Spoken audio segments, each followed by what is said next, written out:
Daniel n'agamba ne amaanyi ne gaazigwamu kye yasaba kyekyo kye bayita ekyama kyaka tebaali.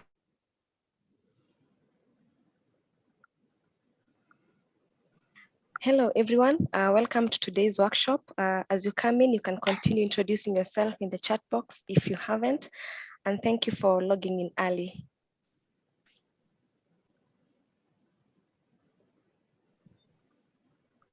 Welcome, Susan, and good morning to all. We'll start in a few minutes.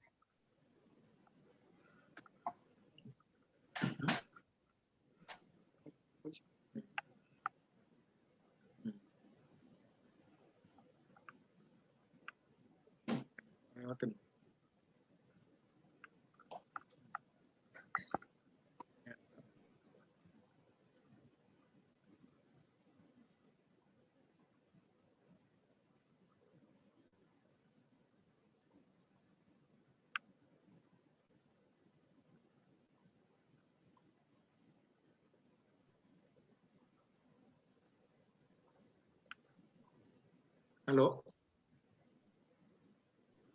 Hello, can you hear me? Hello, yes, Hello? we can hear you. Yeah. We can hear you. Yeah. Yeah, I'm Musa Kamren. And I love Jesus. So welcome everybody. Thank you. Thank you so much. Yes, whoever is leading us when it reaches time, tell us so that I may do what is necessary. Musa Kamren from Baringo Diocese. All right. Thank you. Thank you, Musa.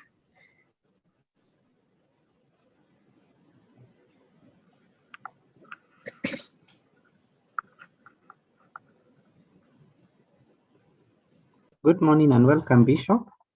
Yes, I think, yeah, welcome, Bishop. And we are just waiting for a few more people to log in, and then we'll start at around 8:30. Thank you. So when it comes time, tell me so that I begin. Okay.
15 minutes for them to meet. Then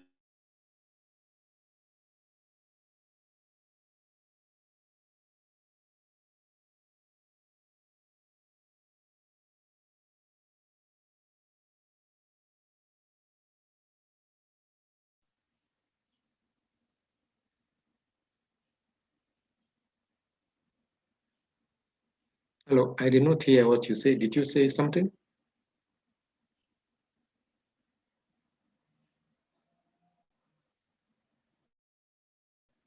Hello.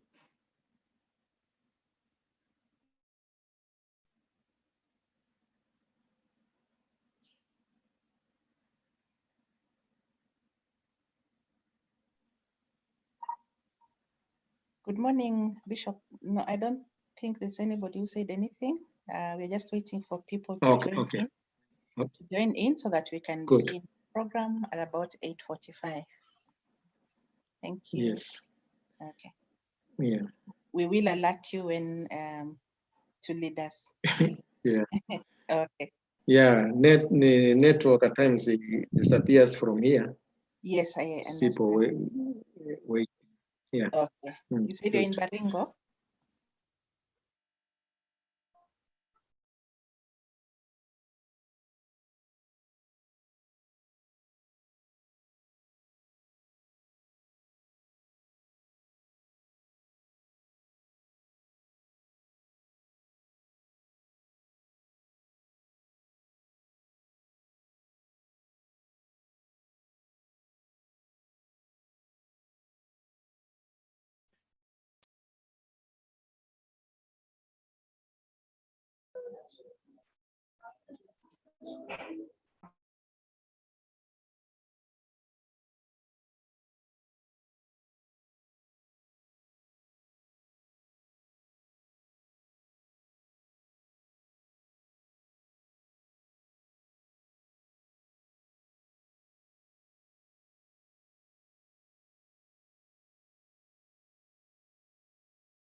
They commended the training in a big way. We also had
hata sisikii kitu.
Hello, everyone. Good morning. Thank you for joining us today. We are about to start. As you join in, kindly write your name on the chat box and the organization that you represent. Thank you all for joining us.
Good morning, everyone. Welcome to this event, this session, the National Multi-Stakeholder Dialogue on Climate Change. My name is Lillian Kantai. I work for Lutheran World Federation, also a member of the ACT Alliance Kenya Forum. On behalf of the ACT Alliance, who are the supporters of this event, the ACT Alliance Kenya Forum, and particularly the Advocacy Working Group, it is a great delight to welcome all of you to this exciting and I believe what will be a greatly enriching discussion that brings on board a cross-section of participants, the faith-based organization, the government, the academia, the UN agencies, youth groups, women, civil society, people and representation from various parts of this country. This is going to be a very exciting forum, and I would like to invite all of us to participate, to listen, to learn, to engage, because we do have very, very resourceful persons who are going to also give us food for thought around the climate change agenda. Before we begin our session, would like to commit ourselves before God, the Almighty. And for this reason, I wish to invite Bishop Musa Kamuren, all the way from Baringo, to commit this session before God. Thereafter, our colleagues Charles and Linda will take us through the next session. Meanwhile, as you join in, please remember to register. Put your name on the chat box, your name and your organization or who you are representing.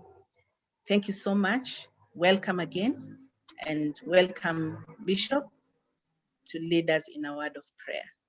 Karibu sana. Yeah, thank you.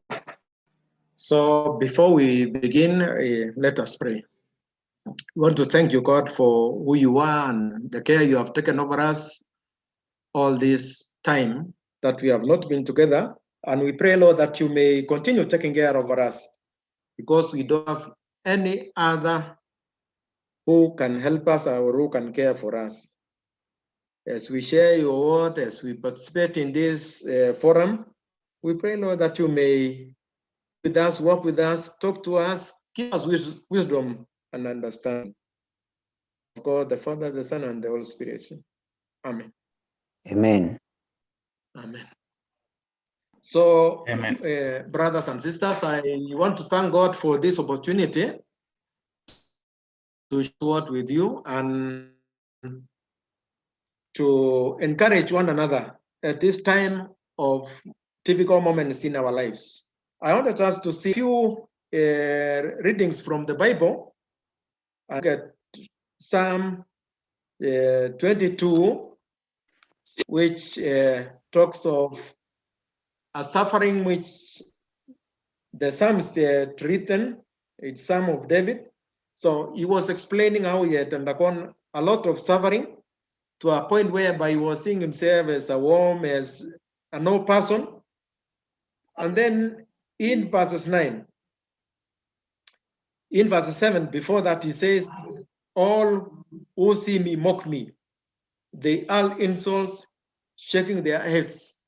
I believe if there was another planet somewhere, they could be looking at the Earth planet, wondering what is happening. They could be shaking their heads. They could be saying, poor, woe to these people. And then in verses 9, he says, yet you brought me out of the womb. You made me to trust in you, even at my mother's breast. From birth I was cast upon you. From my mother's womb, you have been my God. So in verse 11, that is in verses 11. And then when we go to Isaiah, which shows there is hope, then he says in verses, Isaiah verses 3, says, for I will pour water on the land,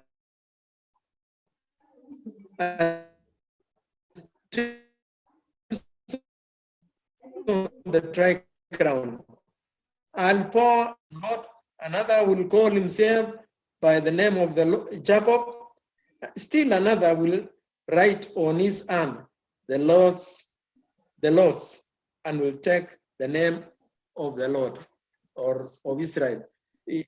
What I want to say, brothers and sisters, all of us in this country of Kenya, we have undergone big challenges because of COVID-19, undergone big challenges because of the climate change in our environments, change in our in the patterns of rains, and things have become difficult. Like the other day, I was seeing those sides of Garissa, where a large area was covered by carcasses of animals. And I believe they must be in that situation, because that is their livelihood. And they might be wondering, the God who created us, the God who called us, where is he? The way now in our communities, I believe it is happening everywhere. Like in Baringo, there is burials every day. There is no day that we don't have 2, 3 in one locality. And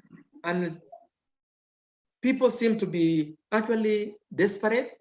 People seem to be losing hope. But here, God is saying is the one who created us, is the one who brought us, even while we were still in the womb of our mothers. He says, do not fear. Do not let your heart be troubled. He says, he is the one who called us. He is the one who created us. He is the one who will take care of over us. And he says, I'll pour my spirit onto your offspring. I believe as God regenerates and makes the deserts change into good land, he'll also make our minds and our hearts to love him. I know the whole world has undergone a changamoto because of COVID-19.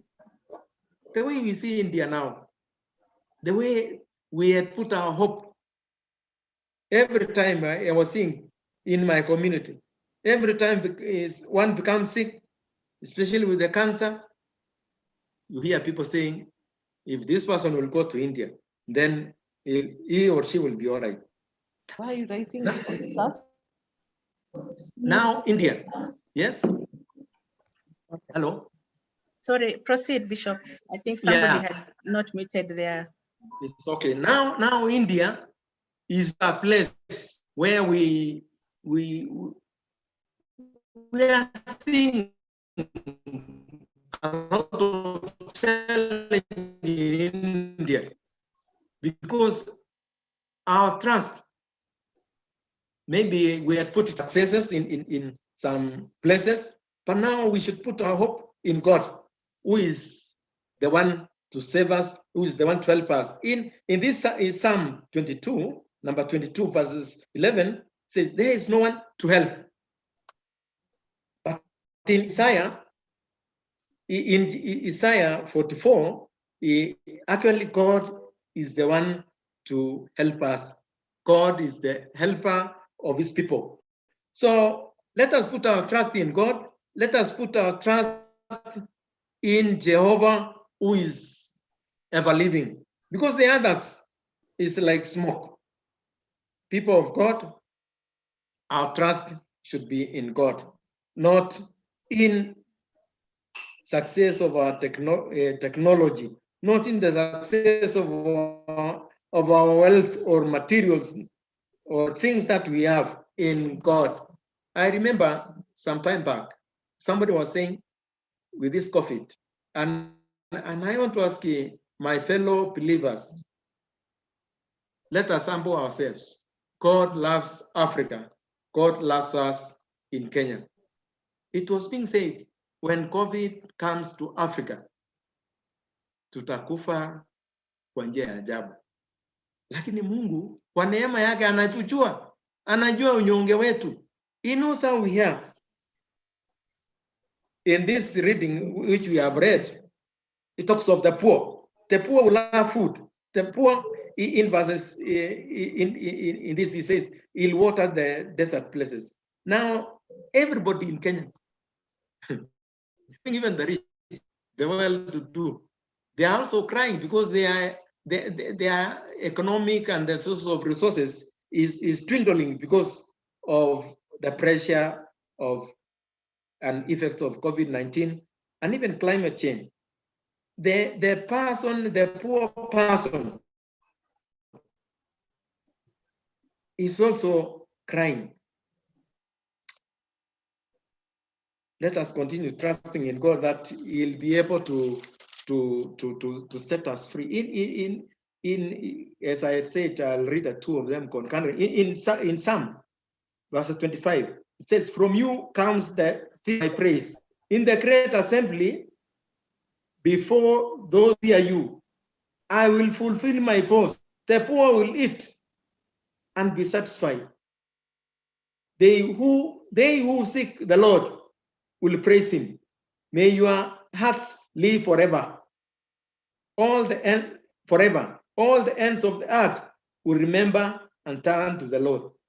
So ninaamini hayo ni kusema ya kwamba hata wale walikuwa hawajui Mungu, with this there might be another positive thing with the challenges we are facing. People who do not want to hear anything about God, they'll turn and see and say, God is the only one we can trust.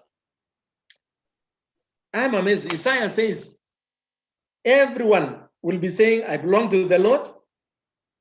That is in Isaiah 44, verse 5. One will say, I belong to the Lord. Another will call himself by the name of Jacob, that is Israel. Still another will write on his hand, the Lord's, because of the changamoto ile Mungu atatuondolea. And brothers and sisters, may I say this? Our help comes from the Lord. And when this help has come, we should wake up, praise the Lord, thank God, and also work hard so that we don't go to the same direction that we have gone to. And that could be a blanket kind of thing. But I say all these things happens to bring us to the Lord. Even the climate issues. The climate issues have come because of man's selfish ambition, wanting to get more material for themselves and not for others, not caring for the environment, not caring for other people. So let us continue praying for God is our rescue. He'll rescue us from all this, from the mouth of COVID, from the mouth of destruction because of the climate change. A few days ago, they were saying Tanzania might, along the coast, might be swept away. And we were worried because we have a coast, we have people in Mombasa. And after some time, they said now the destruction might not be there. And I believe it is the prayers of believers, it's the prayer of people of God that God has. May the Lord bless you.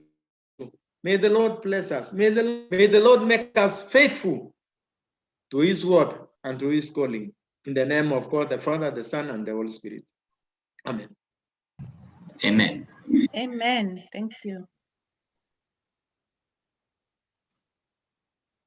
Thank you so much, Bishop, for those very encouraging words. I hand over to Charles to lead us through the next session. Charles Mashabi.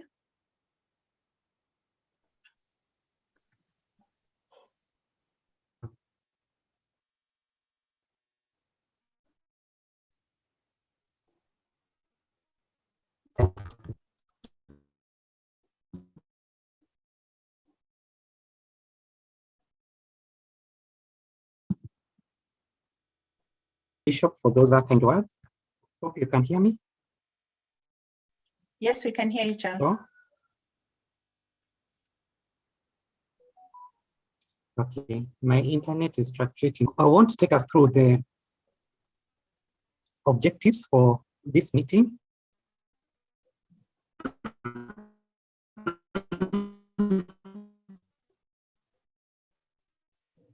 And as we meet today, we are going to build and contribute to enhance inclusive ambition. Discourse has been going on, or the discussions, and it's our hope that our deliberations for the day are going to contribute to the policy landscape in Kenya and beyond. We are also praying and hoping that we are going to look at a way of linking what our ACT Alliance Kenya Forum members do in the area of climate change and climate governance with the other larger stakeholders, especially the government. There is also the academia, their development partners, especially the UN bodies. We cannot forget the youth, who are the majority in our country, as well as women. And Babasco was mentioned even of the marginalized in the community and in the society, who we also need to bring on board and work together with them. And we are going to end up with a position paper from today's discussions that we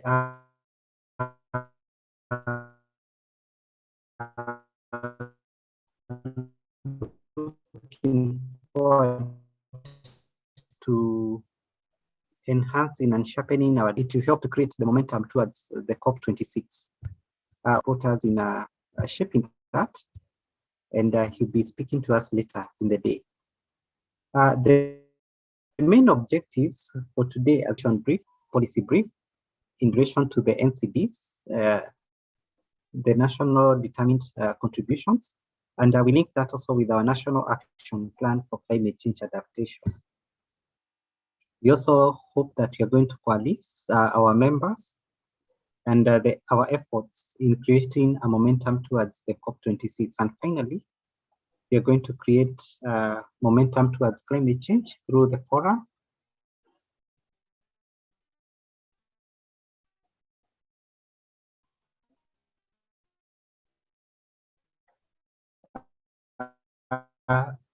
Especially now, and of course, we are building synergy even as to this meeting, and we look forward to active participation.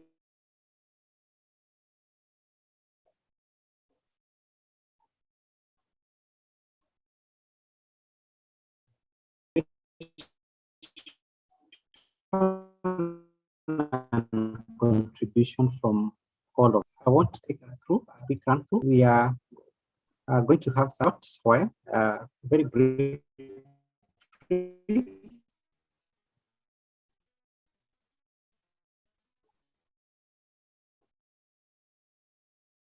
Then I will go into forming presentations in line with the we are going to look mainly on issues of climate energy, clean energy,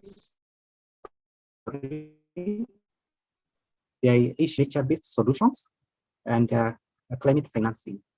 And we hope that we also have an opportunity to look at, also we know that mainly the emissions that we get come from either the industries or the motor industries. So those are the two areas that we feel we need to tackle. So without much ado, I want to welcome from ACT Alliance to give us her opening remarks. Thank you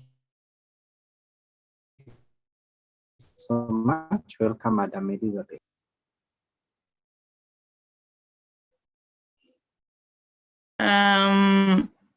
Thank you, Charles, and the entire team.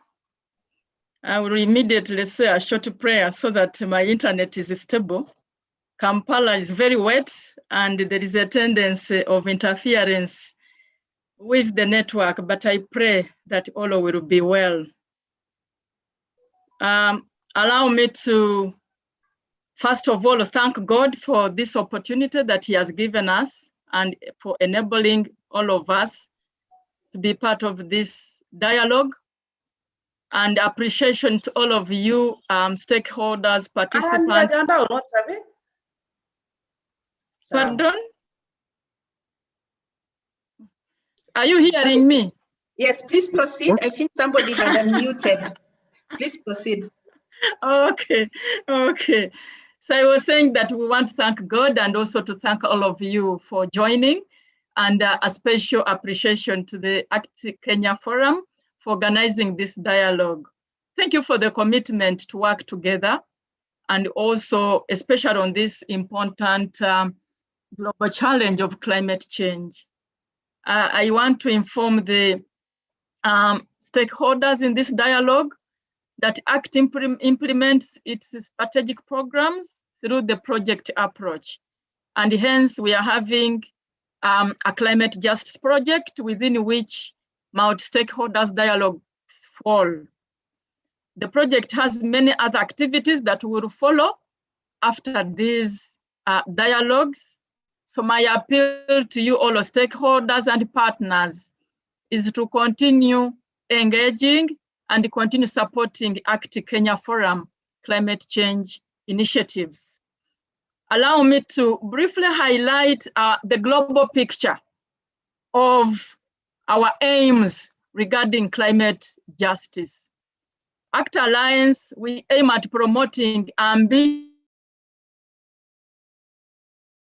of the Paris Agreement through lobbying, advocacy, mobilization, and campaigning at the national, regional, and global levels. And we do target national governments, regional bodies, and any other processes under the UNFCCC framework, including partnership with the private sector and the active engagement of the younger people. ACT Alliance aims at promoting community resilience through climate change adaptation, disaster risk reduction, and mitigation programs, including linking humanitarian relief, rehabilitation, and development at community and national levels. We also aim to strengthen our role as faith-based actors by engaging in ecumenical and faith-inspired climate justice initiative and partnership that mobilize the moral and ethical imperative for global solidarity with the people and communities affected by climate change. We also want to respond to the impacts of climate change through our humanitarian mechanism, emphasizing the nexus and the holistic programming.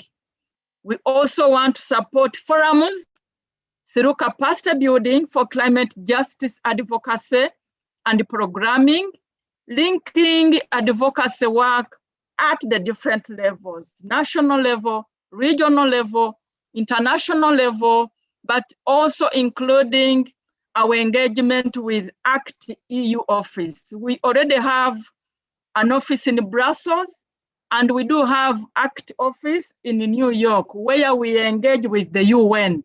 So the opportunities are there. It is how we link our advocacy and our engagement through all these levels, so that as an ecumenical family, as a faith-based family, we can influence the duty bearers. It is my prayer that AKF, ACT Kenya Forum, and you all stakeholders and partners will continue to engage in order to contribute to enhanced, inclusive, ambitious, and sustainable climate change policies and actions. My encouragement is that the good Lord that has begun a good work in you will carry it on to completion, and that your efforts will bear fruits. And that comes from Paul's letter to the Philippians, chapter 1, verse 6. I want to thank you all stakeholders, partners that have joined this work, and I wish you fruitful engagements in this dialogue and the follow-up activities. This dialogue is just one, and it is kickstarting the conversations, the influencing of policies and actions. So a lot more initiatives are yet to come, and we encourage this working together and sharing whatever resources that there is as we continue with this work. Thank you, and God bless you.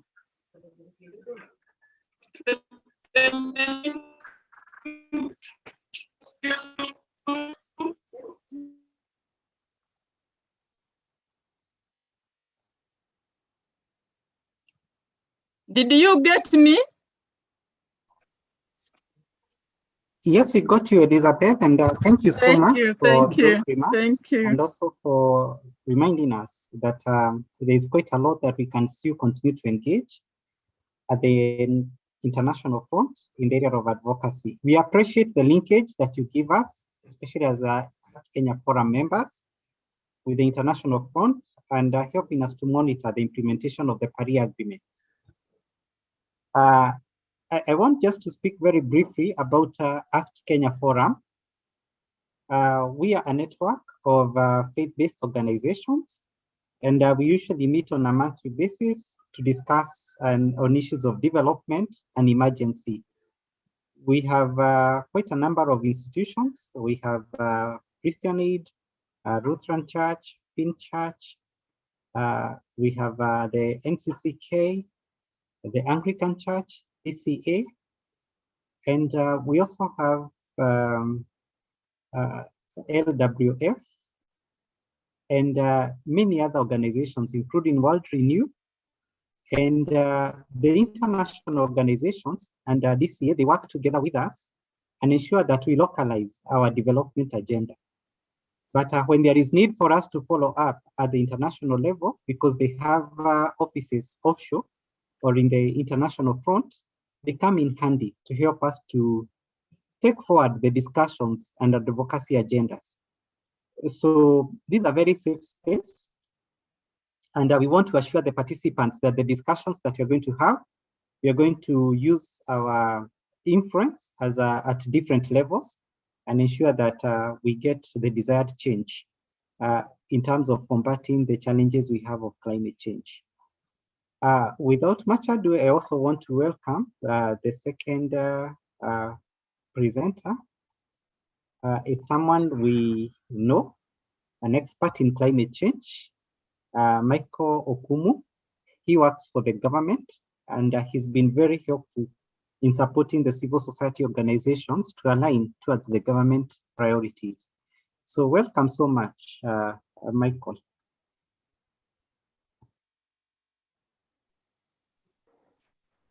Well, thank you very much, Charles. Can you hear me? Yes, we can hear you very clearly. Please proceed.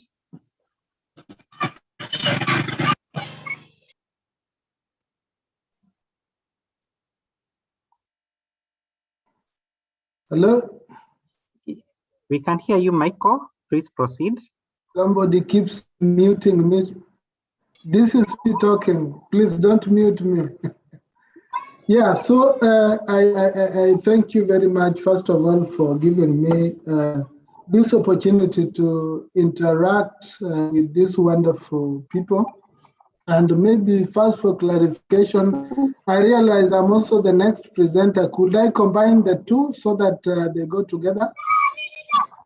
Because I'm supposed to make some remarks on behalf of government at the same time, then give a presentation. Is it okay I present both? Yes, on behalf of the team, I concur. Okay, thank you very much.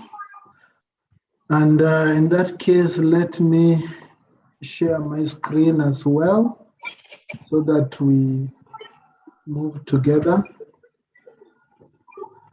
Yeah, so ladies and gentlemen, maybe just before I do the presentation, I just want to say that on behalf of the government of Kenya, on behalf of the Ministry of Environment and Forestry and its leadership, and on behalf of Climate Change Directorate, I want to thank the ACT Kenya Alliance for the wonderful work that you are doing.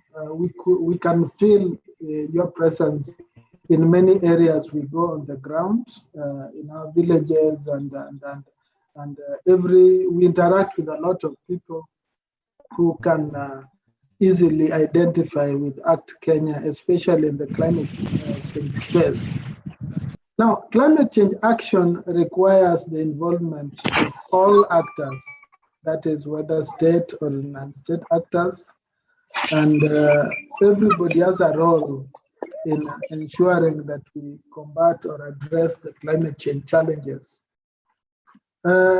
we also need all gender groups, such as whether youth, whether women, whether men. We need the action or the involvement of everybody to ensure that everybody does its part to ensure that, number one, we build resilience across the country, and at the same time we ensure that we contribute less to the problem, that is by reducing emissions while we pursue our development agenda.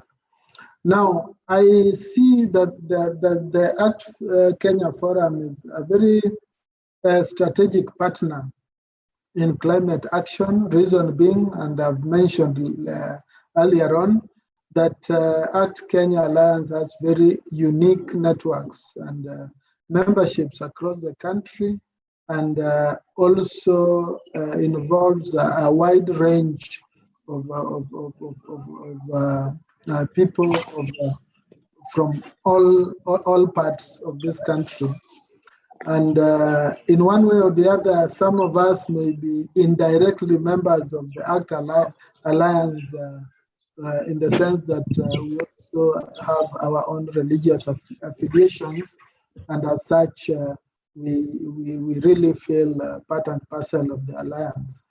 Now, I also want to underscore that this particular partnership between the faith-based organizations and the government is key in ensuring that we move ahead. I say this because I have frequently interacted a lot with many of you. Nicholas knows this, that I really appreciate the work that ACT Alliance has done, especially in ensuring that certain issues happen at the grassroots. So understanding this role and taking it up effectively to address climate action is very key to ensure that the government addresses its goal of ensuring that Kenya is a climate resilient country. So with that, I would just welcome you all to this particular workshop, and at the same time, wish you a very engaging day. I had requested the presenters that I have to attend another workshop. Unfortunately, these online workshops are just never ending. I'm also supposed to give a presentation and one other action workshop immediately, so that after this, I would request maybe if people may be having some questions for clarification, I would request it is given immediately after my presentation, so that I could excuse myself. So having said that, colleagues, I want to give a quick overview of climate change response by looking at the national and global contexts. And I'll go very quickly if you won't mind, reason being, I feel I have a lot that I wanted to share with you, because I don't assume that all of you know everything about climate change. The climate change space is a new space that many of us are still learning, and I'm sure there could be some in the call who are in such a forum for the first time. So I'll start very basic. So quickly, ladies and gentlemen, Kenya has a long-term development vision, which is Vision 2030. And the vision aims to create a globally competitive and prosperous country with a high quality of life by the year 2030. And this vision aims to transform Kenya into a newly industrializing middle-income country that provides a high quality of life to all its citizens in a clean and secure environment. And this vision is implemented in mid-term plans, that is 5-year MTPs. Currently, we all know we are implementing the third MTP. And also we are in the second CIDP cycle. As you all know, the first CIDP cycle took place, started after the first election under the multi-party, or under the new constitution rather. But implementation of these plans normally are affected by climate change. Initially, we could plan and move on, but we realized as we went along, we can't just plan and move on, because as you make one step ahead, climate change impacts may draw you back 2-3 steps. So climate change consideration should be made in all plans, programs, budgets, implementation, monitoring, reporting, as well as verification of the action. But allow me, ladies and gentlemen, just to take a step back, because sometimes some of us may end up into the bandwagon of singing climate change even without understanding what it is. And for us to understand climate change, is important to understand, one, what weather is, what climate is, and then climate change and its causes. So weather is a state of the atmosphere of a given place at a given time, including characteristics such as rainfall, temperature, wind, and humidity. Where I am, for instance, I could say the weather today is cloudy. Maybe it is sunny where you are. So it is cloudy. Hello? Am I audible? Or somebody saying something?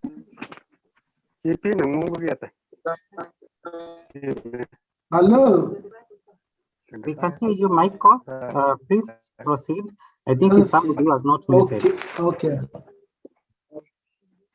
Okay, thank you. So climate is the average weather pattern in a place over a period of time of at least 30 years. That is according to the WMO definition. So for instance, we could say that maybe the climate of say, of Mombasa is normally warm and humid, of Turkana is normally hot and dry, and so on and so forth. So climate of an area can be classified with all those kind of weather-based descriptions, the general descriptions. Now, climate change, on the other hand, is a permanent shift of the state of climate that persists over an extended period, maybe over 30 years or more. And this is attributable directly or indirectly to human activity, which contributes to increase in the greenhouse gas emissions, and thus alters the composition of the global atmosphere. Now, what causes this climate change?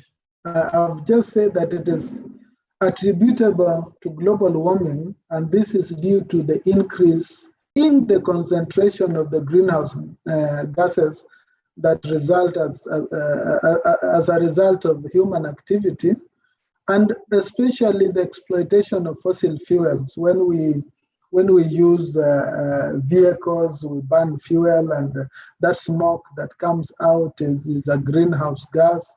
When we use coal, it releases a lot of greenhouse gas, among many others. Now, global warming is the increase in the average surface temperature of the Earth's atmosphere and oceans.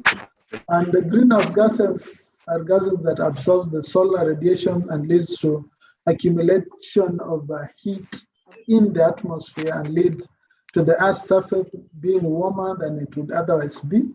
We have the main greenhouse gases such as carbon dioxide, methane, nitrous oxide, and the CFCs. Now, in a nutshell, what I'm saying is that we receive our energy from the solar system, that is the sun, and the sun's rays normally come in the form of hello? Yes, we have ultraviolet rays that come to the Earth's surface, and these ultraviolet rays are normally reflected, some absorbed into the surface, some are reflected back to the atmosphere. Now, the catch in greenhouse gases is that the reflected rays are normally trapped by the greenhouse gases, and that forms something like a blanket over the earth, and that is what results in global warming. And some of the activities that cause emissions, greenhouse gas emissions from the agriculture sector, basically the sources of emission are classified generally by IPCC into those 5 different classes. So for agriculture, we have things called enteric fermentation from livestock. That is when the livestock breaks, when cows, for instance, break down grass, part of what comes out is methane, and that is a greenhouse gas that is very potent. Now, when we use fertilizers irresponsibly, most of the nitrous or the nitrogen that we lose from the fertilizer gets out as a nitrous oxide, and that is a greenhouse gas, and as well as rice cultivation, among many other agricultural practices. In land use and land use change, when you convert one land use to another type of land use, it ends up either sequestering or releasing emissions to the atmosphere. In the energy demand, I've just said there the issue of fossil fuels, I've explained already. In the waste, if we don't, if we generate a lot of waste, most of this will decompose and release a lot of greenhouse gas, as well as industrial processes that lead to such process. Now, the impacts of climate change leads to increased frequency of extreme weather event, increased intensity, frequency and intensity of these extreme weather events.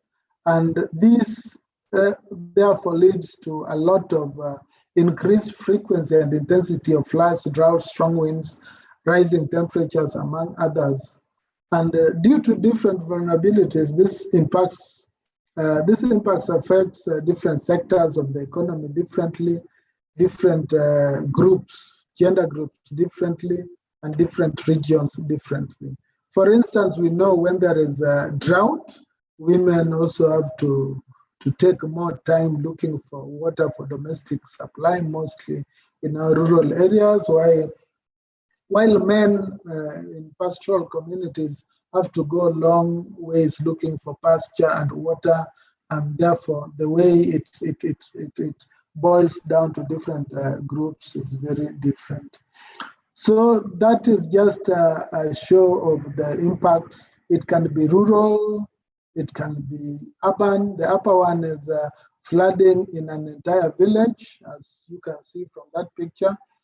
And the lower one there is an urban setting. Actually, that is a Nyayo House roundabout. And you can see clearly there that it doesn't matter whether you are in the urban or the rural setting, you can easily be caught up in climate change impact in a very, very serious way. It causes also landslides. It ends up displacing people. We end up with people being displaced from their homes, mudslides and such.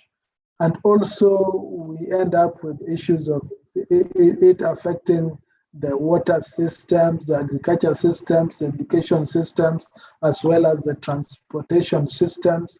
It cuts out infrastructure and therefore leads to people being not being able to carry out their normal works or normal duties normally, leading to various kind of disruptions. Now, how do we respond to these actions? We respond to climate change by addressing the cause of the problem and by adjusting to reduce these impacts, the impacts of the problem. And basically in climate change, we have two types of response. We have one that we call mitigation. And in mitigation, it is with the cause of climate change. And that is reducing the sources of greenhouse gas emissions. That is, if you reduce your use of fossil fuel based sources of energy, for instance, shift from use of, say, diesel generators to solar or wind-based kind of energy supply systems. Therefore, you are doing what is called mitigation, because you end up not producing greenhouse gases. If you reduce land degradation, you end up reducing the release of the CO2 trapped in the land into the atmosphere. So that is purely what is called mitigation. The other way of doing it is increasing the sinks of the greenhouse gases. And that is by planting trees. Trees, obviously, from our basic biology, we know that plants produce, through the process of photosynthesis, they convert CO2 into dry matter, and that dry matter is actually what traps carbon away from the atmosphere into that particular dry matter. So also issues of wetlands, when you protect wetlands and other water bodies, you end up increasing the sinks of greenhouse gases. So that is mitigation. And I want to underscore here that mitigation in climate change is very different from the mitigation we talk of when you are doing environmental impact assessment. And for climate change, it is strictly to do with greenhouse gases. The other one is adaptation, which deals with the impacts of climate change. When we increase the ability of communities to cope with climate change, when we reduce the vulnerabilities of communities to climate change, we end up now doing what we call adaptation. And the long-term effects of good, well-planned adaptation actions leads to what we call climate change resilience, which is the ability to maintain competent function and return to some normal range of function, even when faced with a lot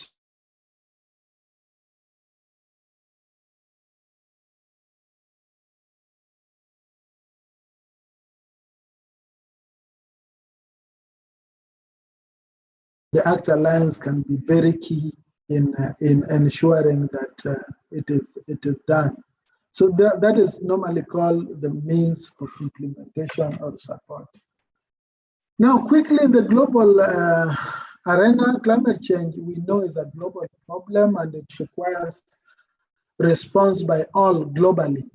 And this is because when there is something that is a problem being caused by everybody and nobody actually is tasked to addressing it, it becomes, or it undergoes what we normally call the tragedy of the commons, where some resources are overexploited and nobody actually is responsible to ensure that there is some control or some boundaries to it. And addressing climate change is complicated with adverse interests. We have a lot of economic interests, sociocultural and political interests. Why I say this is, for instance, I've said clearly that the main cause of climate change is fossil fuels. We know we have economies that are purely dependent on fossil fuels, like the oil producing countries. We have countries whose systems rely heavily on coal and such, and in so doing, they end up being resistant to certain structural changes that will help to control climate change. As far as political is concerned, we know, for instance, in the US, climate change is a key political issue, and that is why when Trump or when the Democrats, when the Republicans left office, the first thing the Democrats did was to declare that they would go back to the Paris Agreement and such. So it is a very emotive political issue, especially in the US.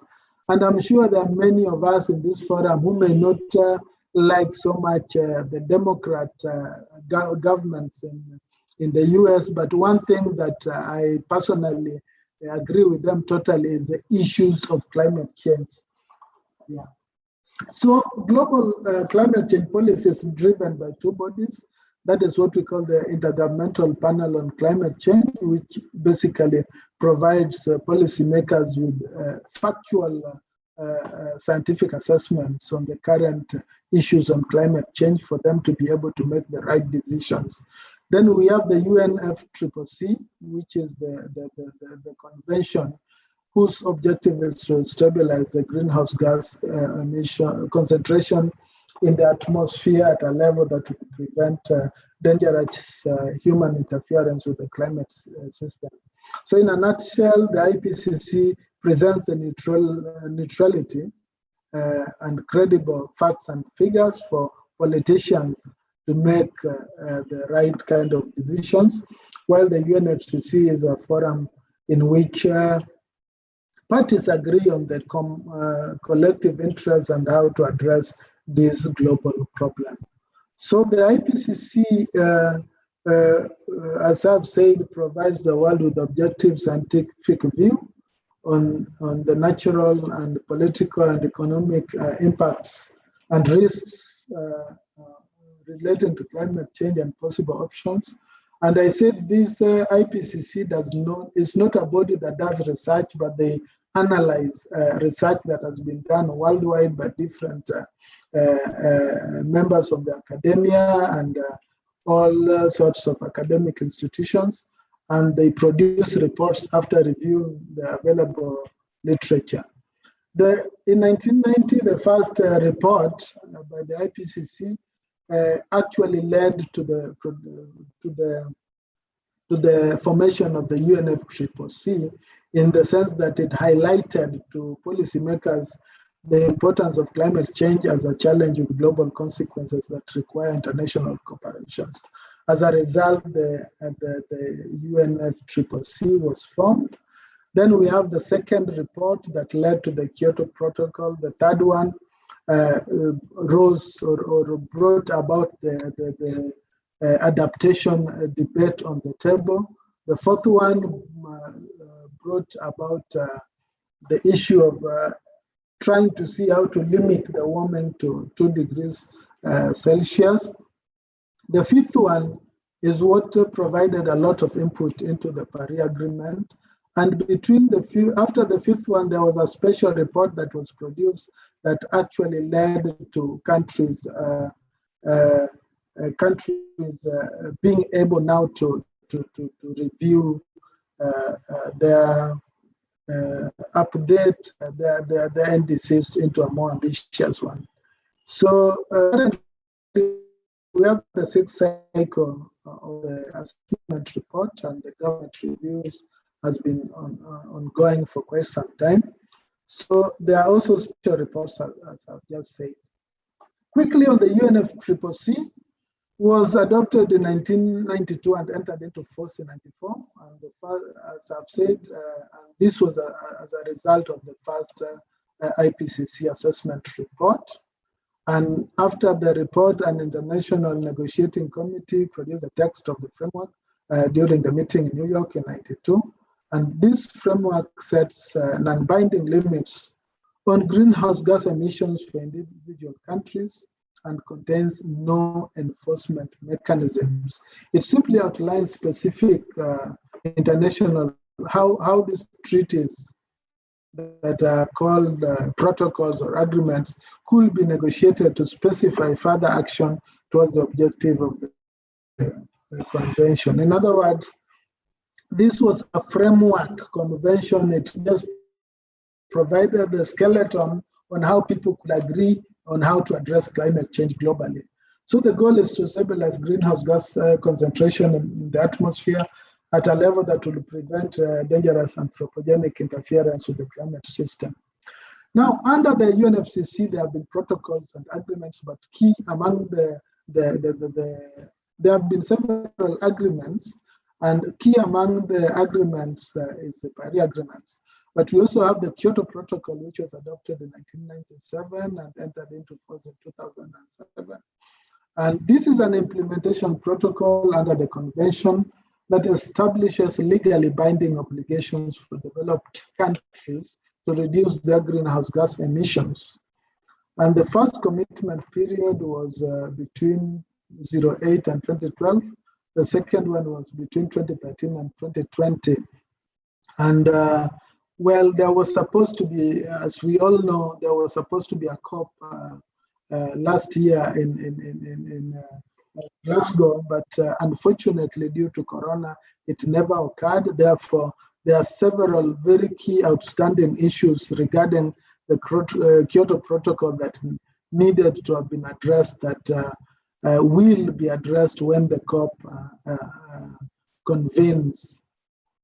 The target was developed countries, what we call Annex 1 countries, and key to note here is that China was not among the developed countries, and developed countries are basically those who are responsible for historical emissions that cause the current climate change. And the focus of the Kyoto Protocol was mitigation. However, the protocol has been strangled by a lot of geopolitics, especially between the high-emitting developing countries, specifically China, India, Brazil, and South Africa, as opposed to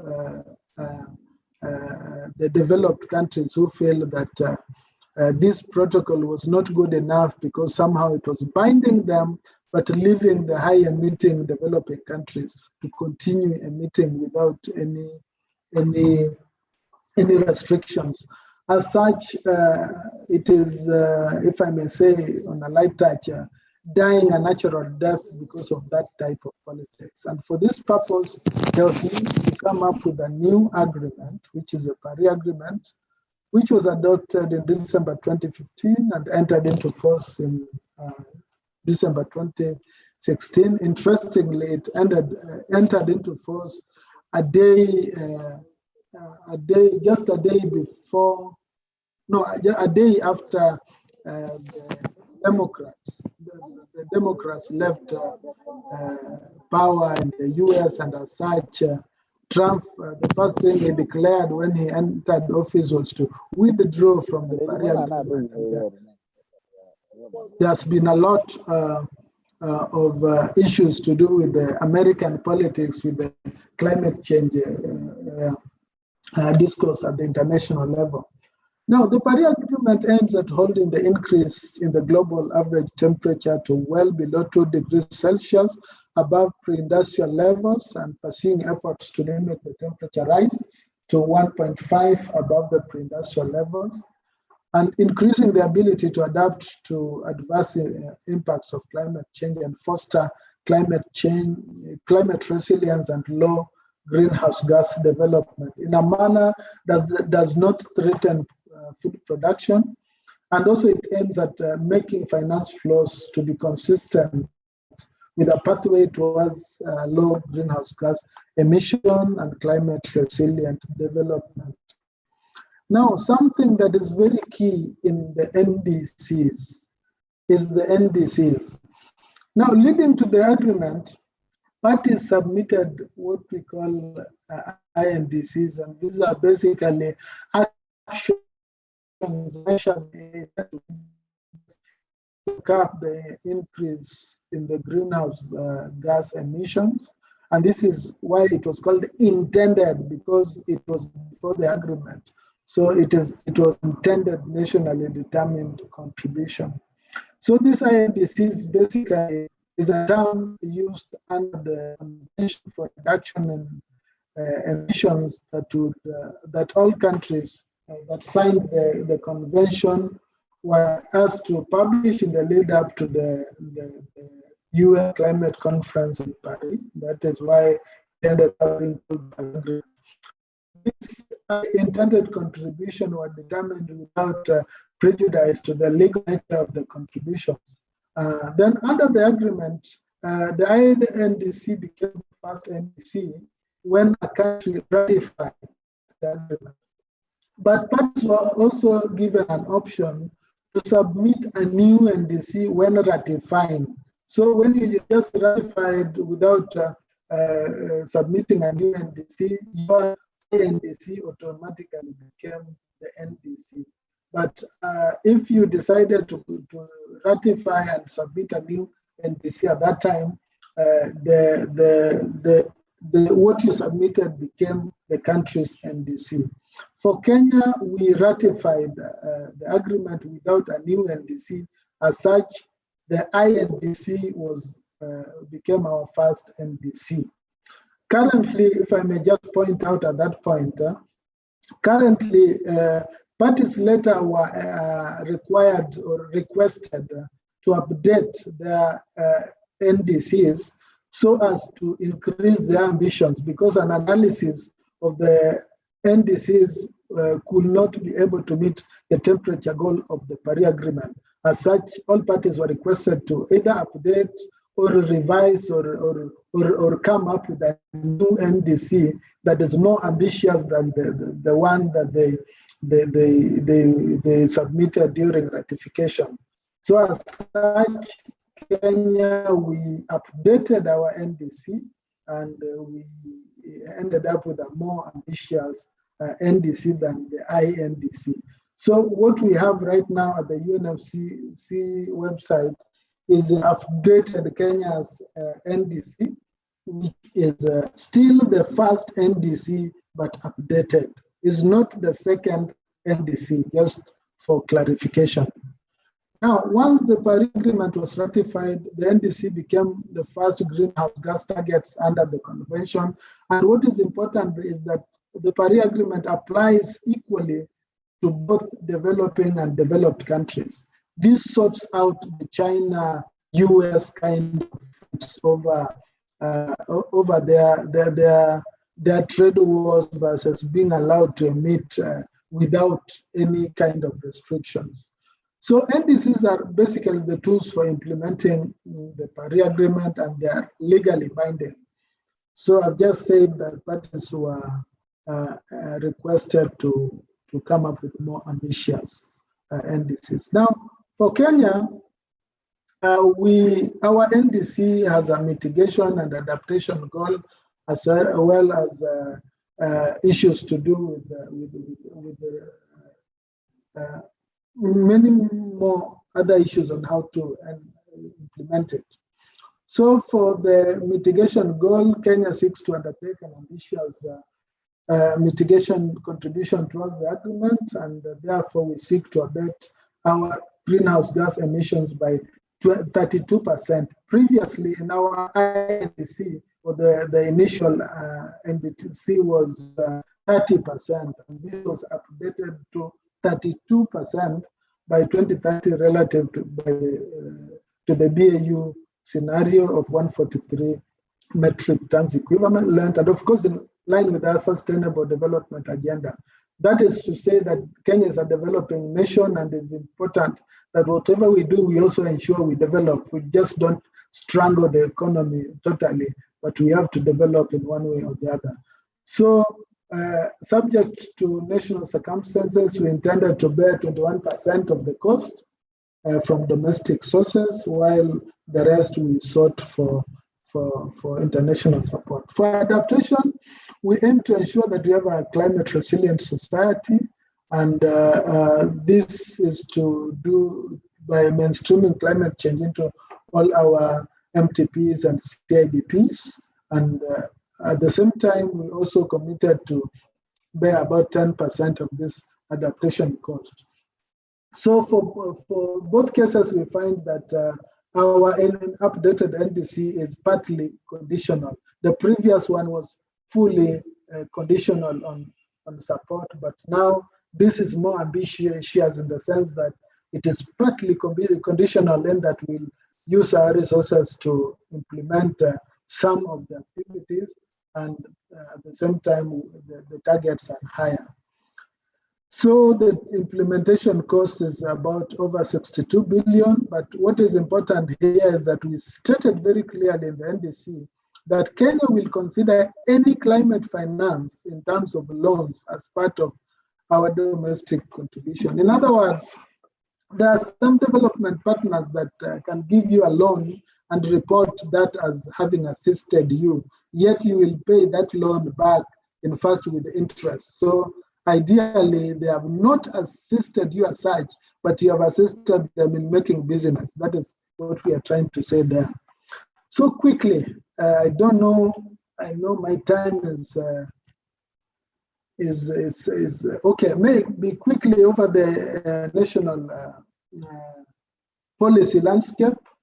Before the national climate change response strategy, we had ad hoc response to climate change impacts, which, such as we had a lot of relief food programs, that is food relief, animal offtakes and such. We also had programs such as drought tolerant crops by the Ministry of Agriculture, such as the Kenya Orphan Crop Project that provided relief seed to farmers who were affected by drought. We had also, for the energy sector, geothermal power development to cushion the country from the rationing, especially in the early 2000s, when we had a lot of rationing due to drying, low level of our dams that was caused by droughts. We also had El Nino response programs, especially in 1997 or thereafter, to repair roads and infrastructure that was destroyed by El Nino then. So these were just ad hoc responses. Now, the National Climate Change Response Strategy ushered in an era of policy and legislative efforts to address climate change in Kenya. So in 2010, we have the response strategy. And after that, there was a need to come up with an action plan. This action plan was completed in the year 2013. But during the development of the action plan, there was need to have a national adaptation plan because we found out that all sectors of the Kenyan economy was very vulnerable to climate change, and therefore there was need to address this by coming with a very concrete adaptation plan. And most of the actions, adaptation actions, are supposed to be long-term actions to ensure that there is resilience.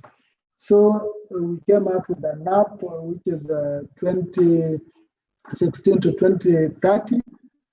Then after that also there was need to come up with a climate change policy to address climate change issues. So there was a climate change framework policy, framework in the sense that it gave leeway for sectors and counties to come up with their own policies that kind of downscaled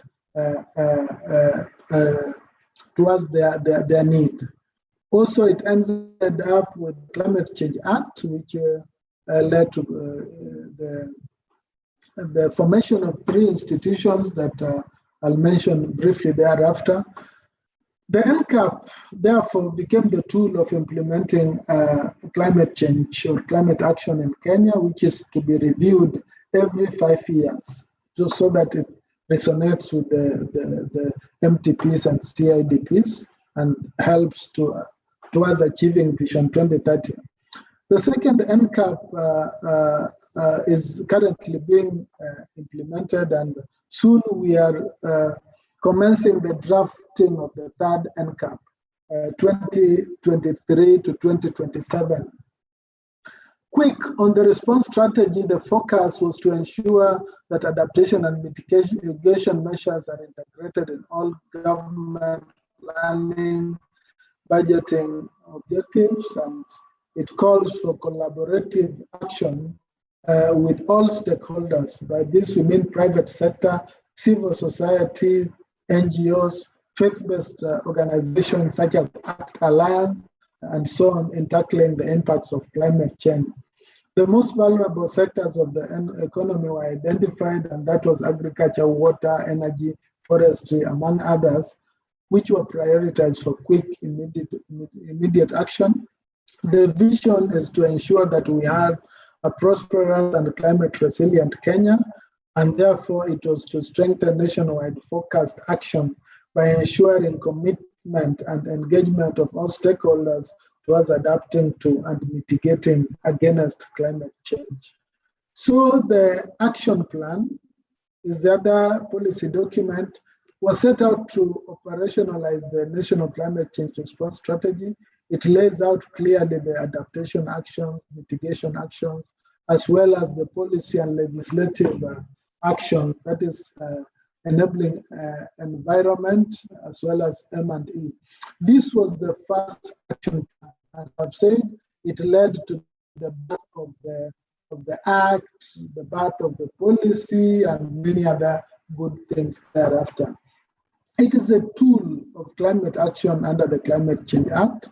It's reviewed after every 5 years to be in sync with all those MTPs, CIDPs, and normally we prepare the action plan just before the outcome of the election, so that we have party manifestos embedded into the action plan to reflect the priority of the winning party. As you know, our Kenyan system works. The first NCAP, I've said, was 2013 to 2017, and I've said that. Now, all sectors were found by the action plan to be vulnerable to climate change, and there was need for more elaborate and long-term adaptation plan. Therefore, it gave birth to the NAP 2015-2030. The priority adaptation and mitigation actions were identified per sector that built on programs and projects. Then we have the National Climate Change Framework Policy, whose goal is to ensure that to enhance adaptive capacity and resilience to climate change and promote low carbon development for the sustainable development of Kenya. It has 9 objectives and 7 thematic areas. Those are the 9 objectives. Due to time, I would request you, all these documents that are available online, kindly download and familiarize yourself with them. Then we have the 7 thematic areas there. And most important, the low carbon climate resilient development thematic area is very rich in ensuring how we intend to enhance resilience, and also how to ensure that we have a low carbon development pathway. Then we have a legislative tool, which is the Act. It is the Act that provides a regulatory framework for enhanced response to climate change and provides mechanisms and measures to achieve low carbon climate development. And the Act applies for development, management, and implementation mechanisms to enhance climate change resilience and low carbon development for sustainable development in Kenya. And it applies to all sectors of the economy, both national and county, so as to ensure there is mainstreaming of climate change, there is resilience building programs and plans to enhance resilience. That establishes 3 new institutions, which is the Council, the Directorate, and the Fund. The Council gives the policy oversight. The Directorate plays a technical role. The Directorate is where I work. Then also the Fund, which is to finance climate action. Then it also mandates NEMA to take the enforcement role. The Directorate has a lot of functions, and I may not have time. Please kindly download and understand and appreciate what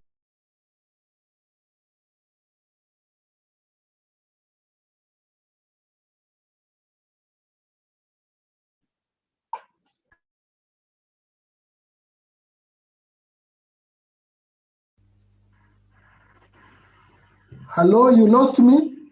Yes, Michael, we lost you for a moment, but you're back now. Please proceed. Okay. I'm not so sure where you lost me, but let me see. Okay. You can see my... Yes, we can see your presentation now. We lost you at the point where you were talking about the mandates of the directorate. Okay.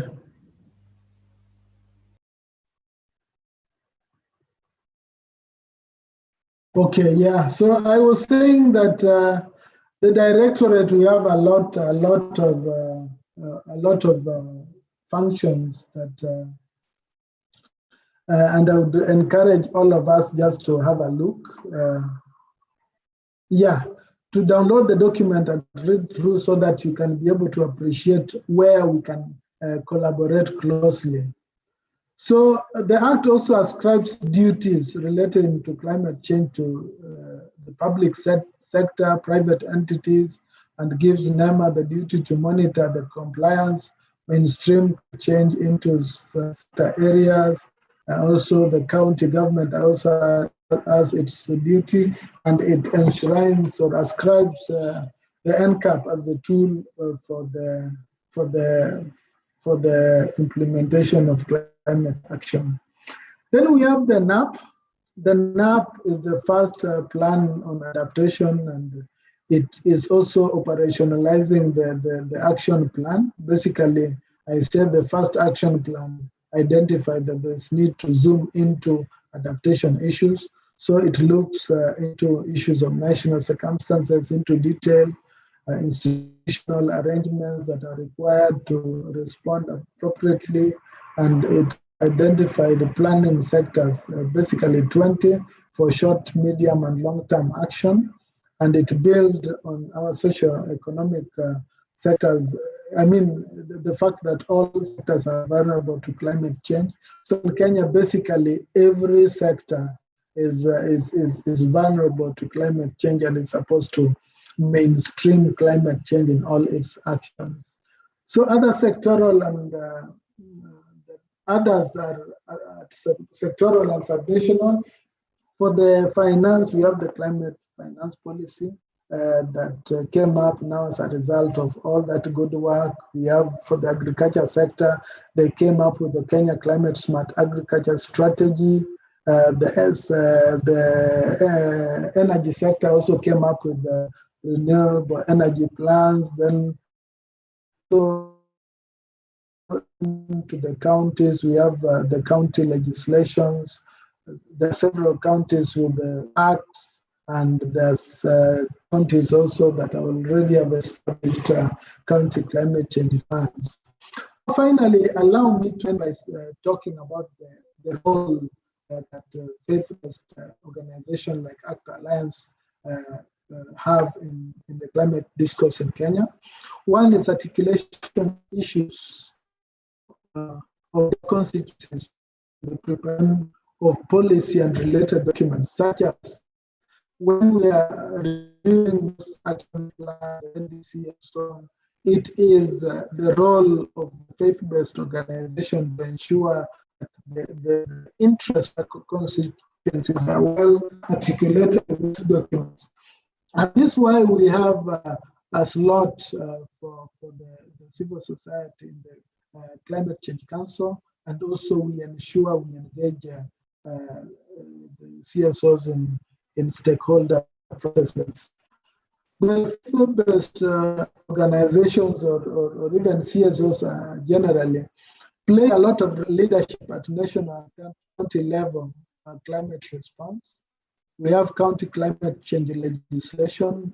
May I say that I was impressed to hear that through Nicholas Abuya, that the Kisumu County Climate Change Act, they were seriously engaged in it, and they provide a lot of technical and I think logistical backup, and that is a big plus for ACT Alliance. They also are supposed to lead, especially in ethical issues of climate change. And I would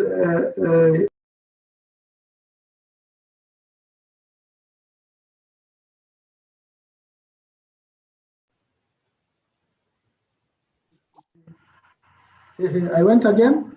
Mr. Kumu, you went again, but we are eager to hear what you're saying. So please bring back the presentation. Yes, yes.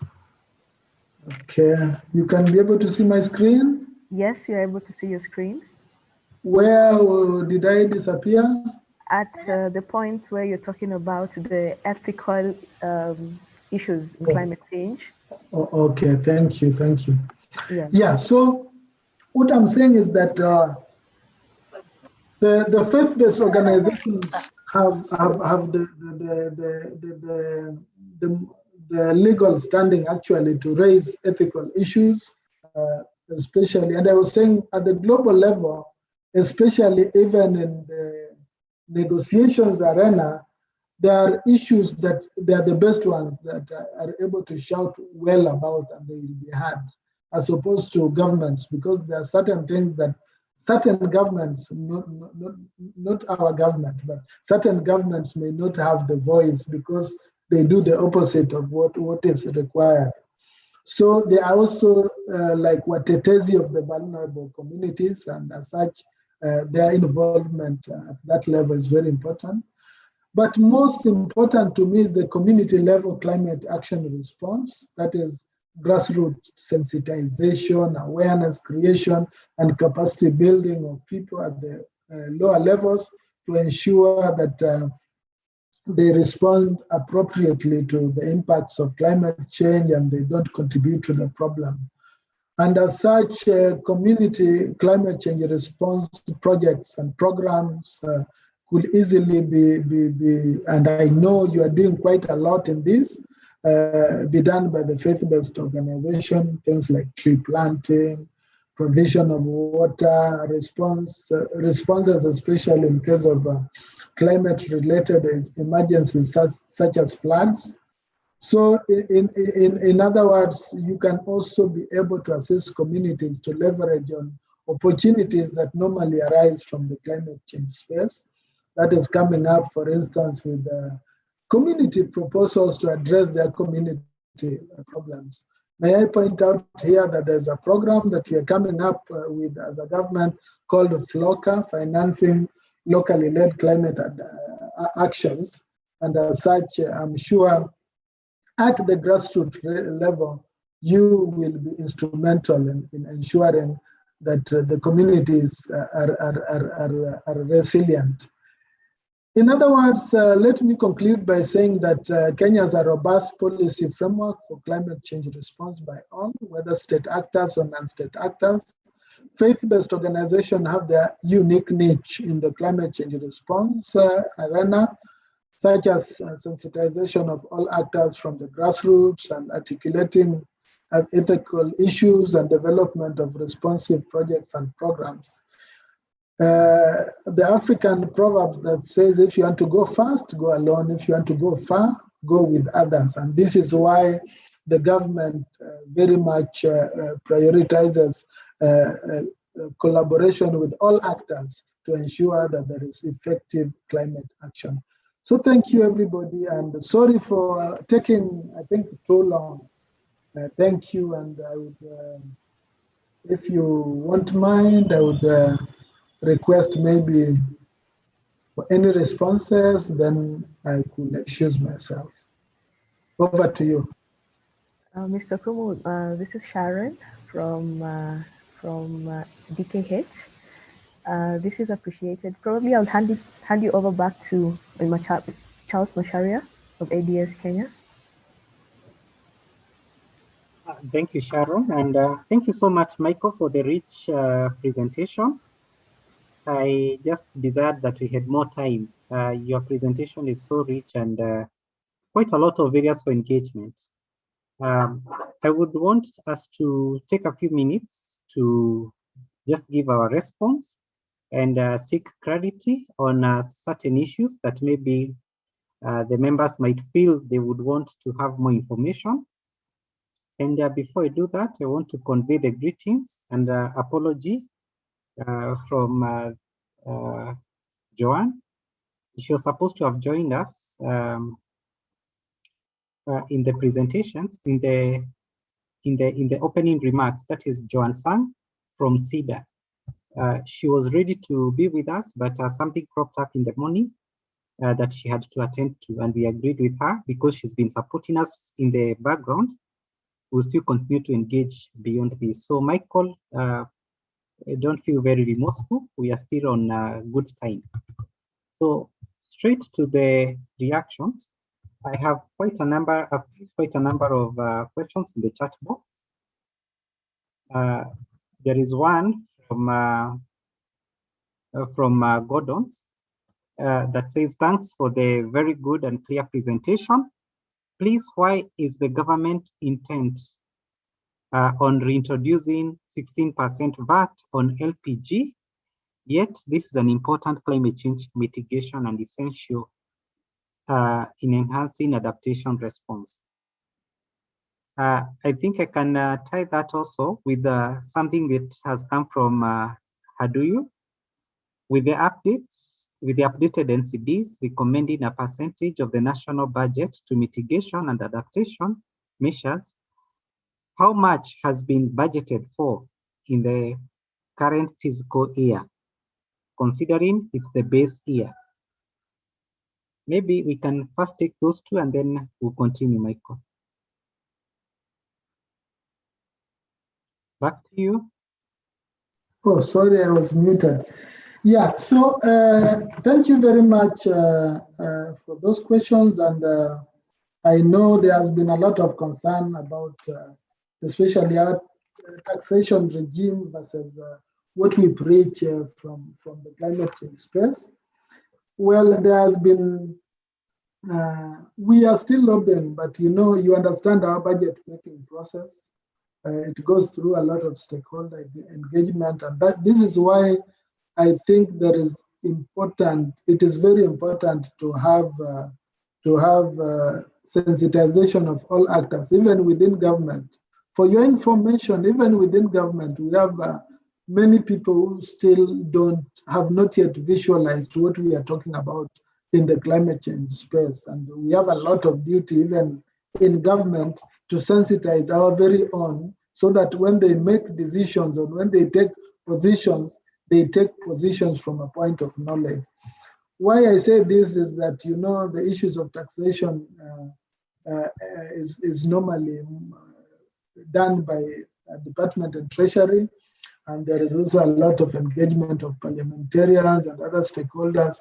And normally people end up with certain decision thinking that that is the best way to raise funds, not knowing that there are other implications that they may not see yet. So as such, we, of course, are engaging seriously with the Treasury people, but certain decisions, once they have reached maybe high levels, it requires people now like you, the civil society, to shout about certain things, because in government, I can't go shouting at the Treasury people to correct certain things. We can only advise, but they can choose to ignore and go ahead with their plans. But all in all, this is why we need to engage closely, so that you help us push some of these things into the right direction. Now, Handuyu's question on the percentage of the budget that we are allocated, I think that is still very difficult to answer, because it requires, in my presentation, you saw the issues, the aspects of mainstreaming. And mainstreaming means, therefore, that there are certain things that are embedded on other processes. And we are coming up with a coding, tracking, and reporting system, so as at the end of the day, such a question can easily be answered at the click of a button, so that we are able to know how much of the budget has gone into climate change.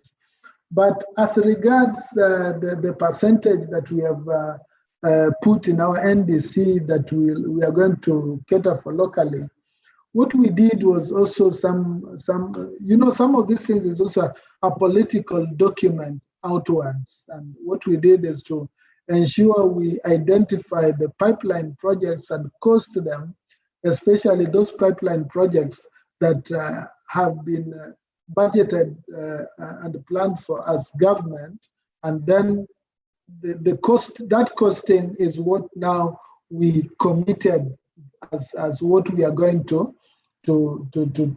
contribute as a country. I hope that is fairly clear. In case of any clarifications, we can still engage more. Thank you. Over to you, Macharia. Okay, thank you so much, Michael. My colleague Sharon will help us in the other comments and questions. All right. From the comment section, the participants are really appreciating the presentation, Mr. Kumu. Thank you so much. One of the questions we also have is how can AKF be involved in the drafting of the NCCAP? I mean, the third NCCAP.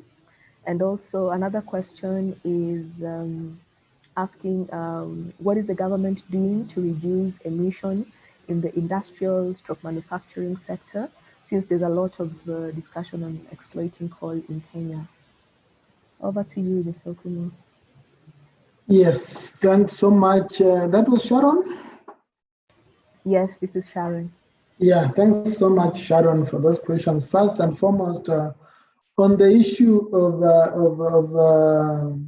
the involvement of the faith-based organization of basically this team in the revision on the second or the third NCAP, I think we normally have a lot of stakeholder engagement, several tiers, in fact, and normally I'm sure Arnold and others will tell you how we have been engaging.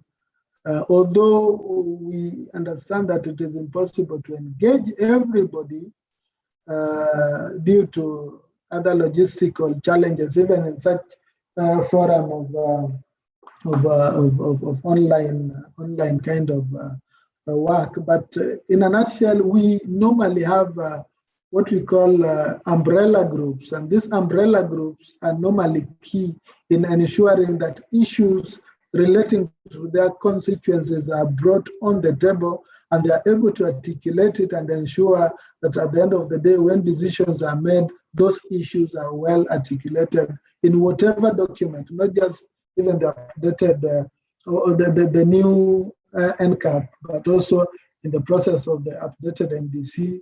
Recently, we are still undergoing a lot of stakeholder consultations on climate change regulations. I think I would advise all of you to maybe log on to the Ministry of Environment website. You'll find regulations that are under review, and that can be done as an umbrella group. You can do it, but the current arrangement, even as an individual, you can be able to give in your input.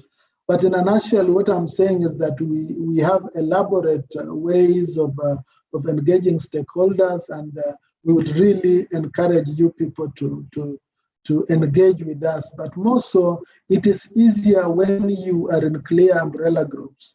Now, if I may point out, currently the Climate Change Council has not met. And it is sad to say that this has been purely because of the court cases that have been brought about by civil society who are disputing who should represent them in the council. And as such, it has delayed a lot of process, and even the momentum that was there was slowed down.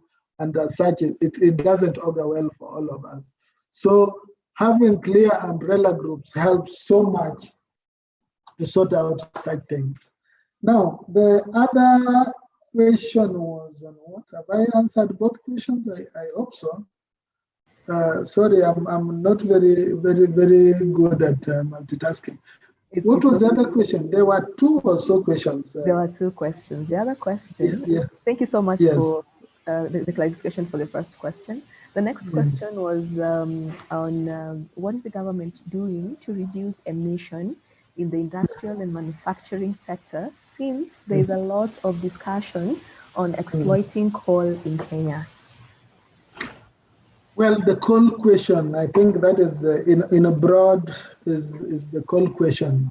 Yes. Well, it is said that there was what was called the least cost power development plan that was foreseen earlier on, that we were supposed to start exploiting coal. Was it supposed to be 2020 or 2021 or something? But the truth is that number one, Kenya is a developing country, and as a developing country, we need a lot of energy to be able to power our economy. But we need to do it in a responsible manner. We know developed countries, the current developed countries, did it very irresponsibly, and as such, it has ended into the problem we have today. Now, we, especially the Ministry of Energy, is doing a lot of work to ensure that we exploit renewable energy. Basically, we are one or some of those nations on earth that is blessed with abundant sunshine, abundant geothermal, and so on. So as we continue exploiting or expanding these particular sources of energy, there automatically will not be any need to exploit the coal that we are blessed with, in quotes, because that is a resource that many countries are using to get rich quickly and to get out of debt the way we are in debt. But in a nutshell, what I'm saying is that we are expanding a lot of renewable energy. In fact, Kenya currently, our grid is I think 90-something percent renewable energy, as opposed to other countries that are hardly making even 50%. So that is what I would say about coal. We are doing a lot of expansion in the renewables, especially also in the off-grid kind of opportunities that are available. Yeah, then, okay, there is a question. I think, thank you so much for answering that. There's also another question. I'm not sure if it's related to what you've answered, but let me just read it out. It says, please shed more light on how the government intends to reduce greenhouse gas emissions in Kenya, what has been achieved to date. Okay, now let me first correct here that the government actually is not the one to reduce the emissions. We are all in one way or the other supposed to contribute towards this. The government simply provides the legal and legislative frameworks and to ensure that certain things take place. So there are actors, as I've said, we have all actors in Kenya who are supposed to ensure they mainstream climate change into their day-to-day activities. For instance, even in your organization, if you come up with an energy saving plan, like ensuring that you use natural light instead of putting on the lights during the day, ensuring that you replace, you exploit the solar energy available, and generally resource efficiency. Whatever contributions we contribute in a small way contributes or adds up to our goal as a country. And as such, all actors are supposed to ensure that this is done. Now, at government level, we are also putting in place very ambitious programs to ensure that some of these things happen at scale. And as I've said, for example, in the energy sector, that expansion of renewable energy space coming up, for instance, with reducing the emissions in the transport sector by ensuring we have mass transport systems and so on and so forth. There are very many things that are happening literally in every sector to ensure that we reduce emissions.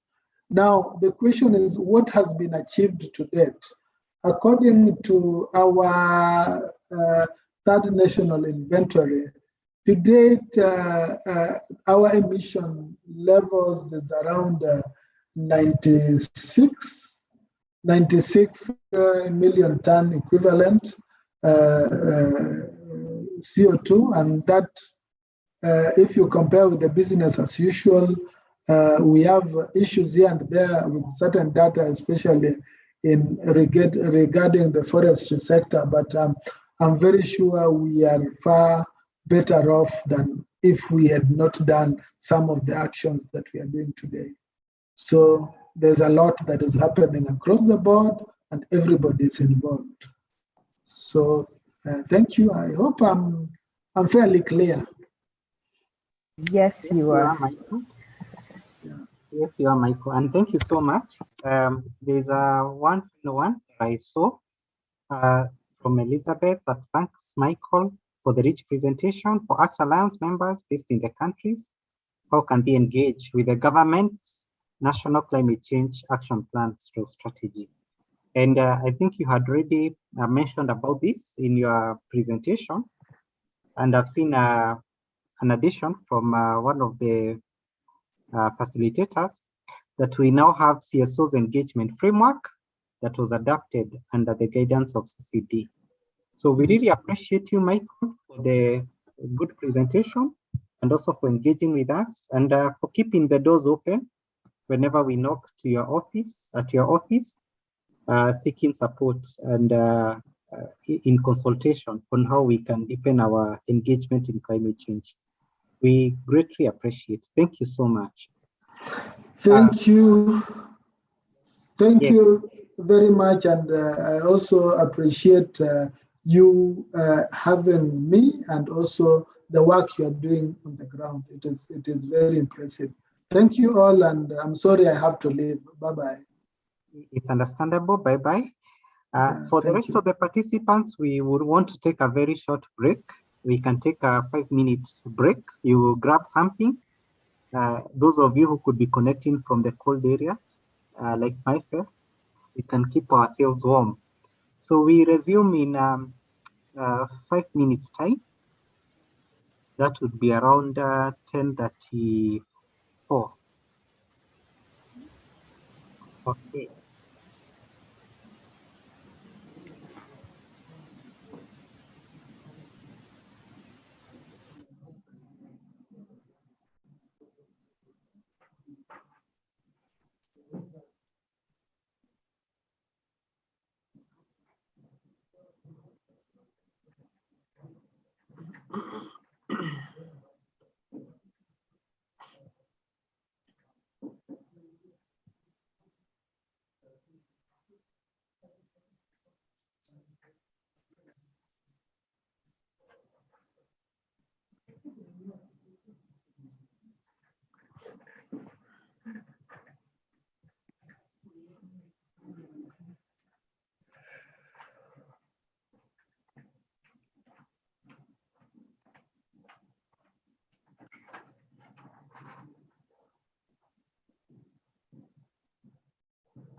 Nani?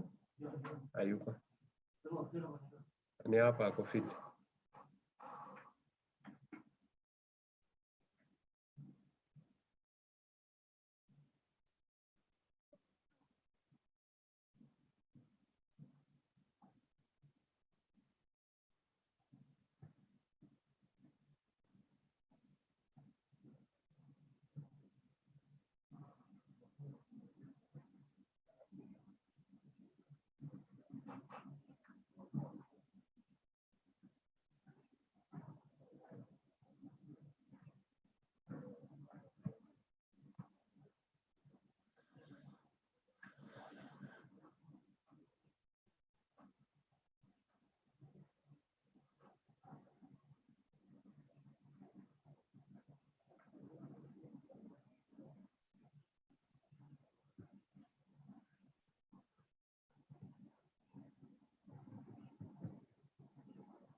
Okay, good morning, members, once again.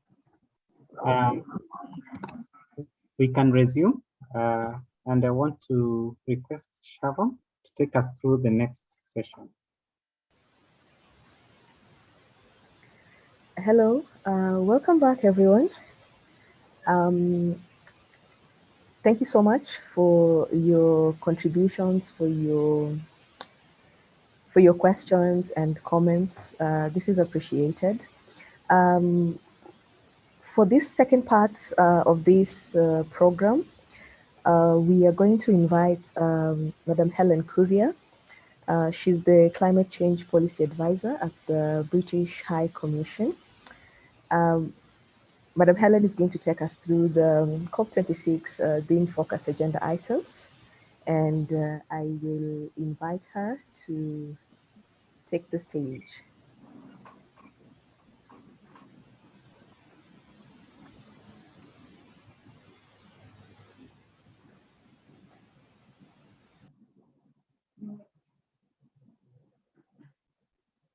That you can. Hello, everyone. Please confirm that you can hear me, please. Yes, yes, we can hear you. Yes. Okay. Yes. Hello, we are hearing you. A quick one, Susan. Does that mean that that presentation is not visible as slides? Because we might have a problem with that. I see you have shared as a... Yes, Helen, it's not presentable as slides. It's presentable only as a PDF. Okay. If I may, let me send you the slides version just to ease the presentation.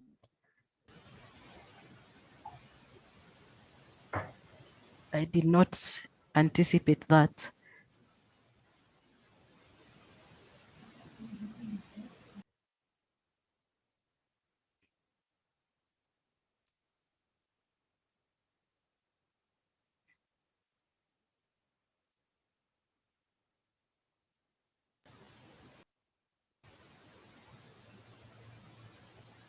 You should have it now.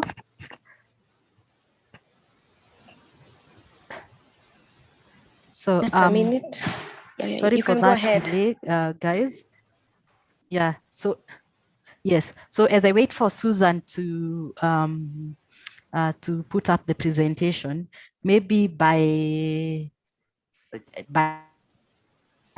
show of hands or typing on the chat function, can I get to hear how many people here are being engaged on COP26, either directly from other teams within the mission or also directly from London, just to get to have an idea of how many have had the opportunity to interact with this meeting through.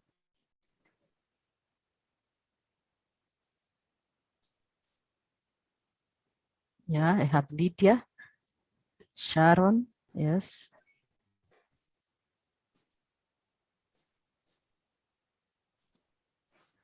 Thank you, Arnold, for that. I have Haduyu, thank you for that.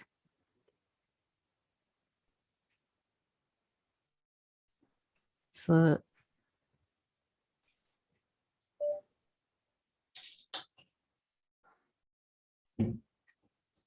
I think around four people are being engaged. Maybe someone wants to share their experience so far. Lydia, maybe you can share your experience so far. How has it been with regard to how you've been in?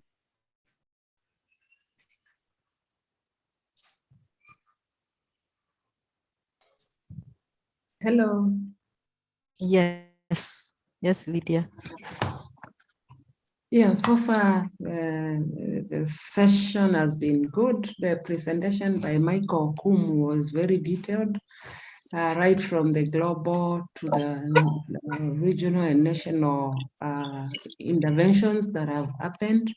And I'm happy to say that we are really connecting with that, because like immediately after Kenya did the Climate Change Act, we borrowed a lot to do the county climate change policies, especially in Kitui, Makueni, and now we are doing for Machakos. So it's leading us to strengthen what we've been doing with the communities and the institutions that we are serving. Thank you, Helen. Thank you, Lydia, for that. Michael, you want to comment on the youth engagement? I'm assuming you meant Haduyu, Michael. Thank you. Yes. Yes, thank you. And good morning, everyone. I'm glad to be here. I want to say that even though I did not physically attend the meeting when the COP president was present in the country, but the youth who represented the entire youth in Kenya gave feedback to the other youth. And I'll say that there's been a follow-up, especially with the youth movement within the country, to try and implement their response activities to the climate change challenges that they're facing, aligning the response to the 5 agenda items for COP26. That is one. True.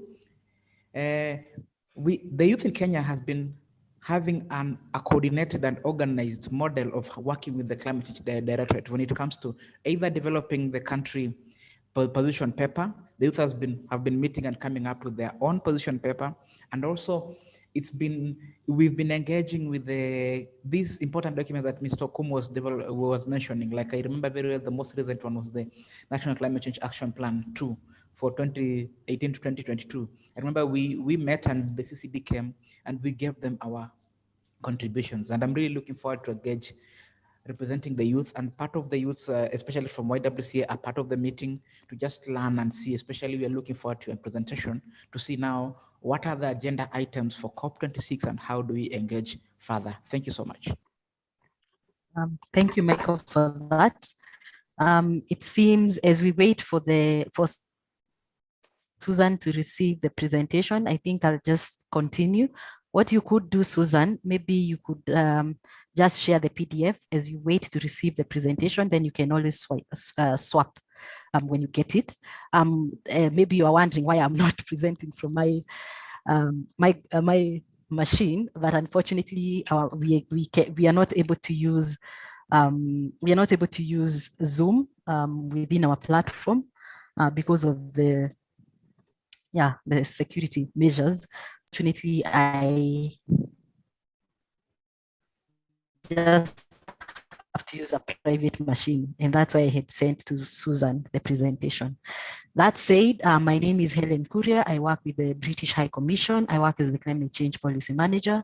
Among other things that form my day job around COP26 preparations, that is engagement and all that pertains to that. Matters. I know a few of the people I can see on the screen, Arnold, and others that I've worked with before and that I continue to work with, Michael. It was enjoyable to just listen to your presentation.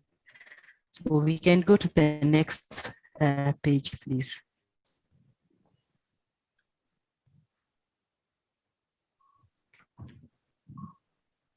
With regards to the preparation for this COP, as you already know, it's a very unique time to prepare for COP26, partly because we already know that we have COVID, which has limited the normal way that we would hold these negotiations. And in addition to that, COVID has also brought a lot of dynamics with regards to economies, contracting. We also have limited travels. We have had a lot of impact on that. And that means that the world is already dealing with twin problems, and that is the COVID crisis and climate change, because climate change did not stop because COVID started.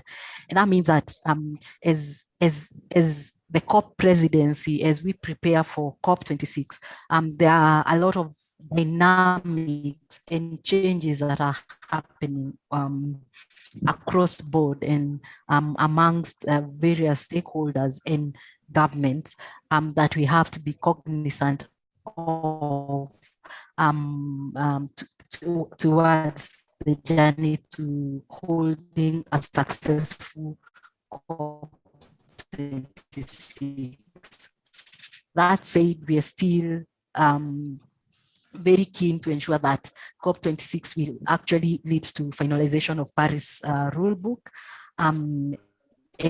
especially the issues that were left over from COP25, and that it's also going to be a hallmark with regards to climate. So because of that, and looking holistically as to how that the presidency has prioritized and is advancing deep conversation that are in a way to align to Paris Agreement. So we can go to the next, please. So that is the aim. So what challenge are we addressing? I've mentioned the COVID-19, but at the same time, last year, if you remember, and if you have been following this discourse, there were key reports that came out, and basically they were looking at the ambition gap. So the ambition gap, we're talking about ambition gap on mitigation, ambition gap on finance, and ambition gap on adaptation. What are we trying to say here? what we are trying to say here is that if you look at the analysis that has been done, if all NDCs in the whole world were to be implemented, they will not be, will still fall short of meeting, of being within 2 degrees Celsius, below 2 degrees Celsius. And that means then we are still, or rather there is still going to be increase in temperature. And the questions become how then our country is going to survive in such conditions. So with regards to ambition on adaptation, you find that there has been a challenge as pertains to the focus between, a lot of focus has gone to mitigation rather than adaptation. And we are not saying that is bad, but what we're saying is that there needs to be a balance between mitigation and adaptation so as we can have a collective response, because even if we reduce the emissions today, there will still be a need to adapt to the already impact that we experience from climate change. On things I believe everybody's aware. One, we have the 100 billion goal per year, and then also there is the challenge between investments in mitigation and investments in adaptation. So that is one of the challenges that around which COP26 is being held. And in addition to that, of course, we have now the negotiations which co-presidency together with UNFCCC have to figure out what that means as pertains.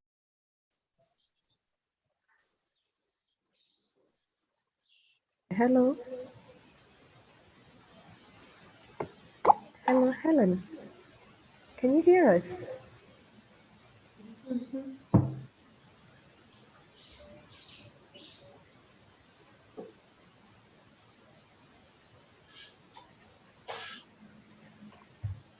I think we lost Helen at some point.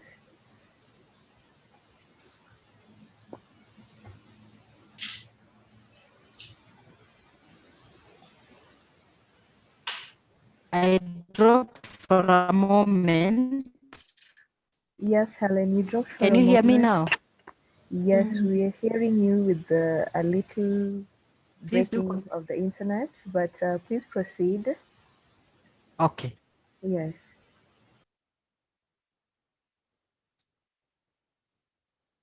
Showing my internet is unstable of all the other days.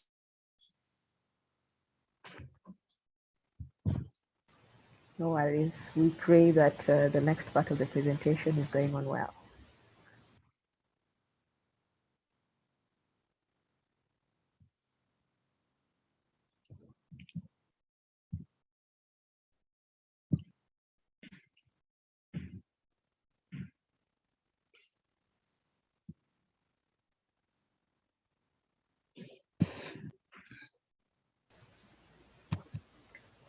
Helen, can you hear us now?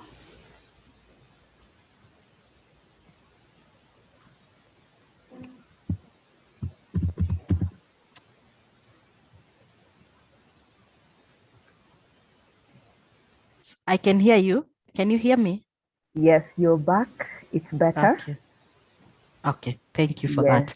So I was saying, we can go to the next page, which is on the mitigation gap. And basically, the mitigation gap here just elaborates what I was trying to highlight earlier with regards to if you look at all the NDCs that are submitted and current policies where they are heading, so even the current development policies, they are already higher than the NDCs, all the NDCs that have been submitted. And that means even if you were to implement all the NDCs in the world, we'll still be above where we are supposed to be.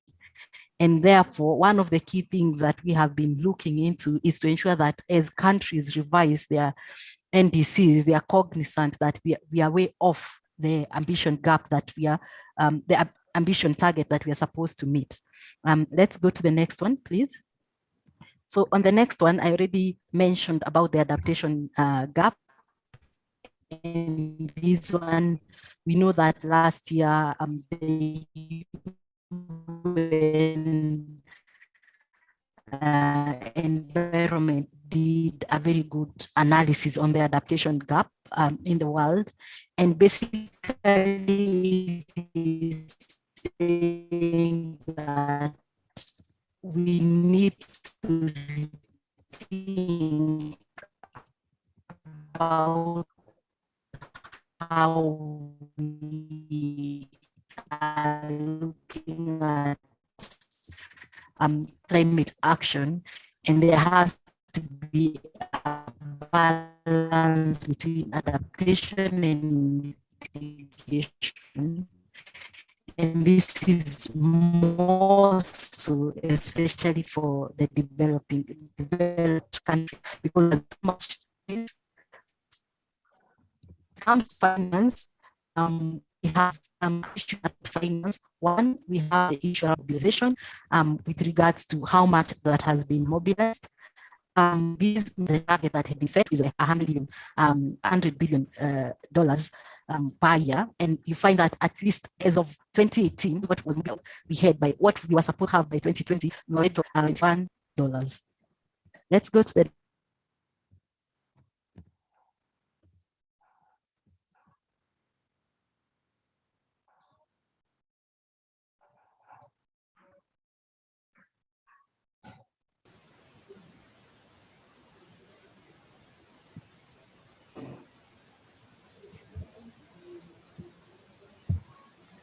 Helen, can you hear us?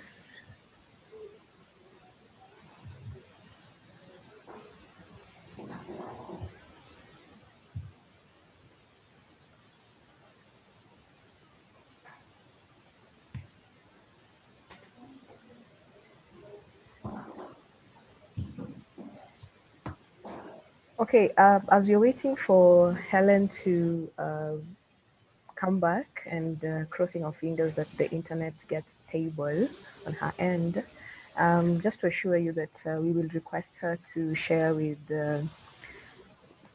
us this presentation, just in case there are places we have missed.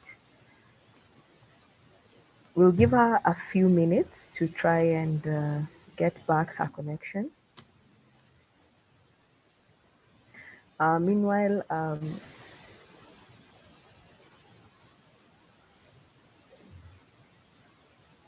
we could have some questions so far from the presentation she has already presented. Hi, Helen, are you back?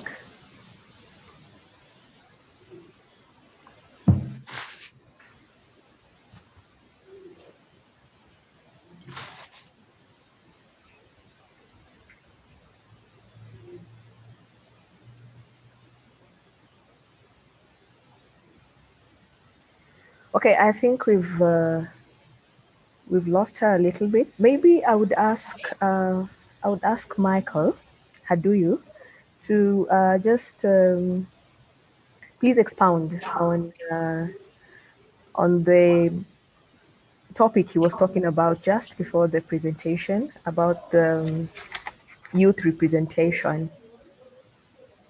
Please, Michael Haduyu. This is a good ambush, but thank you, Sharon. But first of all, before I proceed, I just want to request Madam Lydia Mwithia and Dominic Atambo to mute their microphones kindly. And if it's possible, Lydia, kindly lower your hand, because I'm sure you raised it during that time. Thank you. I don't know what else to say, but because Helen was speaking about, oh, Helen, you're back. Thank God I was being ambushed to speak about what you're talking about. But as she's setting herself ready, I can just say that the youth I'm so sorry. Okay, proceed if you have stable network now. Thank you. It is still saying it is unstable, and funny enough, both of them are just not working. My two internets are not working today. So can you hear me? I don't even know now. Yes, Helen, we can hear you, and you were lost at the part where you were talking you were about to present to us the finance gap. Okay, then we can start then the finance gap. And basically here, as I was saying, here it's just looking at the finance gap globally, but of course we know even in Kenya we have the same problem where we have more investment in mitigation and less investment in adaptation, despite talking about and mentioning that adaptation that is that for our NDCs, of course, Kenya's emissions reduction gap is Paris compatible. So that one I would say, and we have also made very good progress in terms of meeting that goal that we have set. In fact, if we were to implement just what we have set for energy, we would actually meet the target way earlier than the 2030 that we have mentioned. So to address the challenges that I've just discussed, we go to how the presidency is looking at this issue, and this goes to what I had been requested to speak about. So we can go to the campaigns, please, which is the next slide.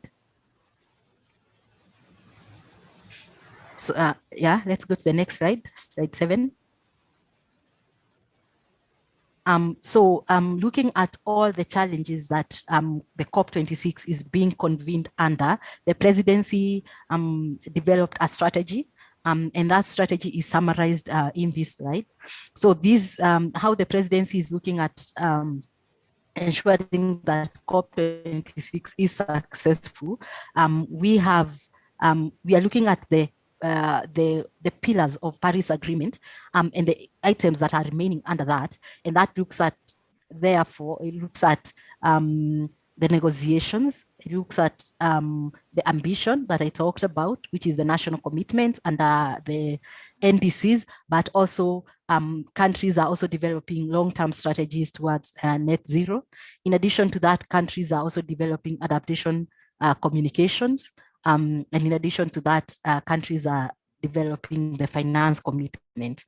Sometimes you will have countries developing these as separate documents, but most of the time, as you saw from what Michael was presenting, this is Michael Kumu, you will find that sometimes they are already integrated into one document. For example, for Kenya's adaptation communication, there's a likelihood that you're not going to have a separate communication because already our NDC has an elaborate and well designed adaptation ambition in terms of where Kenya wants to go with regards to that. So we may not have a separate adaptation communication. When it comes to finance commitment, again, you'll find our NDCs already include that. We already have what is it that will be coming from the domestic sources and what we expect from international sources. For negotiations, we are looking at building consensus. And of course, this means completion of the Paris rulebook, including the very contentious issues like Article 6 and matters pertaining to common time frame, transparency issues, and other emerging concerns around negotiations. Then, with regards to how do we ensure that we are driving forward some of the, for example, ambition gap, and matters to do with adaptation and adaptation. So the presidency settled on 5 campaign areas, and those ones are the ones that you can see there. We have adaptation and resilience, energy, finance, nature, and transport. So we can go to the next slide, please. written last year, and you are in the process of which is very critical. So for the next slide, they are moving on my end. Haduyu, I don't know about you. So for adaptation and resilience, what is it that we want to do? We want to first drive action. Like we want all to understand that there is need for increased action on adaptation and resilience. Then there is also expertise, because there is no agreed, people commonly say we want adaptation, increased adaptation action, but there is sometimes you cannot really tell what's the difference between adaptation and regular development. So there is need to increase expertise and knowledge sharing amongst parties, and of course increase finance for adaptation. Then we go to energy. Cost is to increase increase or accelerate transition to clean, but we are also cognizant that some countries will still have passion of fuels and resources. Really talk about they're able to talk about the funding. And so with regards to transport, that the zero emission vehicles and other areas of greening transport is required. And then for nature, of course, is to drive nature-based.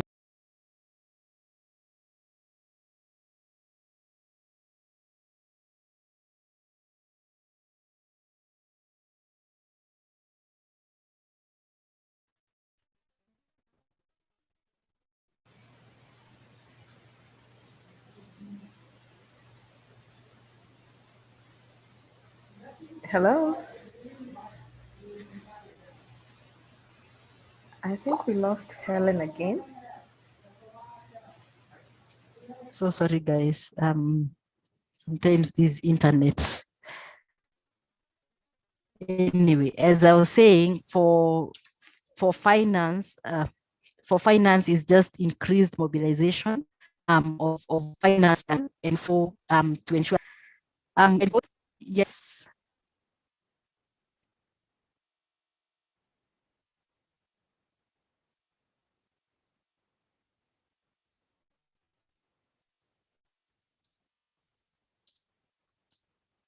I can hear you. I don't know. Hello, Helen. We lost you at finance.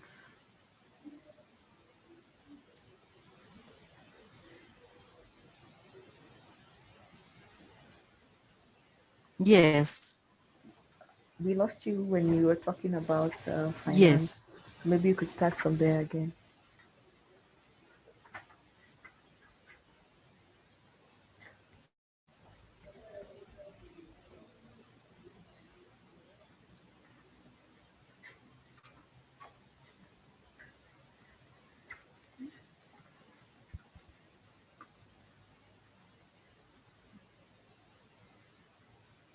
Hello.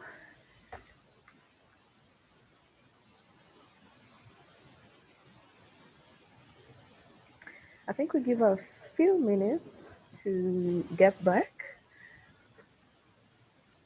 But I hope so far, despite the disruption from internet, I hope we are able to get the gist of what she's talking about in regards to the agenda items for COP26 and the focus areas. Hello, Helen. By any chance, are you back?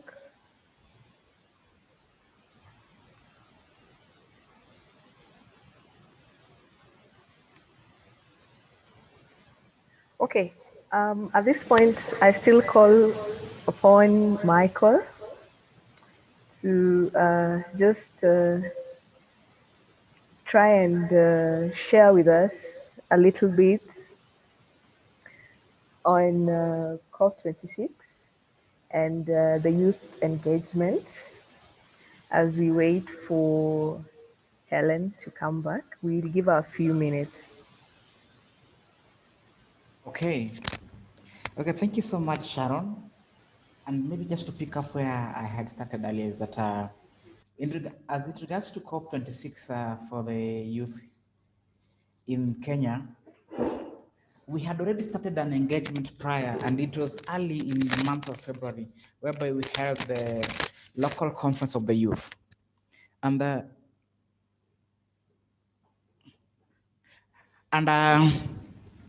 we developed a position paper that we intend to submit it to the YUNGO, YUNGO being the youth NGO that brings together all the young people within the globe that engages, that has been mandated to engage in the UN process.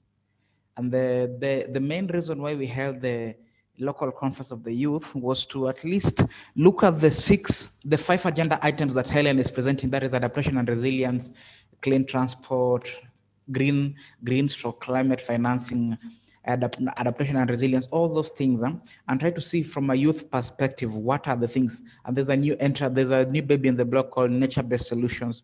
And we're trying to look at how does these issues affect the young person, or what are some of the initiatives? Because when you, hello? Because when you go to the COP, you're supposed to also show what initiatives that you've been doing that feed into the.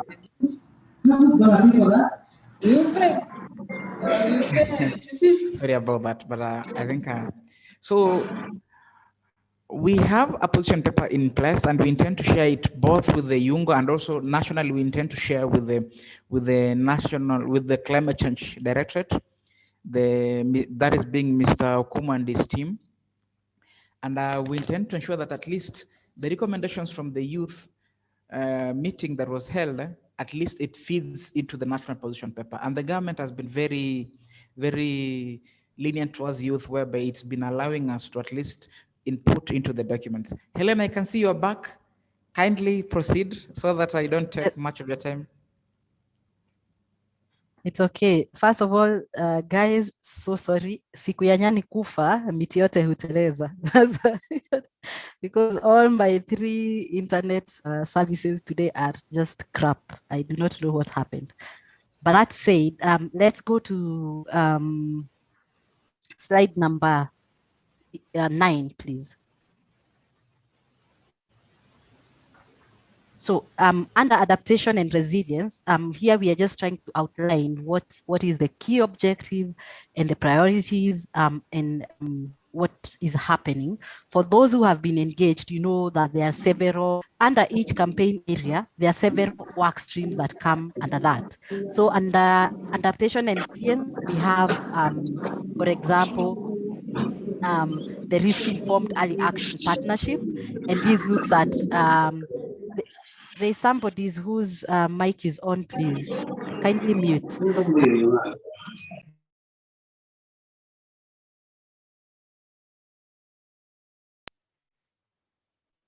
Don't mute Helen, mute others. So as I was saying, with regards to each of these campaign area, we have specific work streams that are under that. I'll highlight a few ones that we are working on with regards to Kenya. We have Kenya joining risk-informed early act partnership, and that is focused on disasters. We also have another one that is the Adaptation Action Coalition, and this one is an initiative of the UK and other countries which were part of the UN Climate Action Summit, UNCAS, call to action on adaptation.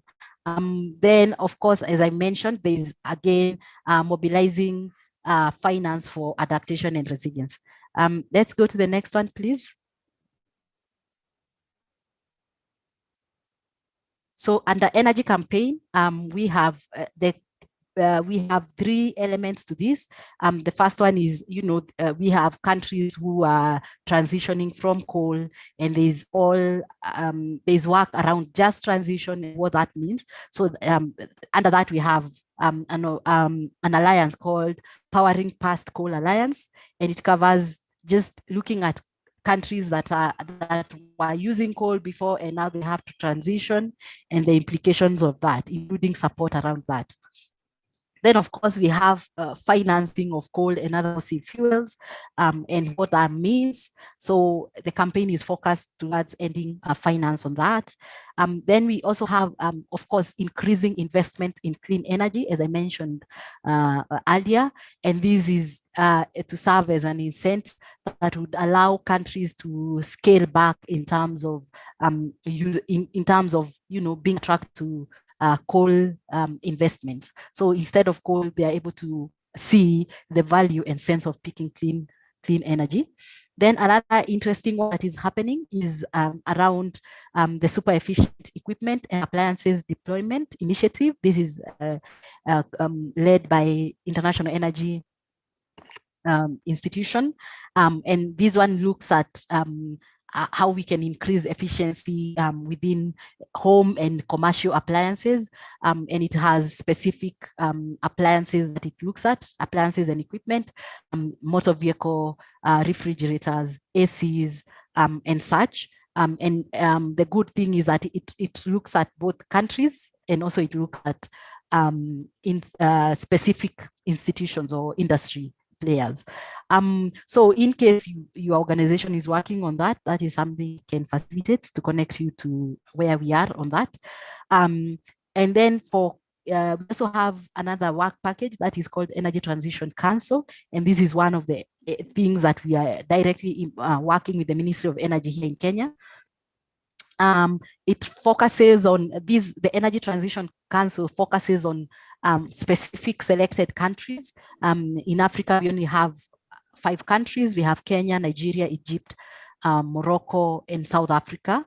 And the reason for the grouping of these countries is to see, we are testing to see how can we deploy a rapid response to accelerate to clean energy. As we already know, Kenya is doing very well with regards to clean energy. With regards to our electricity generation, we are already at 73% generation of renewable energy. And when it comes to dispatch, we are already over 90%. So that means we are already doing quite well, but we need a nudge. And so as we know, we have a challenge because that is as pertains to electricity. But as pertains to energy overall, we have a challenge with regards to cooking. We still, over 75% of our cooking in urban rural areas is from wood and charcoal. And that is a huge dilemma on rest and restoration activities. And at the same time, also with regards to transition to clean energy. So we are working with the government of Kenya, specifically Ministry of Energy, as pertains to clean energy transition, 100% clean energy transition by 2030. Of course, looking at identified areas, among them greening grid, looking at matters pertaining to clean cooking and matters pertaining to energy planning, and all that. And of course, energy access, that comes with mini grids, off-grid investments and such. Let's go to the next one, please. When it comes to transport, so transport, as I mentioned, it's acceleration of zero emission transport systems, including zero emission vehicles. For the mission here, we did not prioritize this as one of the things we'd like to advance. Not because there is no opportunity for Kenya, but of course we understand there is a lot that needs to happen, including infrastructural investment. And I think Kenya is still some few miles behind in terms of getting to a level where we are talking about transition for the whole country, not just a few people trying it out, maybe in Nairobi or other cities. Let's go to the next slide, please. So for the nature campaign, This one we are focused on nature-based solutions and ecosystem-based adaptation.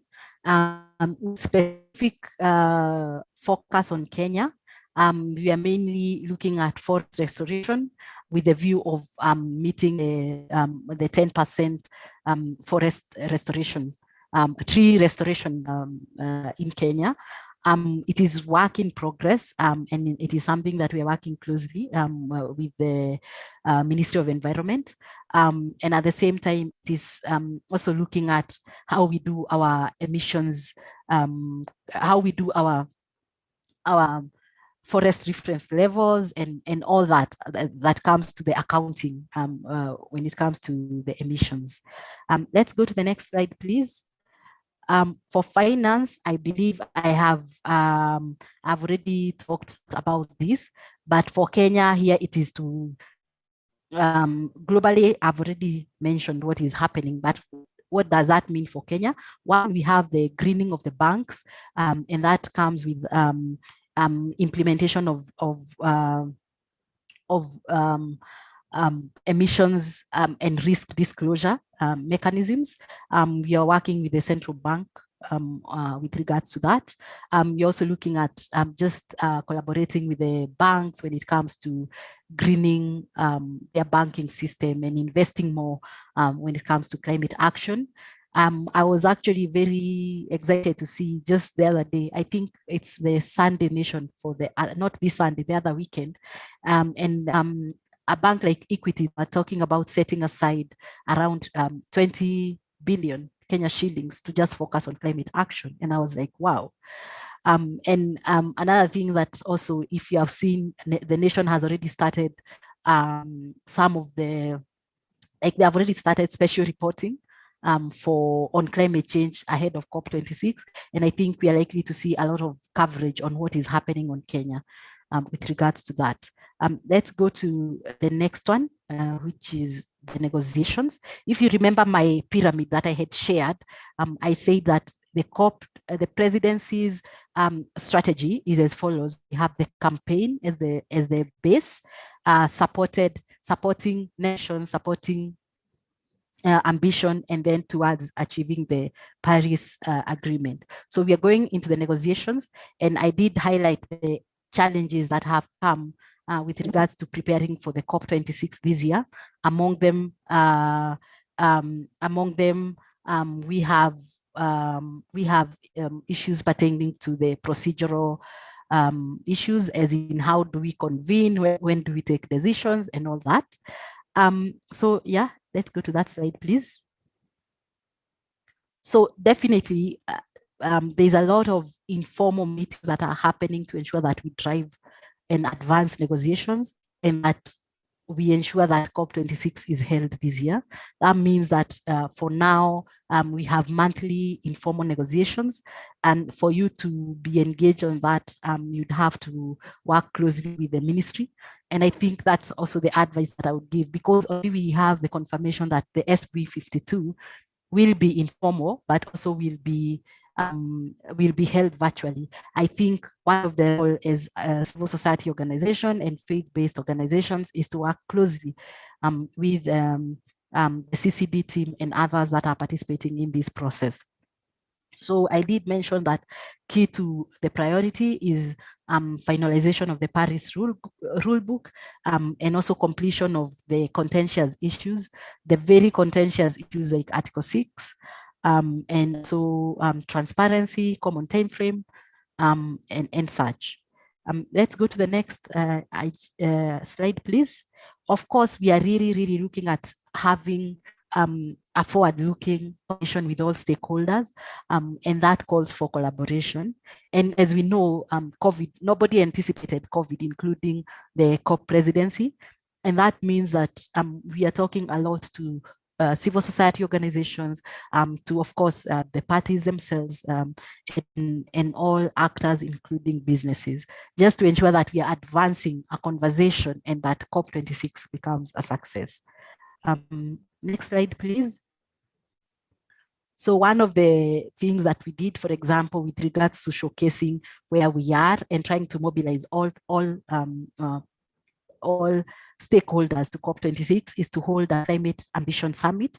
This was after a lot of diplomatic engagement with countries to whether they submit ambitious NDC. We did like a stock take of some sort of where we are, and this is what we had over 90 countries, businesses, sectors, cities, including world leaders attaining the climate ambition. Of course, out of them, we had around 45 leaders actually about how their NDC has been more ambitious than what they had submitted in 2016.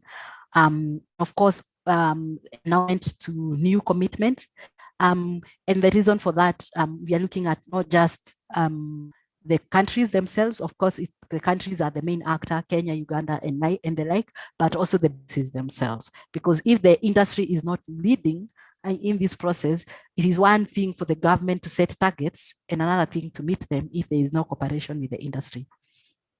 And of course, we are keen on the big emitters, the Japan, and all the others. And we have seen what, for example, the US is talking about 50% emissions reduction. The UK set at 78%. We are seeing some level of movement that we need to appreciate in terms of the commitments that are coming forward.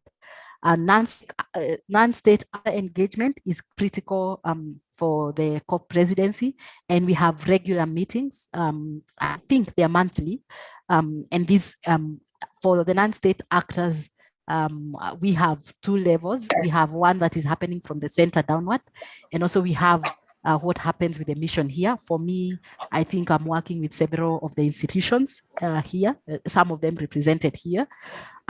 And just to ensure that we are speaking a language that is geared towards making COP26 a success. We can go to the next slide, please. These may be relevant to the teams here. So we have two sort of sort of mobilization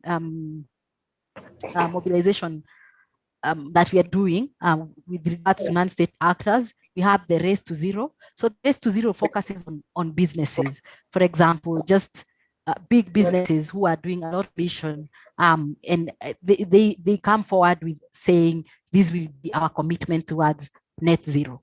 And for those who may know, with regards to net zero, we are talking about being Paris Agreement compatible by 2050. And this is basically what we're trying to do, mobilizing the actors. Down there, you will see a small, in that slide, you will see, and you can see how many cities, regions, businesses, investors have made. So you may ask, what is it there for the civil society organizations? So is the Race to Resilience campaign. You can see it just at the bottom of the slide. I can see the cursor has been put there. And basically that is talking about, sorry, just where we are, but the last paragraph is the one that I'm speaking to. A sister campaign, if you can see that, that statement. We have Race to Resilience, and this looks at now civil society organizations and their plans with regards to enhancing that their actions are green. And the reason why we did this, sometimes civil society organizations, sometimes they might think their work is just advocacy, but also they need to green their actions. Let's say if it is flying, if it is all the activities to running a civil society organization, but at the same time to mobilize action in the areas that they are in. Let's go to the next one. So again, with regards to gender and inclusion, this is critical for COP26 presidency, and I have highlighted aspects as to how we are ensuring we have gender and inclusion at COP26, and we have a lot of conversation happening parallel to the campaigns that we have been doing, the 5 areas that we have been doing. So what I can do, Susan, what you could do, you could share the PDF that I had shared distribute to all participants, just for them to be able to see this information in case I have presented, if in case I've rushed through the presentation because of time. So the next slide, I think I will stop there for now. The next slide just looks at the UK and what the UK has done, just in case someone is interested to know what is it that the UK has done in terms of increasing ambition and in terms of ensuring that they are Paris Agreement compatible. Yeah, I will stop there. You can go to the last slide where we have 25, slide 25. And we can stop there with what our COP president designate is saying, and he's very keen to ensure that we have a successful COP 26 and that transition to COP 27, which is an African COP, is as smooth as possible. Of course, this comes with a lot of diplomatic engagement with the African countries. And out of that, Kenya is one of the priority countries where this diplomatic engagement is happening. Back to you, Susan, and thank you so much for your time to all participants.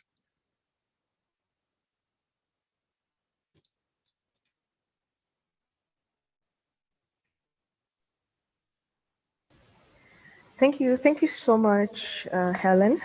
We are sorry about the internet disruption, but the presentation is very much appreciated.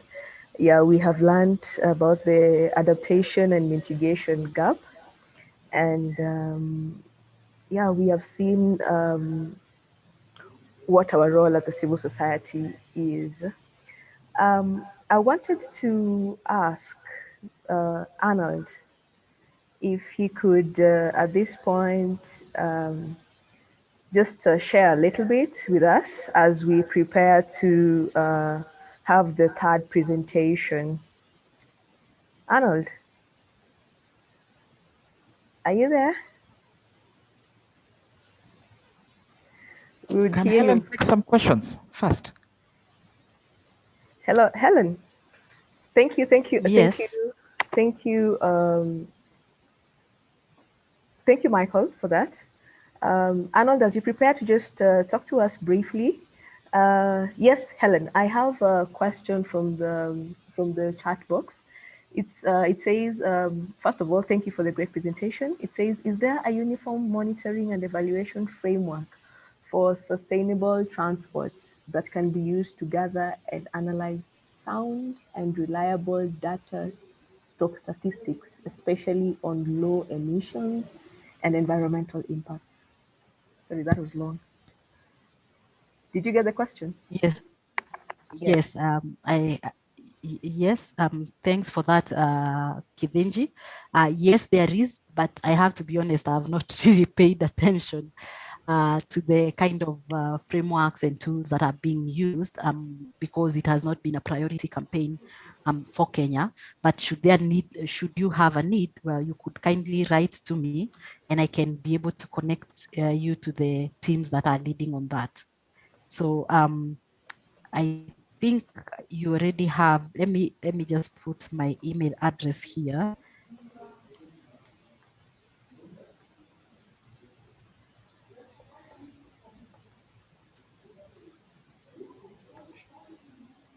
There you go.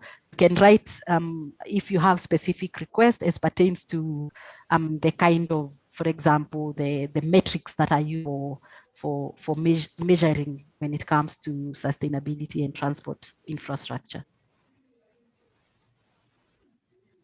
Okay, there was another question from Sharon Kibor. It says, not sure if my observation is right, but I don't see loss and damage as a priority for FCDO. Yet, Kenya is experiencing... Sorry, can you hear me? Yes, I can hear you. Yet Kenya is experiencing increased frequency and impact of climate shocks.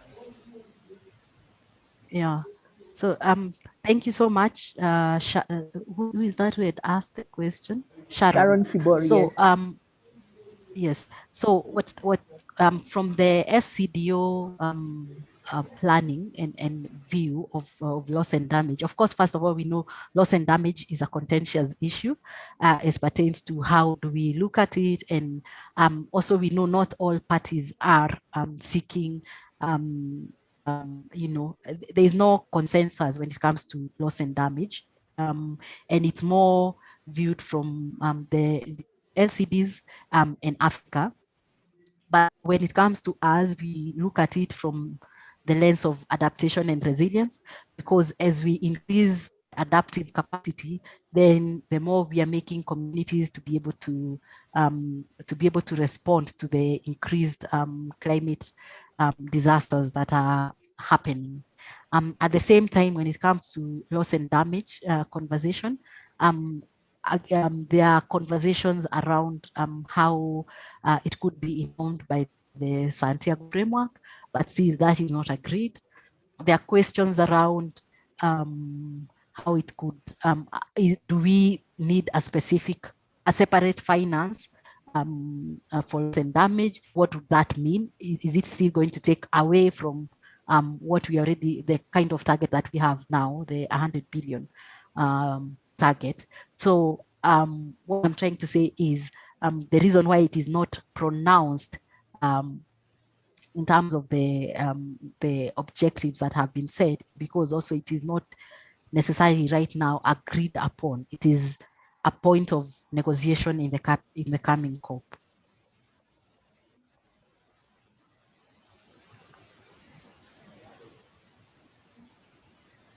Okay, I hope the question is answered. Michael, did you have a question for Helen? I open the floor now for questions. I think I've written my question on the chat, but I can just ask it. Okay, no problem. Because being that Helen already works with the COP 26 hosts themselves, and sometimes we only get, personally, when I've engaged with the climate change directorate, you get to get the agenda items that are being discussed that year during that COP. Either when we are going for the subsidiary bodies preparation, when the government has invited you to come so that we can discuss the subsidiary bodies agenda items. That's when now you get to see what are the agenda items. Yes, we understand that in this COP, they've prioritized 5 areas. But under those 5 areas, like for instance, in adaptation and resilience, what are they tackling? Because from Helen's presentation, I could get that there is the key agenda items are finalization of the Paris rulebook, completion of the contentious issues like common timeframes, transparency mechanism. But what are the other agenda items under each article? Thank you. If we could get it prior, that can really help us to prepare for the SBs that will be online. Thank you. Thank you, Michael, for that. Definitely, there are other agenda items. Actually, we have around 40 issues that will be negotiated on. But as the COP presidency, it's not our mandate to share, because all these communications should come from the COP Bureau. So yes, I may have sight to that, but unfortunately, I'm not in a position to share until the COP Bureau shares through the UNFCCC website.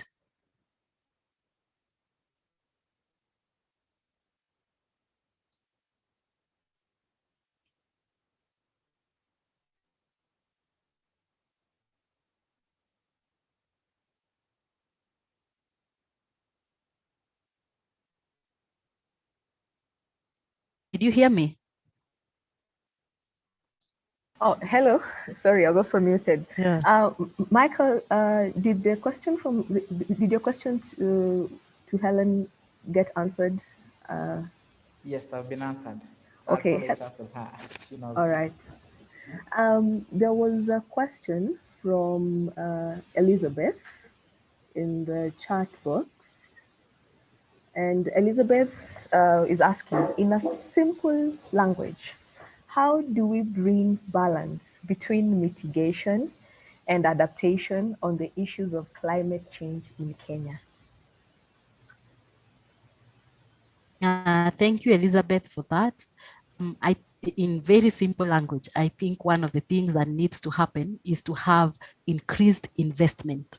So from paper to action, because when you look at, for example, the NDCs that we submitted and the NCCAP 2018 to 2022, they are very clear and categorical as pertains to what needs to be done when it comes to adaptation. In fact, if you look at even the financing requirement, you'll see again, we need more for adaptation and for mitigation. So when it comes to policies and plans, we are good. So what right now is missing is the actual work. Of course, one of the issues that has been there when it comes to adaptation is developing what we call the bankable projects. And it's, of course, you understand the reason for that. It's easier for investors and donors to work on mitigation because they can see return on investment. But when it comes to adaptation, sometimes they are not able to see that. But if we as a country, of course, using both our domestic resources and international financing, are intentional in terms of activating the projects that we have already put in our policies. So beyond the policy frameworks that we have to real action. And also the other thing that you will find, let me also clarify this, it's not that we don't have adaptation, we just don't have it at scale. So you will find a small project, and of course, when we are working with CSOs, that's what we do. A small project, let's say, cattle dips in Marsabit, but if I go and do such a project, but I'll just do 5 cattle dips, has Marsabit increased its adaptive capacity as a whole? No, it's just a small community that maybe you have helped. But we know climate change does not have such boundaries, like the administrative boundaries. So long and short, we have to have real action on the ground at scale, so that we actually shift the balance from too much focus on mitigation to focus on adaptation.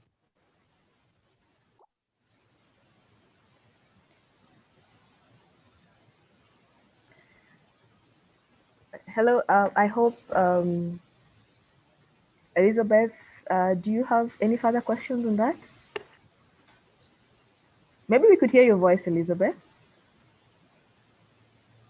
Okay, yes, she says she's answered correctly.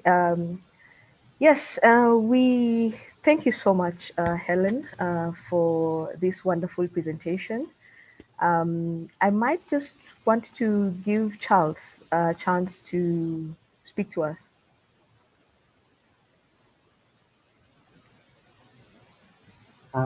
Thank you, Sarah. So far, so good. I think we are progressing well. I don't want to deliver on what has already been spoken. Maybe we can just move to the next presentation. But thank you so much, Helen, for the very productive engagement. You promised also to share with us your contact. So I believe that in our own independent capacity as organizations, and also collectively as a forum, would want to keep this discussion alive and we'll reach out to you. We thank you so much. Okay. Thank you, Charles. And I think I did type it on the chat function. Just let me know if you were able to get it. Oh, it seems I sent it to Maureen. Sorry. Yeah. Okay. I can't send that to everyone for now. It's okay. We'll but I will share with you. Thank you. Yeah, thank you. Yeah. Thank you too.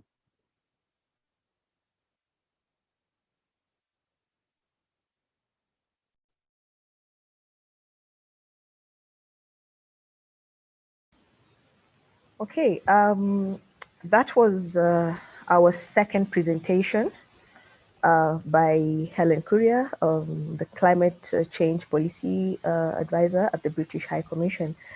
We are now going on to the next presentation, and just before that, I would like to invite Arnold Bundo to speak to us briefly, and then we go to the next presentation.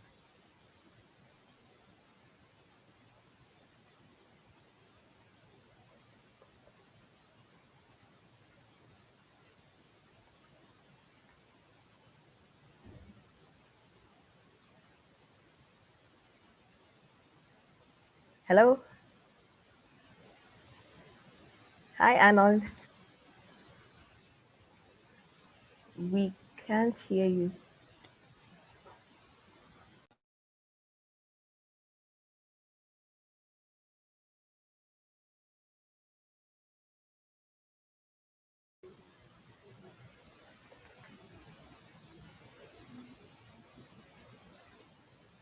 Hello, Arnold.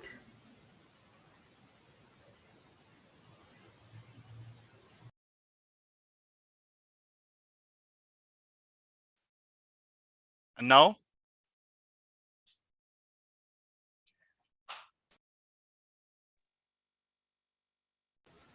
Yes, now we can hear you. Now it's better.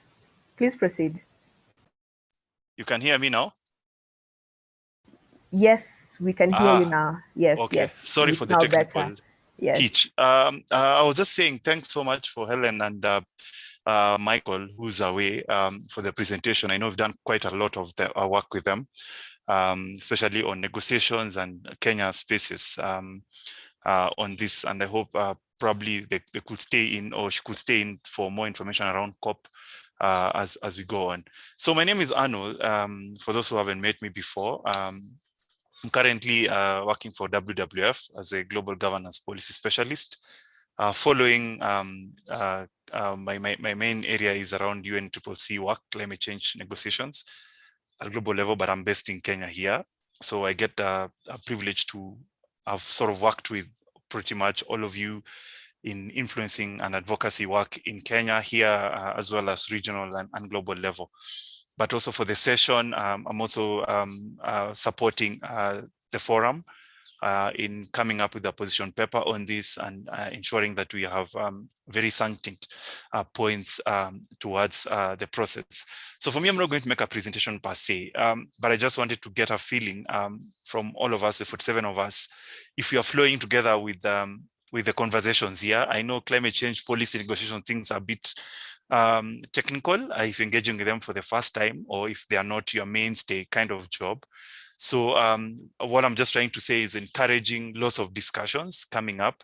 I know we are about to go to breakaway sessions, and for me, just in preparation for this, I wanted to just summarize. I think up to this point, following the opening remarks from the ACT Alliance Secretariat themselves, represented by Elizabeth here, then we had the opening remarks as well from Okumu, who gave us, from his speech, I could get, he required that a climate change issues approach or take a whole society approach. And he called upon us to be part and parcel of this conversation. And he specifically went ahead and mentioned that ACT Alliance, or all of us who are gathered in here through association of the Alliance, is we are strategic partners in climate change, and that drawing our support from an ethical, moral imperative, but also mainly from a diverse membership and grassroots touch, and the work we do. So for me is, and then that followed up the presentation on the COP specifically. I know some concepts might have been like loss and damage, things might have been new to people being mentioned here because of the technical nature of the work and negotiations. But I just like to, allude to the fact that we are going into these group discussions, and we would like as much as possible to have a lot of discussions. As you're all aware, this is a multi-stakeholder dialogue workshop. So it's just not any, unstructured conversation. It's actually a framed conversation. And there are certain things I would like to capture out of this, or like us to capture out of this, so that it can inform our position paper and our advocacy strategy going forward, not only this year, but in the years to come. We've looked at the climate change, and I liked how Kumu brought from the very basic, because sometimes we start talking about climate change and people are wondering, what is this climate change? The differences mainly from weather and what that means. When you talk about being in an era of Anthropocene, what does that mean? How human activities contributed to issues around climate change that you're seeing now, or the extreme events that you're seeing now. And I also liked in the opening devotion sharing, the Reverend, or the one of sharing, mentioned around what you could probably what you're seeing evident in the country and in the neighboring countries. When we talk about the droughts in Marsabit now, all this part of what you're seeing as climate change going forward. So for me, it's just to alert you that in this conversation, we are trying to have as much as possible have a structured conversation. We'll want on session 1 that has been shared, when you go to the groups and the group leads have already prepared questions, to try as much as possible to look into the questions that have been shared, and as much as possible see if they find relevance, or you can be able to point out evidence in the country and how solutions that you would suggest for such kind of things. We are going to have something on clean transport or energy. I think for Kenya, we know currently now we have a bill, which I understand WWF has been supporting on non-motorized transport, basically encouraging more Kenyans to cycle. I know we are obsessed with cars and all the flashiness that comes with it, but there are efforts towards ensuring that we have a clean motorized, sort of non-motorized transport, where we have a lot of us cycling. I hope it's going to be practical for us. The lanes, I think you see in the roads that are being developed, especially with NMS, they're deliberately trying to dedicate lanes for cycling. And I think this is in anticipation of this particular bill that is being sponsored by Naisola Lesuda, MP Women Rep for MP for Samburu County. And such initiatives, and we want to see in your discussions if you're sort of particularly aware of such initiatives that are happening at national level, both in Parliament and in the Senate as well. We are going to look into nature-based solutions and again, and seeing how when you talk about mangrove restoration, when you talk about Kenyans planting tree cover 10%, when you talk about restoring wetlands, what does that mean to us, and how do we find this taking shape in actual practical sense as a population? You're also going to talk about climate finance, and I'm sure the lead contact person here is Hadu, together with others in the team, and we're going to look at our understanding. Because if we don't understand the issues, or we don't understand the landscape of these things, then it becomes hard for us to engage or to hold government accountable in some of these processes or some of these commitments that they have made, and the ones that are going to made even come COP26 going forward. So for me, I think I'll allow if there are any broader questions around that particular, the two pieces of presentations that have been made. And then as we prepare, I think I'll be advised by Sharon and Charles and Lillian as well, and Susan, when we're going to go into the breakout rooms. From the program, I think we can be able to be advised on that. But for now, as we continue the discussions, I know Michael is coming in now. I'd like us to not forget the discussions that we're going and try to tie them together, so that when you come to breakaway discussions, some of these issues that we are raising or want to raise, find them into these discussions, because that's where we would like to pick what goes into the position paper. So Sharon, thank you so much. And I'll take it back to you to usher in the presentation from Michael. Thank you. Thank you, Arnold.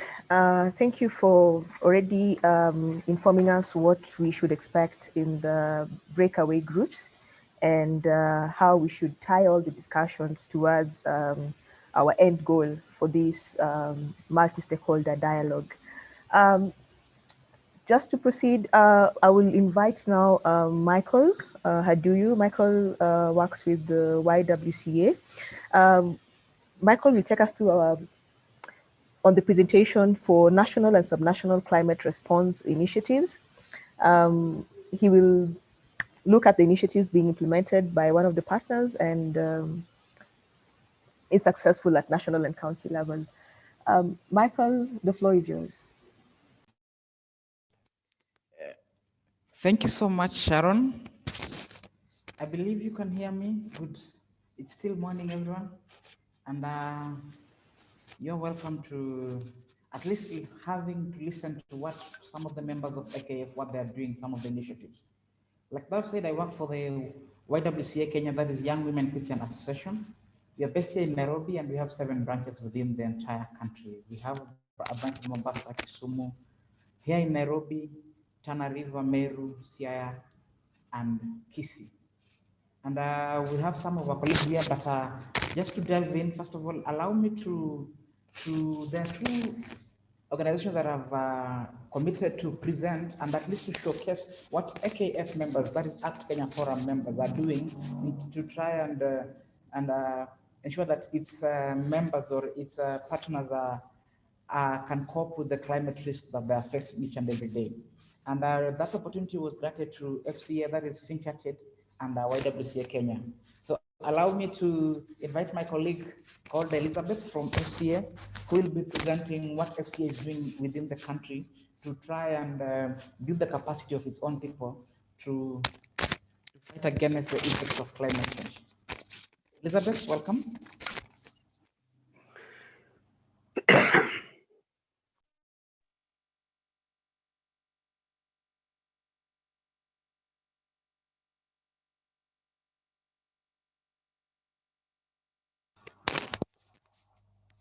Hello, Elizabeth, can you hear us?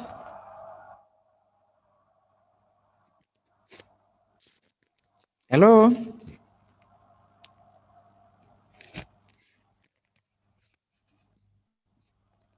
Okay, as she's preparing to come in, I think one of the reasons why AKF is giving its okay, she can hear me. So when you're ready, just Susan, maybe you can share the screen, her presentation. Thank you. Elizabeth, the floor is yours. Go ahead.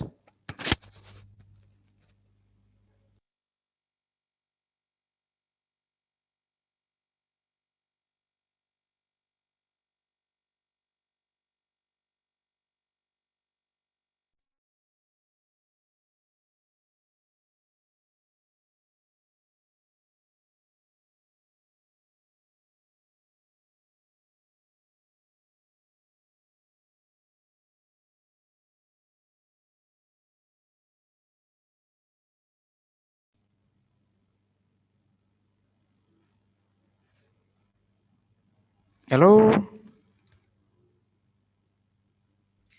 Hello. Thank you. Yes. Go ahead. No, sorry, it's Sharon. I'm just trying to confirm to the person who wants to speak that we can hear them.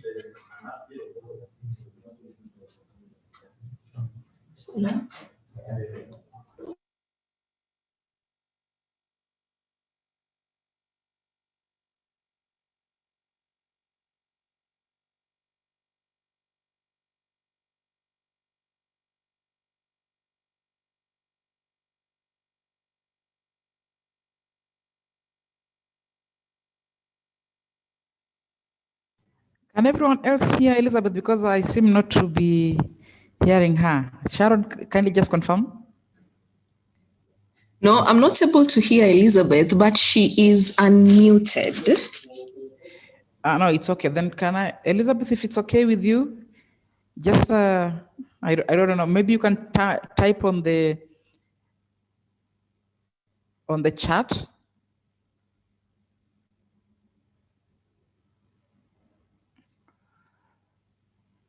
Okay. To save on time, maybe can I go first? Then can I give the presentation by YWCA on what we are doing? Then Elizabeth, after sorting out the technical hitch, she can join us after I've finished mine. Then it's okay. Then Sharon, okay. can you enable me to share the screen? Sorry, Susan. Yeah, you can share. Thank you.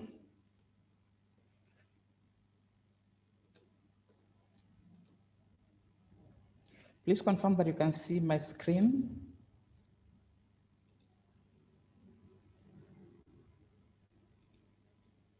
Yeah, we can see your screen. Okay, thank you. I'm trying to put it on the presentation mode. Okay, thank you so much. And of course, you already know my name, and I've already given a background of YWCA, that is the Young Women Christian Association. And of course, our goal is to empower women and girls. So the question will be like, then why I am not a girl or a woman, but YWCA empowers even men by men becoming, because YWCA is a membership organization, and they allow women and girls to be full members. But for us men, we become associate members. So they do not like do away with men. So men can also be part of YWCA, but as associate members. The only thing I cannot be is become a full member of YWCA.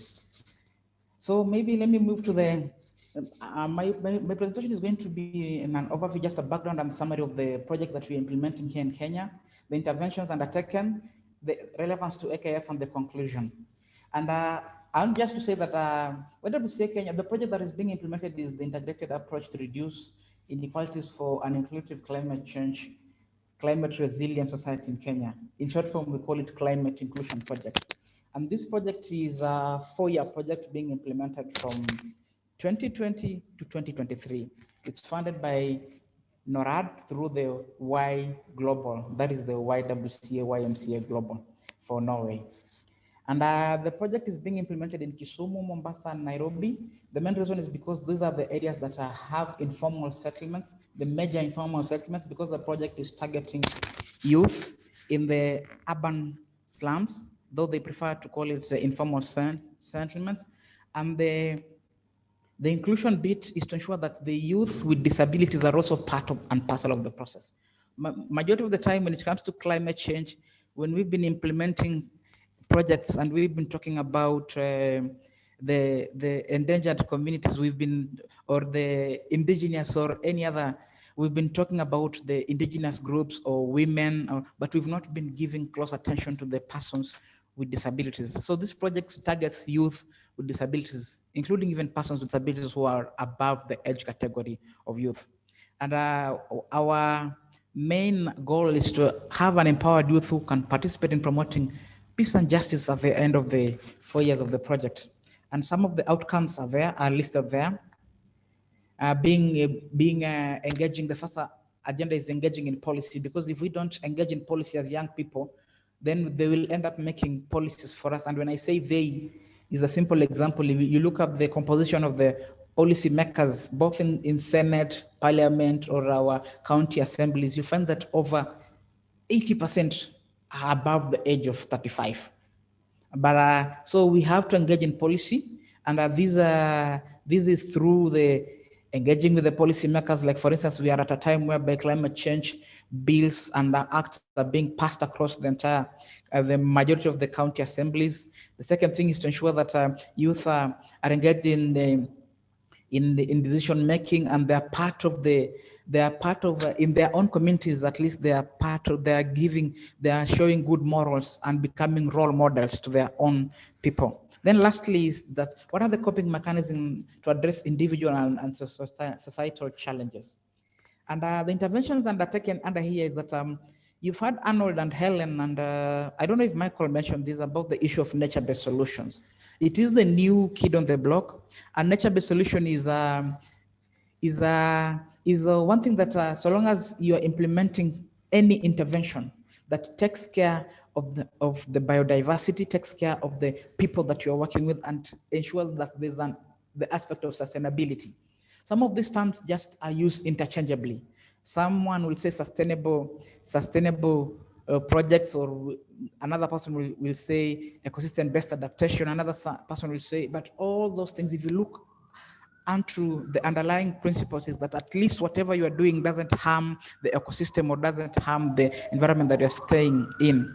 It respects the principles of intergenerational justice, whereby it can sustain the current generation, and it can also sustain the coming generation, while giving respect to the generation that has already passed. That is our grandparents and our parents, which are exiting the current generation. And YWCA, for one of the measures that I can pick up is that it has adopted a site in Mombasa Mikindani area, that is along the Tudor Creek, and we've adopted a site that is planting 1,000 mangrove seedlings.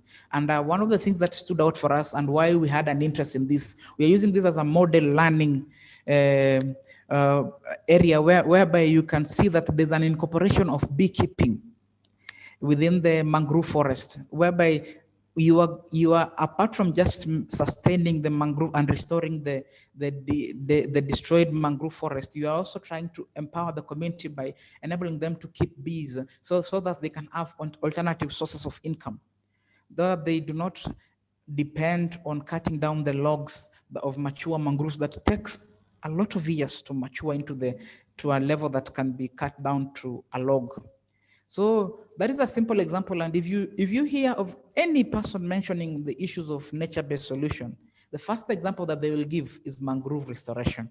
And as YWCA, we've not been left behind. But in Nairobi, we are trying to empower the communities, because in Nairobi we have an issue of space, and we have an issue because it's by 2030, it's estimated that 40% of the world population will be living in the urban setups.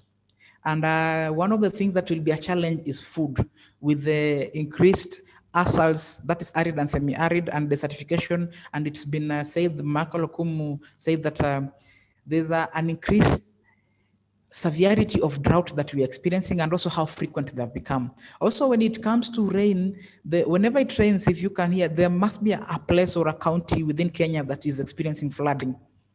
And that is in every time that we experience short rainfalls or long rainfalls, there's always a county or a place somewhere in the country that is experiencing floods. So which means in Nairobi, we have prioritized the issue of the concept that has been there for some time, but it's not been picked up so well, and that is the kitchen gardening, and also urban and peri-urban farming. And we're trying to encourage the young people within the slums of the Huruma area. There are new areas like Mukuru Kwanjenga, Kiambu slums, City Carton, to at least ensure that they grow their own food, basic food like vegetables, spices, like any other thing.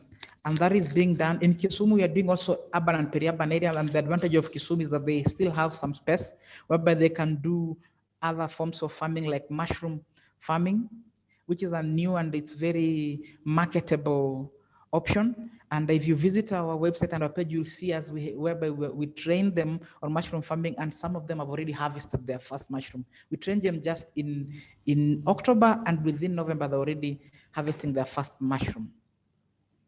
And I've already said this when I was explaining. And another thing is that we are doing is try to encourage young people within their own groups to adopt the issue of savings and investment, because youth can be there. Youth groups have been there and have been existing for some time. But unless we come together and find a solution of making them to stick together, then they eventually disintegrate when people get families or that.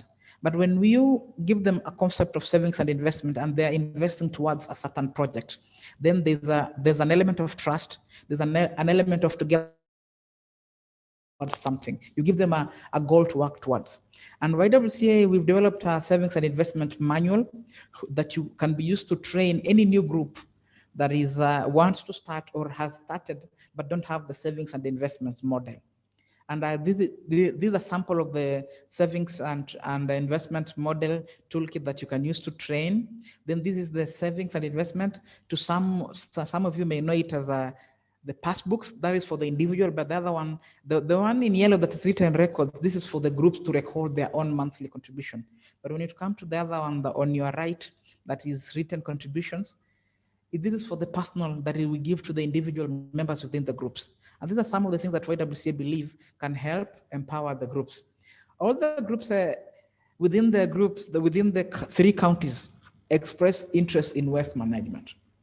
And within Nairobi, I know majority of us live in Nairobi, and you know, in your area, there must be somebody who collects your waste. If you don't know, maybe we also need to convert you to be a green champion, because you really need to know, I generate waste. How is it collected? How is it disposed? Where does it end up? Especially if you're a climate change ambassador. And we're trying to help them at least manage the waste differently, whereby there's the issue of waste recovery. We are trying to encourage them to use, and this is a concept that has been there, whereby they pick plastics. And if you look at nowadays, whenever the young people are collecting this waste, the first thing that they normally pick up out of is the metallic waste and the plastic waste.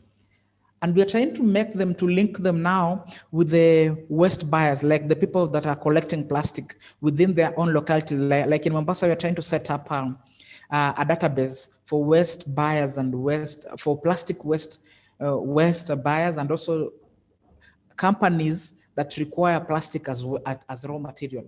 And that is something that we are doing in partnership with the Directorate of Environment and Climate Change within Mombasa. In Kisumu, we've already linked up, as you've heard our first presenter say, that they already have an act in place. And one of the things that we are harvesting from there is that there's under the adaptation bit, because somebody asked, how can we simply deal with the issues of adaptation? Adaptation is just empowering the communities to be able to take care of themselves whenever there's climate shocks.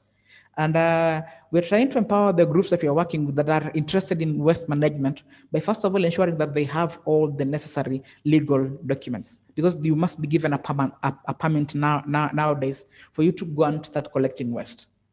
Another thing is that you have to ensure that you will be remitting within your own. There must be a system whereby after collecting, how do you now save and all those things? And that is what feeds into our savings and investment model. And in Kisumu, we've at least 3 groups have already been given permits to start collecting waste. That is in Obunga. If you know Kisumu very well, it's one of the biggest slums in Kisumu. Another one's in Kondele. And there's one that we are still in Kondele. We are still trying to follow it up if they can be given a permit by the Department of Waste Management in Kisumu.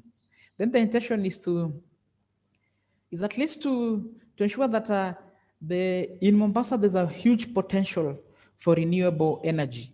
And this is because of the potential that lies from the coconut husks that are left after you've eaten your coconut, you throw away that husk. When during 2017, Nicholas will be here, but I know Sharon is here, Kibor. We did a huge campaign called Clean Energy Now. And one of the areas that we went to visit, we visited a person who's doing briquettes in Kikambala area, that is in Kilifi. And those are the best briquettes that I've ever seen.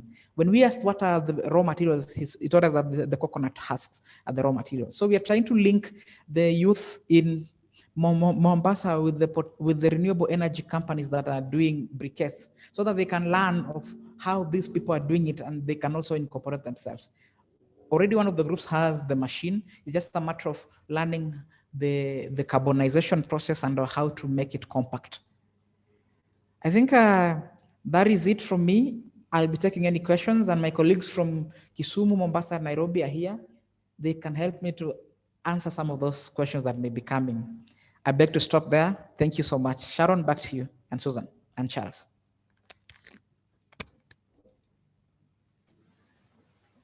Thank you, Michael. Very interesting to know what youth engagements are going on out there. The waste management, the husk concept. That's very informative. From the comment section, Christine says, thank you, Michael, for sharing your rich and inspiring work in YWCA. Beth also says, thank you. Please feel free to keep on sharing any questions you might have for Michael. Just to ask, do we have a representation from Elizabeth? Are we still having that presentation? Maybe we can do a mic check. Elizabeth, are you able to talk? I can share the presentation if you're ready.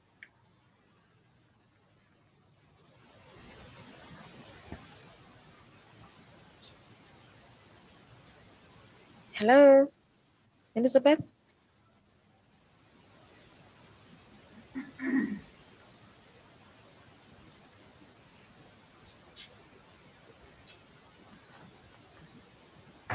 Hello?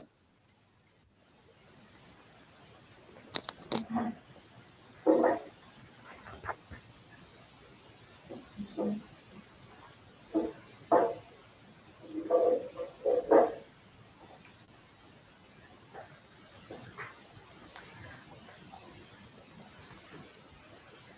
Elizabeth, go ahead, Sharon. I don't know how we Elizabeth, just by a show of hand, just raise your hand if you're hearing us, even if you're trying to talk and we can't hear you. Yes, Elizabeth has raised her hand. You're muted right now, or you're unmuted. Okay. You're now unmuted. Please raise a hand if you're raising your hand, but we can't hear you. Okay.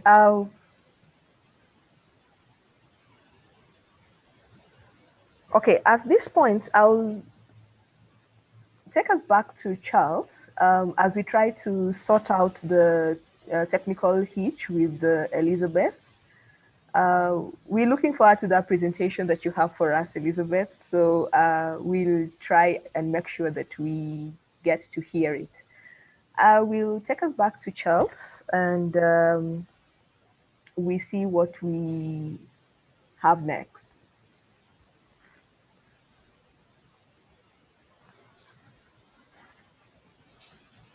Okay, thank you so much. We appreciate Michael for the presentation, and thank you also for the discussions that have been going on.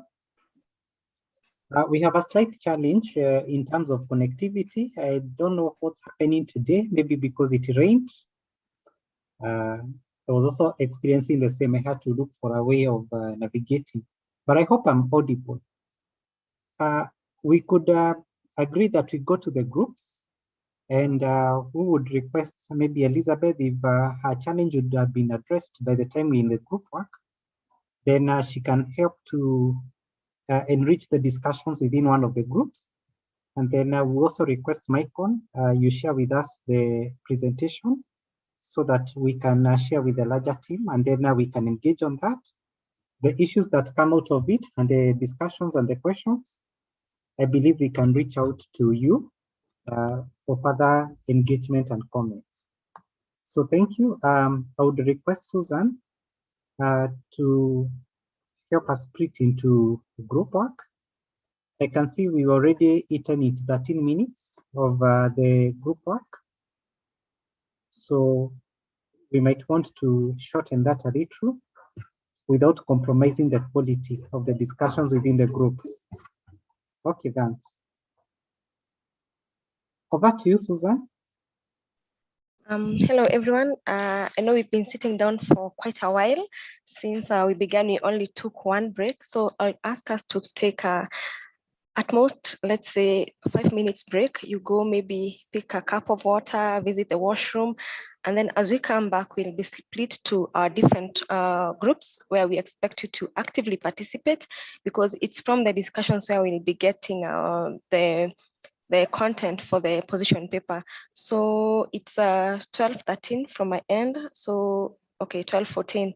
So by 12:20, kindly let's be here. Do not plug off, because we'll be using your name to break you out to the groups. So guys, we have 5 minutes to go. So just rush wherever you're going and then we come back. Okay.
Until 2 years ago, it was called the Rock of Misfortune, the giant rock at Masue village in Makueni County, which has domineeringly stood here since time immemorial.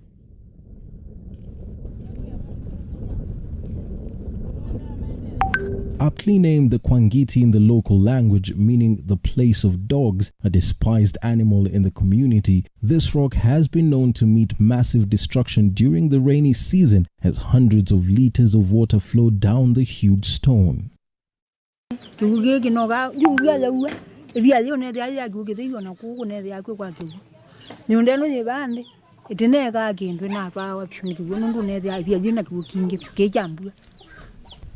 Those who are on the downslopes, they would get embarrassed by water, washing away their shambas, causing an intensive erosion, causing a lot of havoc, even deepening the gullies originating from the same hills.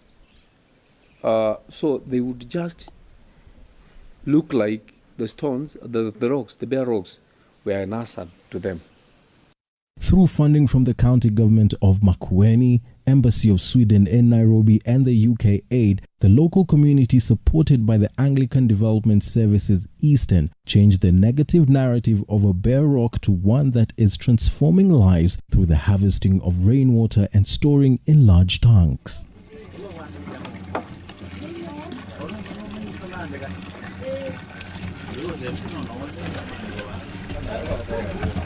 So we decided in this rocky catchment, in this rocky landscape, we would build a wall embankment around it. And that, because it's, massive rock with absolutely nothing, just rock. So we built the embankment cutting across halfway there, the rocky landscape. And so we decided if this wall can hold water when it rains, because there's so much that we can harvest. The rains come very short-lived, but heavy in quantity. I want someone to come to the blackboard and write for me 27. Today, children spend quality time in school. Farming and businesses are thriving, and the landscape is changing through tree planting campaigns, all supported by the availability of water.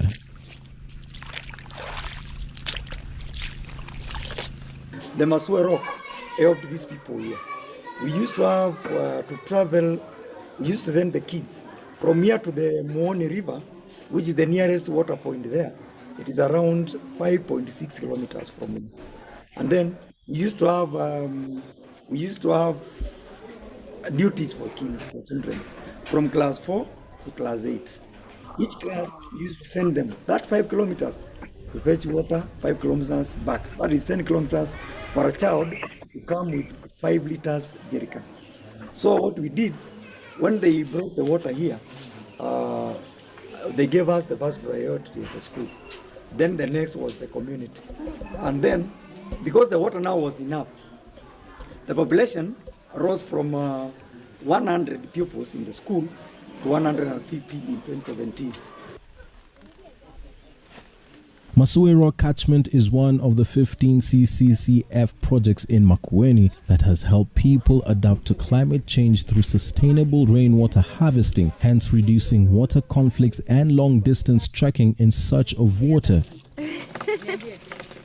Kuna familia ya watu 4 na tulikuwa tunaendea maji mbali huko.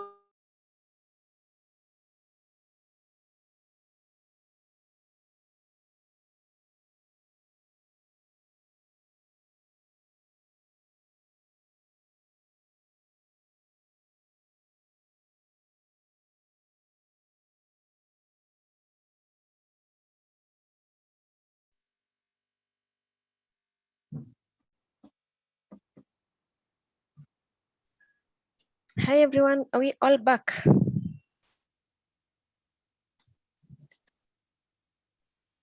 Hi Suzanne, we can hear you. We are back. Okay. So we're going to be split in 5 different groups. whereby we'll be discussing the 5 key thematic areas on the COP26. The groups have been randomly built apart from the group heads who will be helping us go through some questions. So wherever group you find yourself, it was randomly created. There was no procedure in following it. So Dixon, maybe you can give me a go ahead if we are ready. Or if we have, do we have everyone? Maybe we can all raise up our hands to see whether we have everyone back or some people are still on the break. So guys, we can raise up our hands to see whether we have everyone in the meeting.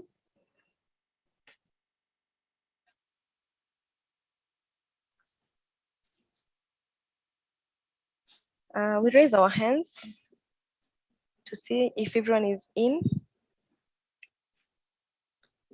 Okay. Arnold is in. Okay, let me see. It seems that most guys are not in the meeting. They're still, I'm still admitting some more. So if you're in, please just raise your hand. A majority of the people are not. We have 20, let's continue, 21.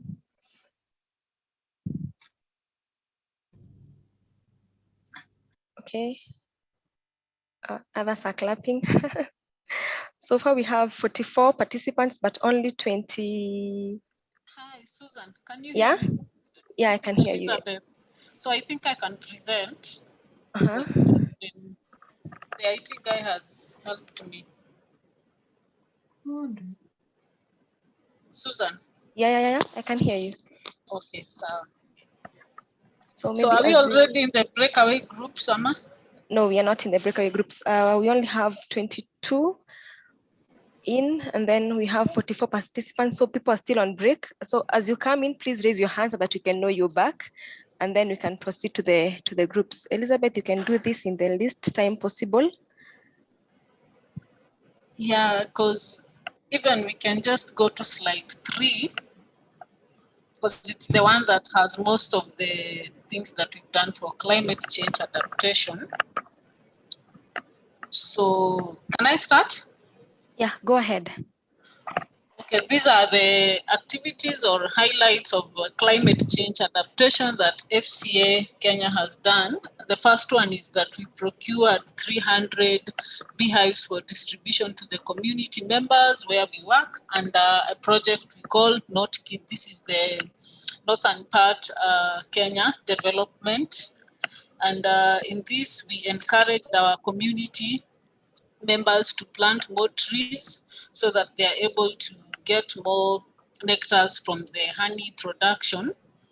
And still under this beekeeping, we are currently running a radio program for 7 days where we are educating people on how to do the commercial beekeeping. Form, I will forget. The second thing is that the community members in these areas, we are talking about Pokot, Turkana, and West Pokot, and also Kakuma and Kalubei, where we've asked them also to plant trees and maintain the natural forest. We are also having a discussion with Ministry of Agriculture on introducing tree species which will increase honey production for home consumption and selling. As you know that in the northern part of Kenya, we have people always having conflict over land. So we thought rather than having them doing livestock production, they could do beekeeping. And this is something we had had a conversation with the community. Then the next thing we have done in this is that we've collaborated with WASH actors, especially Norwegian Refugee Council and Peace Japan in Kalobei, where we've connected water and planted tree drought resistant to protect the children from the scorching sun. Then another thing we've done is that we train 100, whereby we have 38 female and 62 22 youth with entrepreneurship skills on beekeeping in Baringo County. Then the fifth thing we've also done is that we've ensured adaptation to climate change by ensuring the proper rapid assessment are done to assess environmental impact before any infrastructure is constructed.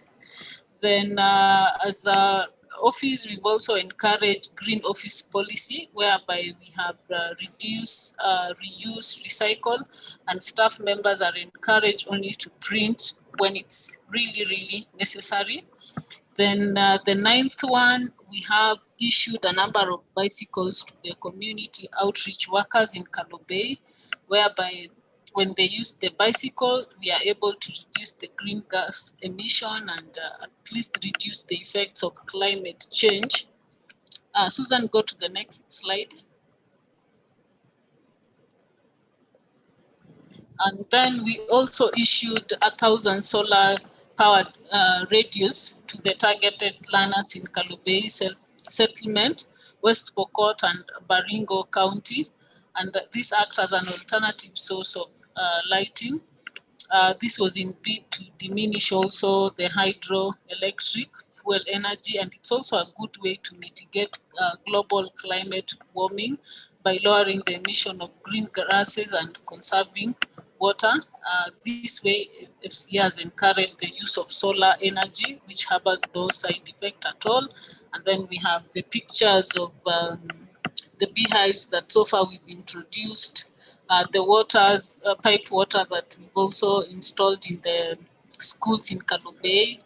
Then we also have, when we were issuing the solar powered radios to the communities, and lastly, the bicycles that we gave to some of the community outreach workers in the places where we work. So that's how we've managed to do climate adaptation so far.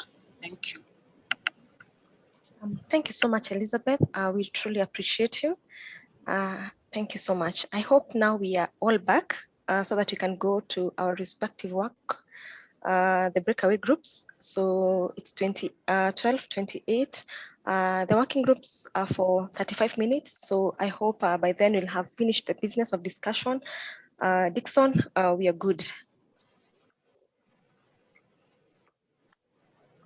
Yes, Susanna, you are good? Yeah, I'm good on my end.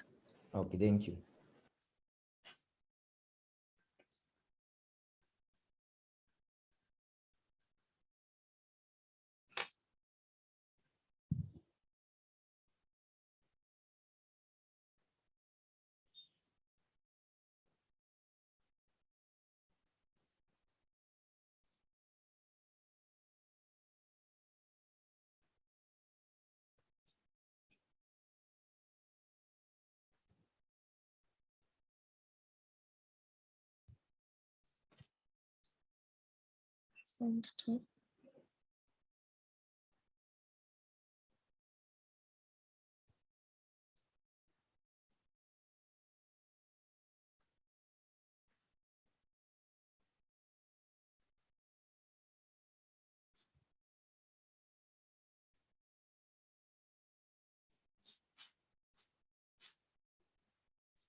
The people who have remained in the main group, if you can hear me, maybe you can accept to join group because we've assigned you, but you have not agreed to join. Kindly.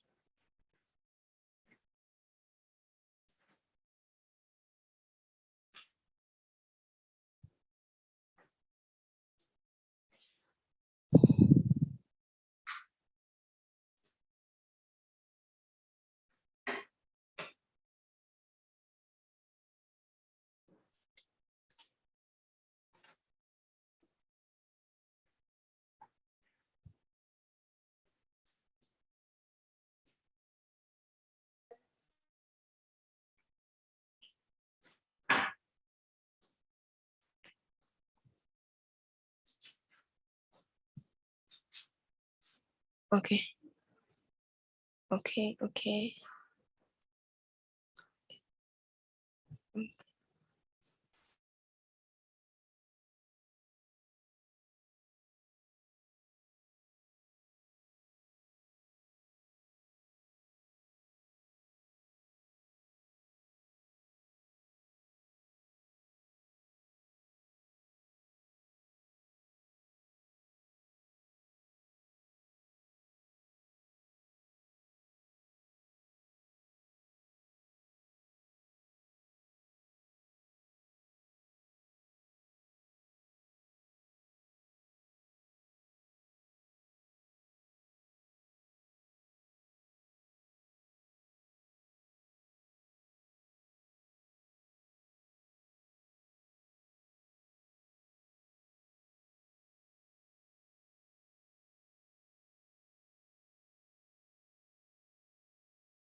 at measuring it.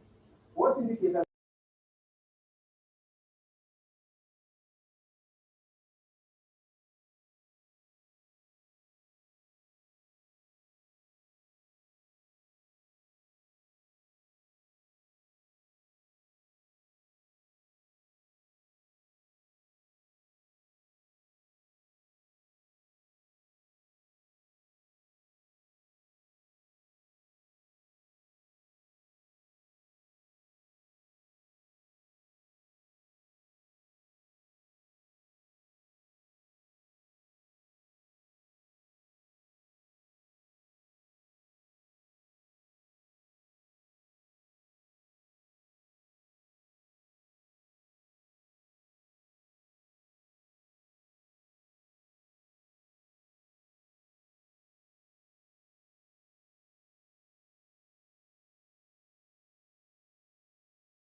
So I will do that before I send this out back to you guys to use.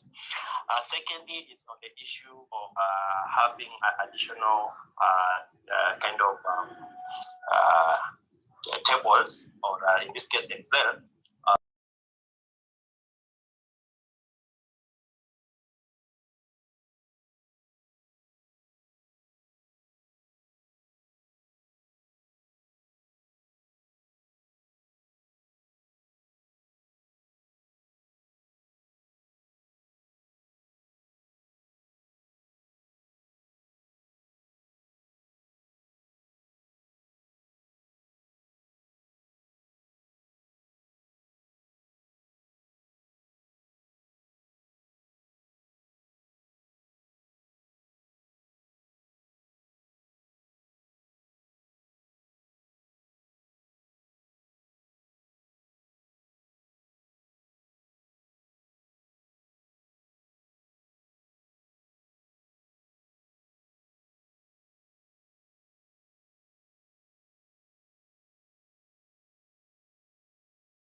Hello, Stefan.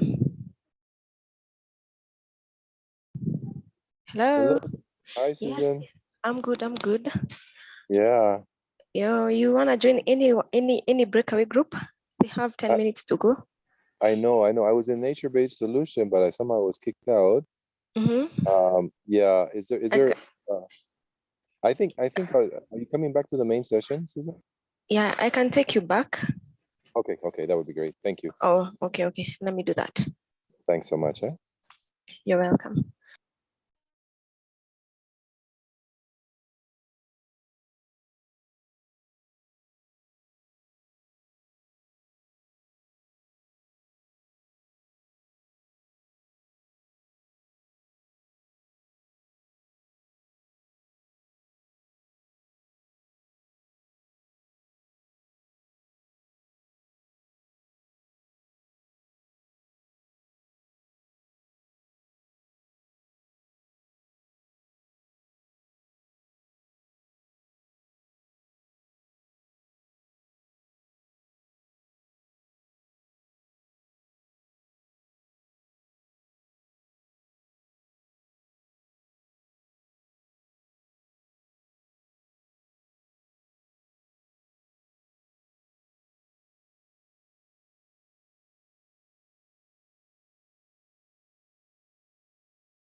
Yes, Michael, how are you doing?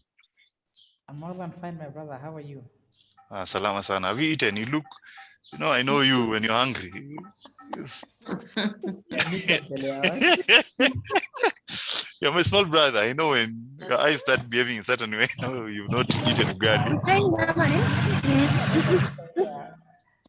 Right. Lillian, I'm being bullied by Arnold. Please come into my aid. Lillian Kantai. What I call my. It's about knowing your little brothers and their behaviors. Thank you. But I'll be eating after the meeting if it's confirming to you.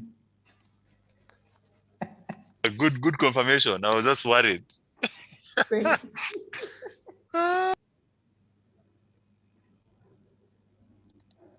Why haven't you asked Susan or Sharon? These ones are dieting. I know them. We keep Good fit. answer, Arnold. We keep fit. Thank you. At least you Dieting understand. is the word. In Africa, dieting.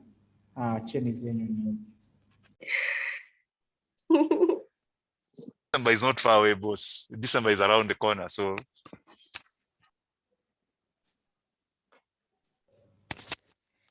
April, unaita December.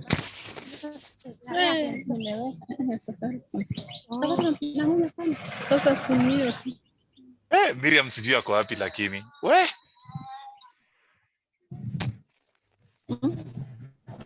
Hi, colleagues, we are back.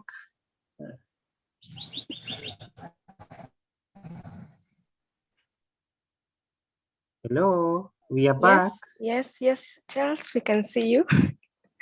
I hope we haven't lost anyone. We are at 41 participants, so yeah, we are good so far.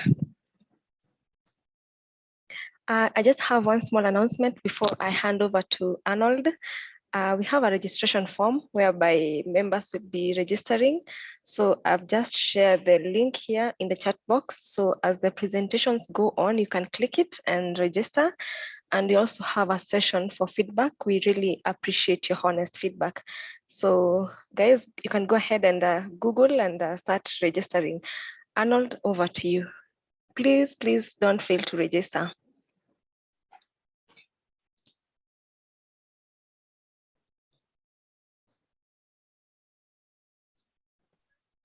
Hello, hi everyone.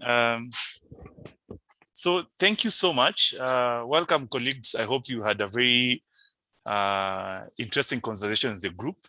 I personally enjoyed my group on nature-based solutions. Now it's time to hear from, I believe Susan just correct me if we are now, guys are going to present now. Yeah, they are, and we have 5 minutes for each group. So kindly just wrap it up here for each group. Okay, great. So I'll be strict on time. So I'd like to welcome the first group to share their presentation. I don't know who is presenting on that particular group. The first group you have now counting. First group is what? Adaptation and first group is clean energy. Charles Mashario. Yeah. Charles Masharia's group. Yes, and we have our able rapporteur. Over to you, Sophie. So I will also share this on the chat presentation.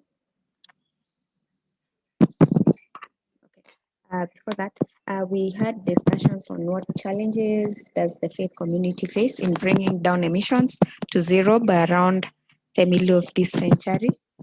The first one was on attitude change for the communities, such like a community in central Kenya, they focus on having big houses with small kitchens that have poor ventilations.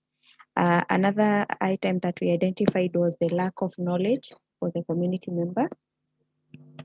And there was need to create more forums. There was a accessibility and affordability of clean energy options. There's accessing clean energy technology through the competitions that in the market, and inappropriate livelihood options such as overgrazing. For question number 2, what the faith community can do to decarbonize energy. The faith institutions can adopt and be change agents in the society. There is need for creation of awareness through Bible studies. For the theological institutions at the faith community level, they can incorporate clean energy in their curriculums. There was the need to advocate and push for policies on clean energy, such as having waivers on solar products. And then there's clean energy adaptation in all institutions' budgets. On what innovations the church can do towards having zero emissions by 2050. The church the church or the faith institutions, they have land that they do not use, so they can use they can adopt solar power and sell it to the national grid by generating the solar power, that is. Then there is need for use of sports to create awareness on clean energy to the communities. On biogas production, it can be encouraged at the community level, and through this, it will be able to be used at an affordable level in the community. There is a need to standardize the production of pellets and briquettes to replace charcoal. The funding institutions also can take advantage of this and finance faith institutions to go solar way. We can also work with the county governments to initiate on environmental bills and also develop concept notes towards climate change advocacy. That was all on our group. Thank you, Sophie. Charles team, you actually did it in 4 minutes. I hope the other groups can follow. So I would just like to request if you could get this in a Word document or in a certain way through to Susan or Sharon or Macharia, so that this can be put together going forward, because I'm sure we'll have questions probably coming in. But I don't know if there, I don't know if there are any questions to the group. Maybe you should have started by asking us, by telling us what were your questions for the discussion of the group.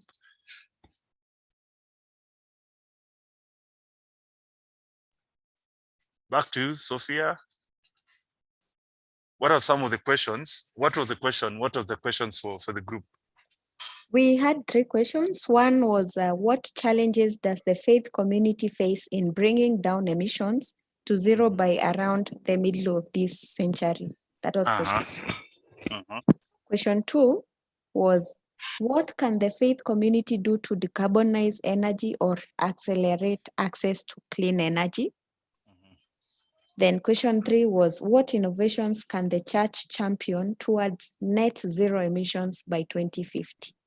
Yeah, thank you. So based on what you've given us, I don't know if there are any quick questions to that first group before we go to, so that the questions are not forgotten. In the next 1 hour or two, in the next, sorry, not 1 hour, in the next 1 minute, if there's any quick reaction additions from the group or from the other groups on that. So those are the questions we're discussing under clean energy.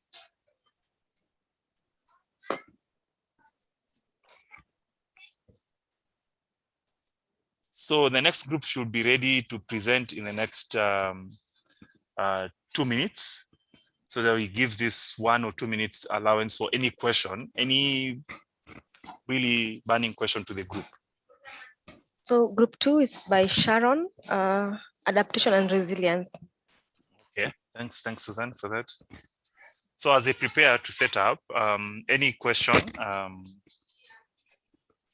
to the group?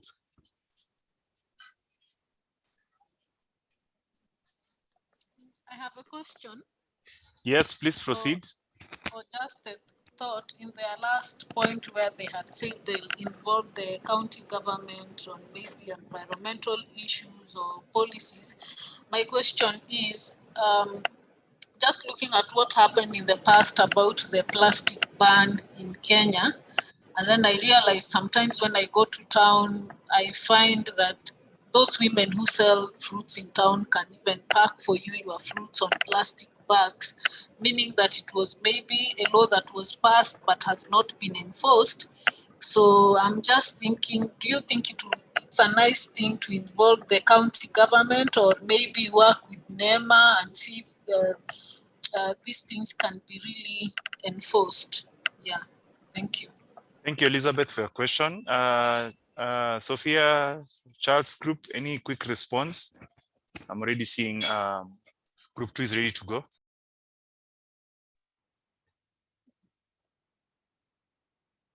Okay, I was waiting for my group members to respond, and I appreciate Elizabeth for that question. It's true, there's much more that can be done beyond the county government directly to the other government institutions, like what you just mentioned to do with NEMA and other enforcement agencies. And I think for us, the way we're looking at it is a way where you create synergy, not from the policing perspective, but in a way that people are able to appreciate the importance of taking care of nature and why we need to go green. And then the county government or the national government, they can come into with supportive legislations that enable and make it easy for people to access. An example was given on the issue of the tax regime, and we felt that that's an area that we think that the government is not doing very well. And if they were to give holidays and incentives, they would encourage social enterprises around the area of clean energy. Thank you.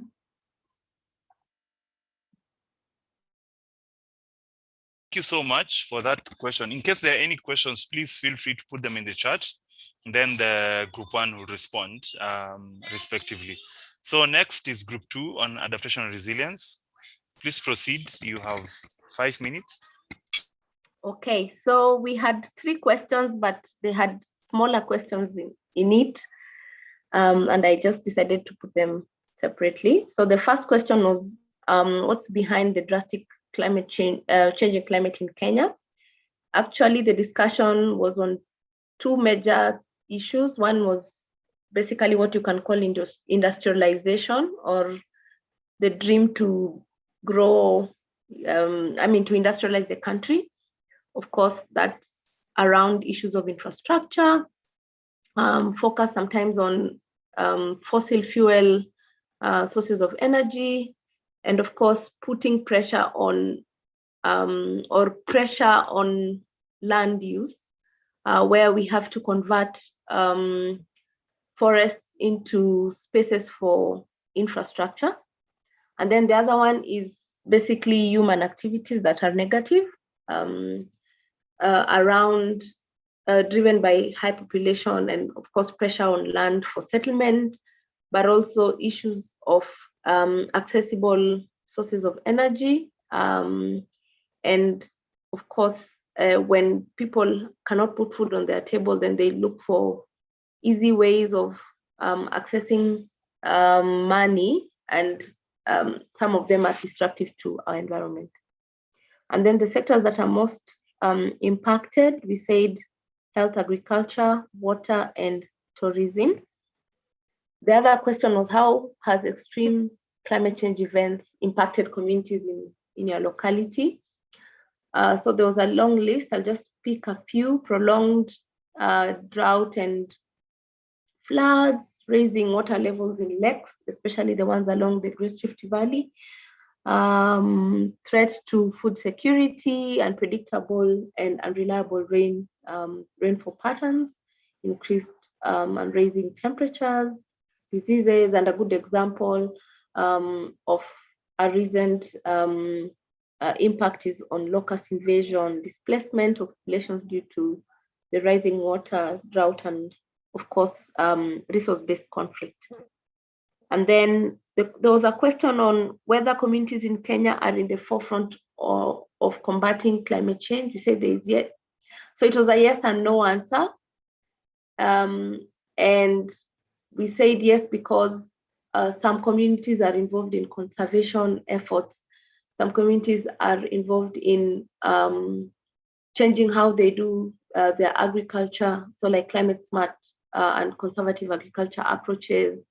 But we also said no because a vast majority of communities, especially in rural areas, are driving those negative human activities that impact and drive climate change in Kenya. Then there was another question on how do we strengthen community role in climate change mitigation and adaptation. We said that we could do awareness on what climate change is, and we gave an example of how Michael Okumu this morning did his presentation, just to make people aware, but also work with communities to do advocacy activities to ensure that the many nice policies that are passed, especially at county level, that duty bearers comply and follow those policies. We said we should encourage communities to be involved in decision making when it comes to planning for adaptation projects and resilience projects. We also said we build community capacities, indigenous knowledge and strategies, build on those and advance those when we think of adaptation and resilience building, documentation of the knowledge and best practice, and those a suggestion that allow for peer learning and exchange and exposure by different communities to see how learning can cut across communities. And then the other question was on gender, how gender is being tackled in climate change adaptation and resilience building. People shared a lot of experiences and examples from their projects, and we summarized them to the following: have policies that they could be they could be climate change policies, but the ones that promote for gender and diversity and inclusion, sensitization of communities on issues of gender and inclusion, but most importantly, ensuring that needs are prioritized based on how different genders experience climate change, and also responses and solutions are designed to meet those different needs for the different genders.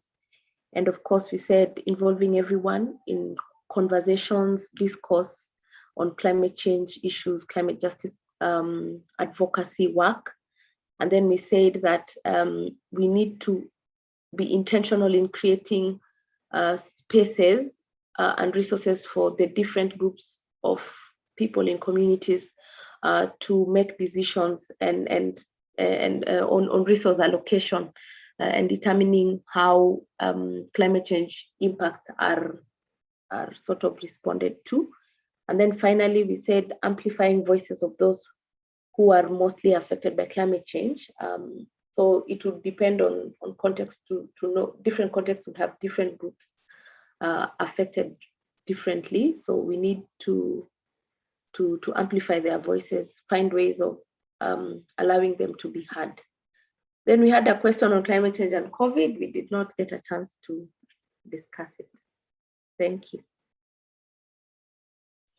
Thank you so much, Sharon. Thanks also, you managed precision within time. So happy to hear from you as well, Sharon. I know we've worked together for a long time. On the COVID, climate change and COVID, I think that's a question that probably in your later discussions as we go on, probably you would like to populate, because right now we are trying pretty much everything to COVID. And of course, we had many reports that have come up showing how COVID has made it worse to achieve climate ambition, because funds have been diverted to COVID response. But we also know due to COVID, at the beginning of the first year, when there were lockdowns and curfews, emissions, the air were a bit cleaner because the flights were not going everywhere. So it's a bag of both. It's a coin of both sides. So any quick questions on the group? Thank you so much. You guys had too many questions, which is good, because you brought in the elements of community, you brought in the elements of gender, and basically the visible impacts of climate change. I don't know if there are any quick questions to the group.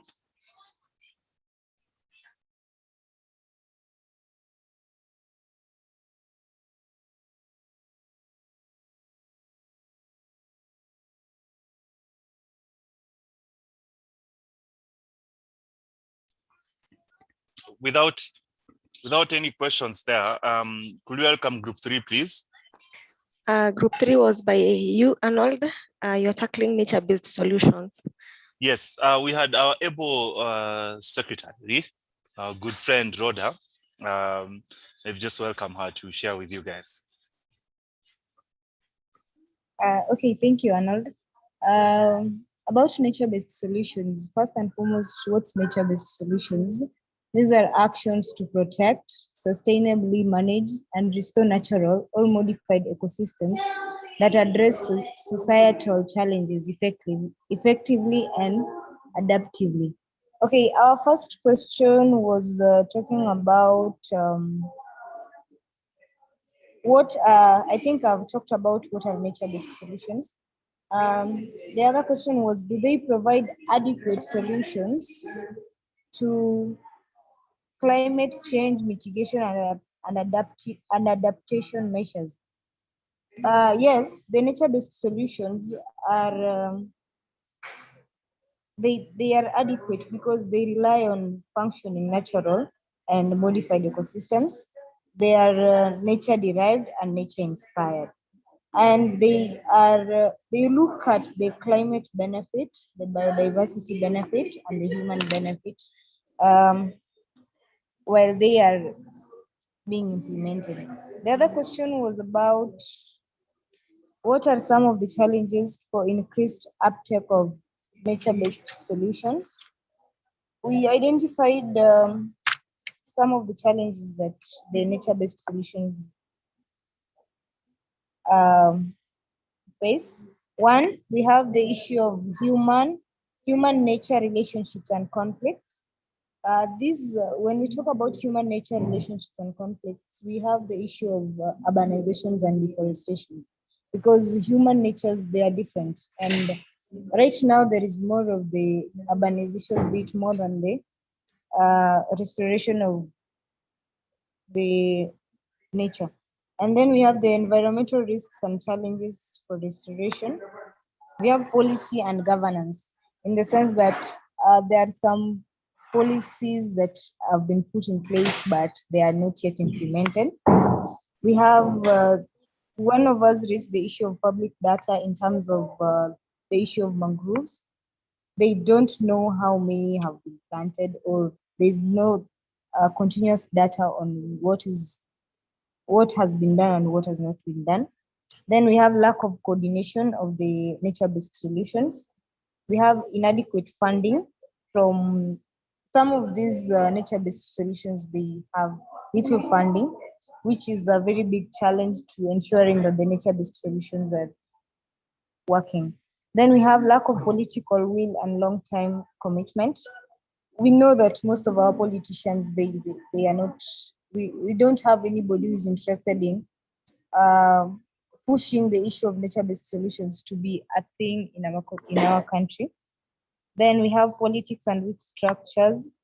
That is from the political side. We don't have any politicians who are supporting the issues of nature-based solutions. Then there was the question of recommendations. One of the challenges that I have forgotten is lack of awareness amongst the people. And there's the issue of advocacy. So some of the recommendations that we came up with, first and foremost, we need to create more awareness to the people for them to know and understand what nature-based solutions are and what are their benefits. First and foremost to them themselves, then to the climate benefit. Then we have the increased funding. We need to increase the amount of money that is being channeled to the issues of nature-based solutions. Then advocacy. A lot of work needs to be done on that side of advocacy, because it's going to create a way of enabling every individual in the community to understand nature-based solutions and their importance. Then we need to come up with guidelines.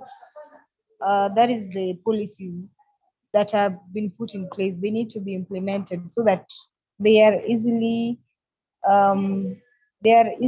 adapted and easily functioning to the communities that need them. If I've forgotten anything, probably any of my group members can help. Thank you.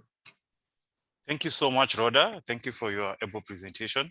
I don't know if there are any questions to the group or to our group in the next 1 minute as we prepare for finance to enter at exactly the next 1 minute. Any question to nature-based solutions? Maybe Arnold, you can give us an example of a simple, practical nature-based solution that any of us can apply in our day-to-day lives. Okay. Yes. One of the key things we mentioned in the group, and other colleagues can join, like Pauline, Grace, Lutz, and Rhoda also, was on intervention. For example, take an example of mangroves at the coast. Take an example of restoration, wetland restoration.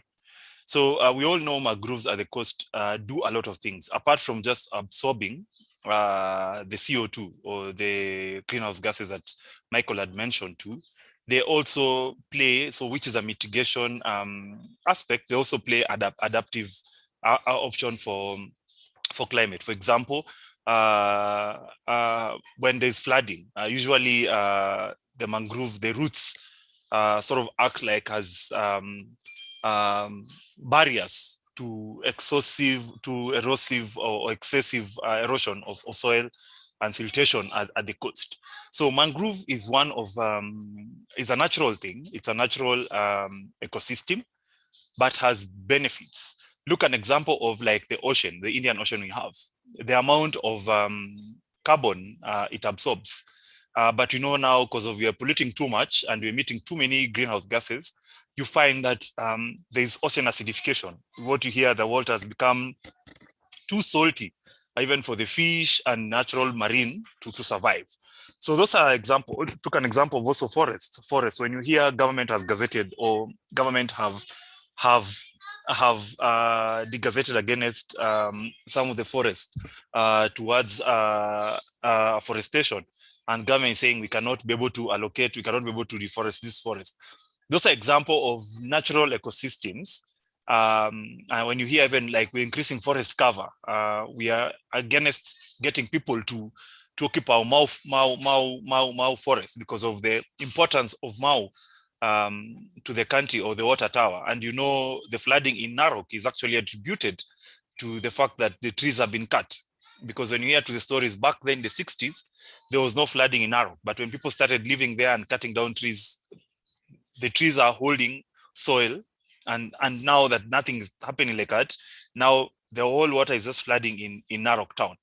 So these are some of the few examples of natural ecosystem or natural habitats that are natural and that can provide solutions to climate situations that we are having in the country or globally. So that's just a few examples that probably Susan and the rest could relate to when you're talking about nature-based solutions and why you need to protect at least or restore some of this because of the obvious benefits that they're having on society. I hope we've tried answering you. Yes, you have. Thank you so much for that. Finance group. Group 4, finance, Michael Kaduyu.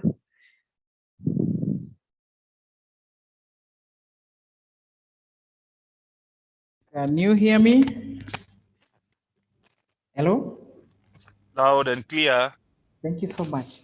I think I would like to say that I was not the one taking notes, but my colleague Belina was taking notes, but I don't know if she's still in the meeting, but she has had to drop off and go to another meeting. That's why I'm presenting for her. So good afternoon again, guys, and these are some of the things that we discussed, and all the group members, because I've just been trying to compile the notes. She sent me what she's written. So our questions are here that were guiding us. And question 1 was, what is climate finance in Kenya? Are we familiar with Kenya's climate finance landscape and mechanism? And for the definition, for the first part, we're trying to say that climate finance can simply be defined as that extra financing that climate proofs the different projects that may suffer climate shocks.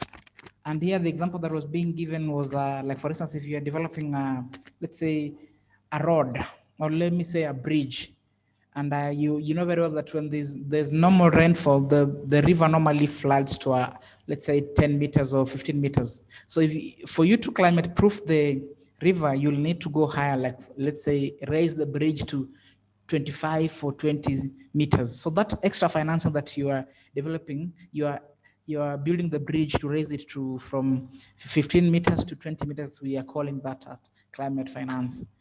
Or also we can say that there is financing for climate-related shocks and building the capacity of the community. But you see here, there's a bit of a gray area here, Arnold and colleagues, is that at the international level, there's that gap of trying to incorporate loss and damage and DRR into climate financing, because the clear definition of climate financing, even by the UNFCCC, is not yet there. But for us, we've chosen to define it that way. Then what are some of the climate finance landscapes and mechanisms? We know that majority of the counties now have put in place the county policies and climate change acts in place, so that they can at least put a legal and policy environment in place to engaging. And then there's the Climate Change Act of 2016 that creates the Climate Change Fund in one of its articles. Some of the things that, yes, we didn't mention all, but these are some of the things that we discussed for the sake of time. Then question 2, what are some of main priorities for Kenya in climate finance? It was in 3 parts: highlight challenges facing climate finance, how do we advocate for priorities, and overcome the challenges aforementioned. And one of the things is that one of the priorities that we need to build capacities to communities to permanently deal with some of the issues with, and the major one that was being mentioned by members is flooding. And I can also add drought, because those are the main climate related shocks that the country experiences. And the other thing is that we really need to put energy for cooking. We really avoided to talk about the priorities for the government. Like, for instance, we do want to talk of renewable energy, like geothermal and all those things. Those are at the government level. But now when you come at the home level, we need to really build energy for cooking, especially prioritize them for women. And this is considering that the issue of indoor pollution, and also in a small percentage, it also increases the carbon footprint and destroys our forests, because 80% of our women still cook using firewood in the rural village, in the village area, and even some still depend on charcoal. And when we were discussing, one of us asked a question to Michael Okuma about the concern of the issue of increasing the taxation of the LPG gas. Then one of the challenges that was highlighted was the issue of project duplication. And it becomes harder if a successful project, like for instance, GCF has funded a project in Kenya to deal with issues of, let's say, flooding, and you're still going to use the same model and you want to apply for same funding from GCF, GCF will just give you a simple answer and tell you, can you partner with your colleague and work and coalesce all your efforts? Then the other issue that was raised was the issue of vicious cycle when tracking climate change effects. And these were the example that we're talking about vicious cycle is that when there's a climate risk, for instance, drought, the government comes in, takes the people to a higher ground, whereby they're given even alternative or makeshift housing. The problem subsides, the water levels come down, the people again come back to the same areas, and this could be their ancestral homes and all other things. So you find that in a cycle, the government and even the development partners, they're in a non-stopping cycle whereby they need to keep on either giving these people aid in terms of non-food stuff like blankets and all those things. And you see, this is financing that is being consumed. If we find a permanent solution for this, that's why one of the priority areas was you build the capacity of communities once. Yes, this is your ancestral land, but because it floods each and every time, can we look for a permanent solution in higher ground or change? So you see, those are some of the things. I had not finished writing, but the document that I'll be sending you, Arnold, will have all the things that we discussed and any addition that members will be having. Then for the last question, how ready are we to engage in climate finance issues? And the question was giving some of the examples there. And members really suggested that there is need to continuous capacity building because there are always policy changes, there are always new laws, there are always new mechanisms, there are always new forms of response strategies that are coming up, either at the UNFCCC level, by the scientists, the needs that are being measured by the IPCC. So there's always need for capacity building for the people working in climate change and even the community. Then there's need to create a consortium for climate finance lobbying, and we are thinking like Act Kenya Forum can become a consortium for its members, whereby we can apply for those huge financing opportunities from GCF, those ones that only banks apply about. So if we say that, for instance, we have 54 organizations, why can't we have a consortium that can apply for those? That's something that has been suggested many times, but it's something I think we can actualize. Then there's need to involve the private sector.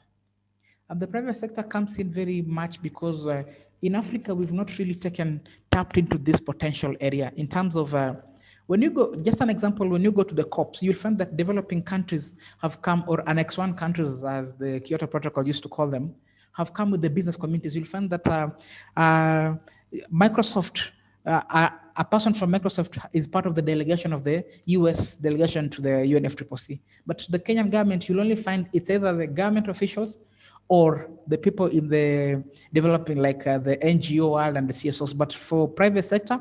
But in Kenya, you can see that there's an increasing interest for private sector to involve because of, with the most recent by KCB being accredited to be part of the implementing entity for GCF. So a lot of banks and a lot of private sector, Safaricoms, the cooperative banks are becoming more interested in climate change. So there's need for governments, like for instance, you have 30 seconds. To involve private sector in the climate delegation and even climate response work. Thank you so much. Thank you so much, Hadu, on the climate finance presentation. Climate finance are always an ever-ending issues, and thanks for your summary. And this, as we mentioned at the beginning, this is a beginning of conversations around these thematic areas. So don't feel that we are not dealing with these things exhaustively. Just know it's a beginning of many, many unending conversations for this. The next group, I hope we can finish by 2 at least for the presentation. It's a clean transport. I think it's LWF. I don't know who particularly. We have George, who was your representative to share the presentation. George Kimani. Lucy is sharing on behalf of the Clean Transport Group number 5. Lucy, thanks. If you're with us.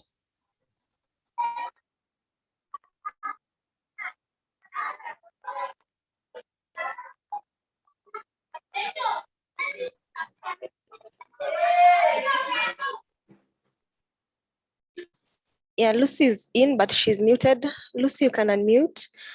And as she does that, if you haven't registered, kindly do so. Yeah.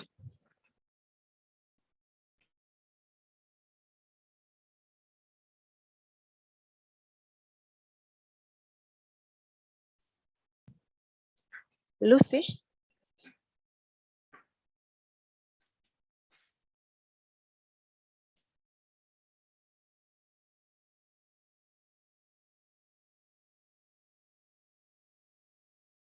We have Lucy with us.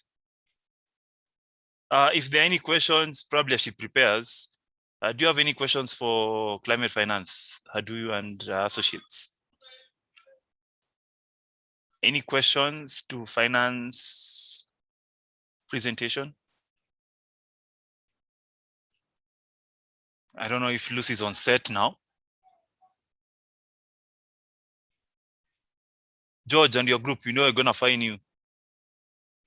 And finding is a goat. Agreed.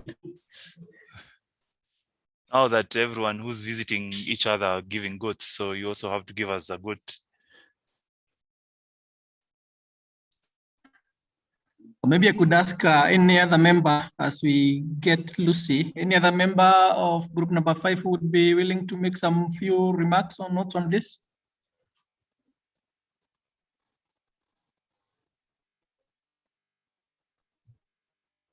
That's Sharon, Elizabeth, Dixon, Benjamin. Hello. Yes, maybe I can tackle the first question as we wait for Lucy to come back on board. Our first question was what we understand by the term clean transport, and we all agreed it is that transport that emits lesser carbon emissions. And then the second part was any examples that we had, and the examples we had are bicycle and also walking, and sharing vehicles and ensuring that we use more of transport, more of public transport than personal transport. Another member can take over from there. Thank you, Elizabeth. Is Lucy back? In the meantime, I will yes, ask, I think I'm back. Sorry for that. Just go on then. Karibu. I apologize. My internet today has chosen war. So just to where were we? Question? We just covered question 1 bit of it, so Okay. probably you could begin on number 2 and number 3, and then you could finalize on the 1. Okay, perfect. So on question 2, I'm sorry we are not projecting it, but the question 2 was basically asking on coming up with, question 2 was in regards to the NCAP 2018 to 2022. So it was divided into 3 parts. And the first one is what role can CSOs and other private sectors play to ensure this target is achieved? So what we came up with was the CSOs supporting Kenyan companies coming up with electric cars, whereby whatever they're working on already, the CSOs just come in and support them either financially or technically. Also, partnerships and collaborations. And these measures are well implemented, for the NCAP measures for sustainable transport. And then also by people partnering and collaborating, we are easing the tension on the government, because when we leave everything to the government, it makes it so hard for them to just make this work. The other part was what is the financial burden to Kenya if this target will be achieved? So the financial budget will be, the government of Kenya will have to provide more efficient roads, because we already know our roads are really bad, and if we have cyclists using the roads, we want electric cars to be on the road. Reducing the traffic and expanding our roads is an issue. And then we have tax reduction. So for people to be able to import the electric cars or to import or to buy the electric bicycles, we will need tax to be reduced so that even the common mwananchi can try and get these electric cars. And then another point was the government to invest on security. I am basing these answers on question 1. I'm sorry if it's a bit confusing. So in regards to security, when we are encouraging people to use their bicycles or people to walk more, it is so the government will need to invest in a proper security system whereby the wananchis can feel comfortable to cycle or to take a walk to work or to their homes. And then the emerging opportunities from this will be creation of employment. These companies that, for example, the company that is producing the is hiring the electric bicycles, you see, they will need people to man the stations, and that alone is providing employment for the youth or anyone who will be able to get a chance to work with the company. And then another emerging opportunity will be learning and training, whereby the job market is absorbing people from the who are helping in manufacturing or renting out the electric bicycles. So people get to be trained on these issues, and then they can now properly adopt the everyone understands how they work or how they're benefiting us. So moving on to question 3 is what infrastructure adoption of sustainable transport. For this, it was very easy for us. It was just basically we need communication networks and securities to be improved. Because if and also by 2050, the charging system, for the electric cars and the electric bicycles, because in the long run, we're assuming that people will give in to the idea. Also encouraging the community to use solar panels to charge their cars and their bicycles. For instance, those people in rural areas who still having challenges getting electricity, so they can use solar panels to help on this. I hope I've not left anything out. Going back to question 1, so I'll just repeat the whole thing. Sorry, Arnold, do you want to say something? No, I'm actually just you have a minute, but yeah, you can just wrap up. Oh, wrapping up. Thank you for that. Wrapping up on question 1 is examples of sustainable transport or clean transport were we came up with electric cars, electric bicycles, and then carpooling, whereby if, for example, me and my friends are coming from the same area, from the same locality, and we are working, our workstations are towards one direction, we can carpool and reduce the number of cars that we could have used. Instead of, if we are 5, instead of 5 vehicles being on the road, we have only 1 vehicle on the road, and we drop each other along the way.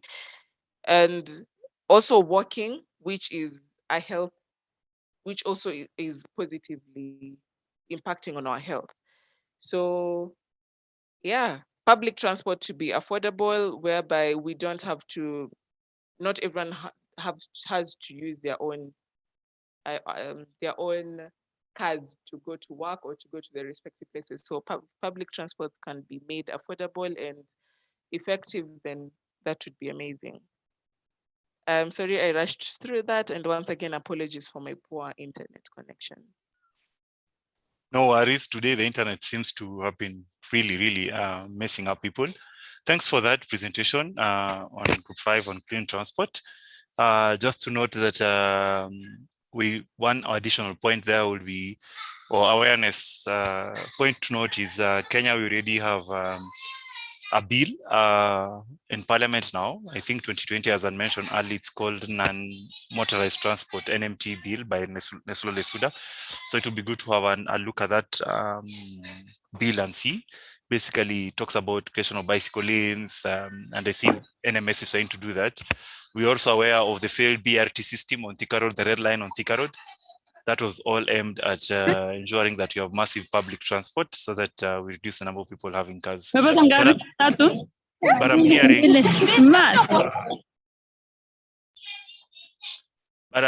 from the chat, I can see Charles is asking, or making just a comment, just wondering if we could agree to reduce the rating of our institutional and personal vehicles. Then Susan says, I love the idea of carpooling. So these are some of the innovative ideas that have come up from the group. I don't know if there are any other questions to the group. Please feel free.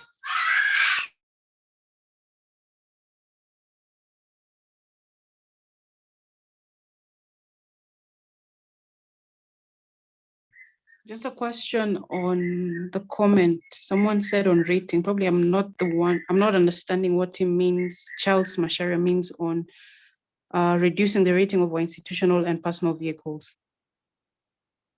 Charles, do you want to come in?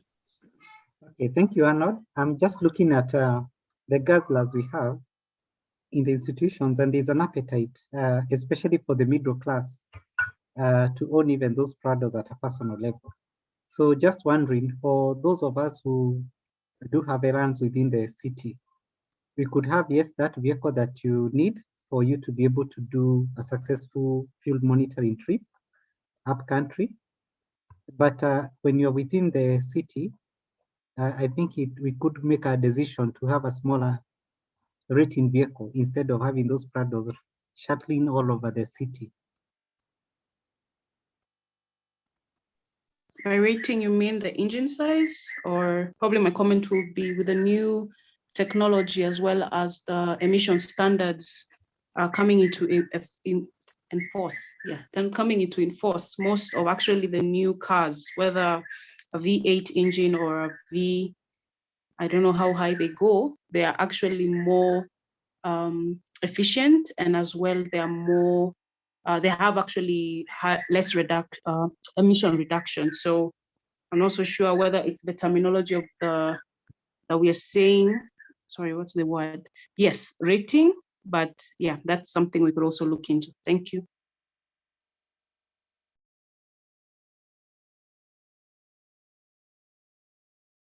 And from George. Thank you so much, Arnold. We had a very good discussion on the clean transport. I think if the government is really willing for or has adopted the use of the, going through the clean transport, then that one would be very doable. However, the government needs to put its infrastructure in place. This need for reduction of taxes in terms of the import of the kinds of the means of transport that would want to be imported into the country. For instance, when we talk of the motorbikes that many of our youths are using, it would be easy to say, let's import bikes that are environment friendly. But then the government have to reduce the taxes of importation, put up the roads network in place. Charging areas, if they're going to be electric, needs to be in place. There's also the dimension of having regulatory frameworks needs to be in place, whether it's by our parliamentarians that needs to put up those policies in place. Basically, there's so much that the government needs to do. And if the government is serious in terms of making sure that they are adopting, or even trying to implement the climate, moving through the climate way and trying to reduce the emissions and the gases, then the government has the first role to play in terms of reducing taxes, infrastructure, policy framework, regulatory measures that are put in place. And then the young men who are getting these motorbikes from other countries and bringing them. We will not bring those motorbikes that are emitting. If the taxes are reduced, or if the taxes we are exempted from importing taxes on terms of this transport, then going to adopt this kind of measures. But is the government serious?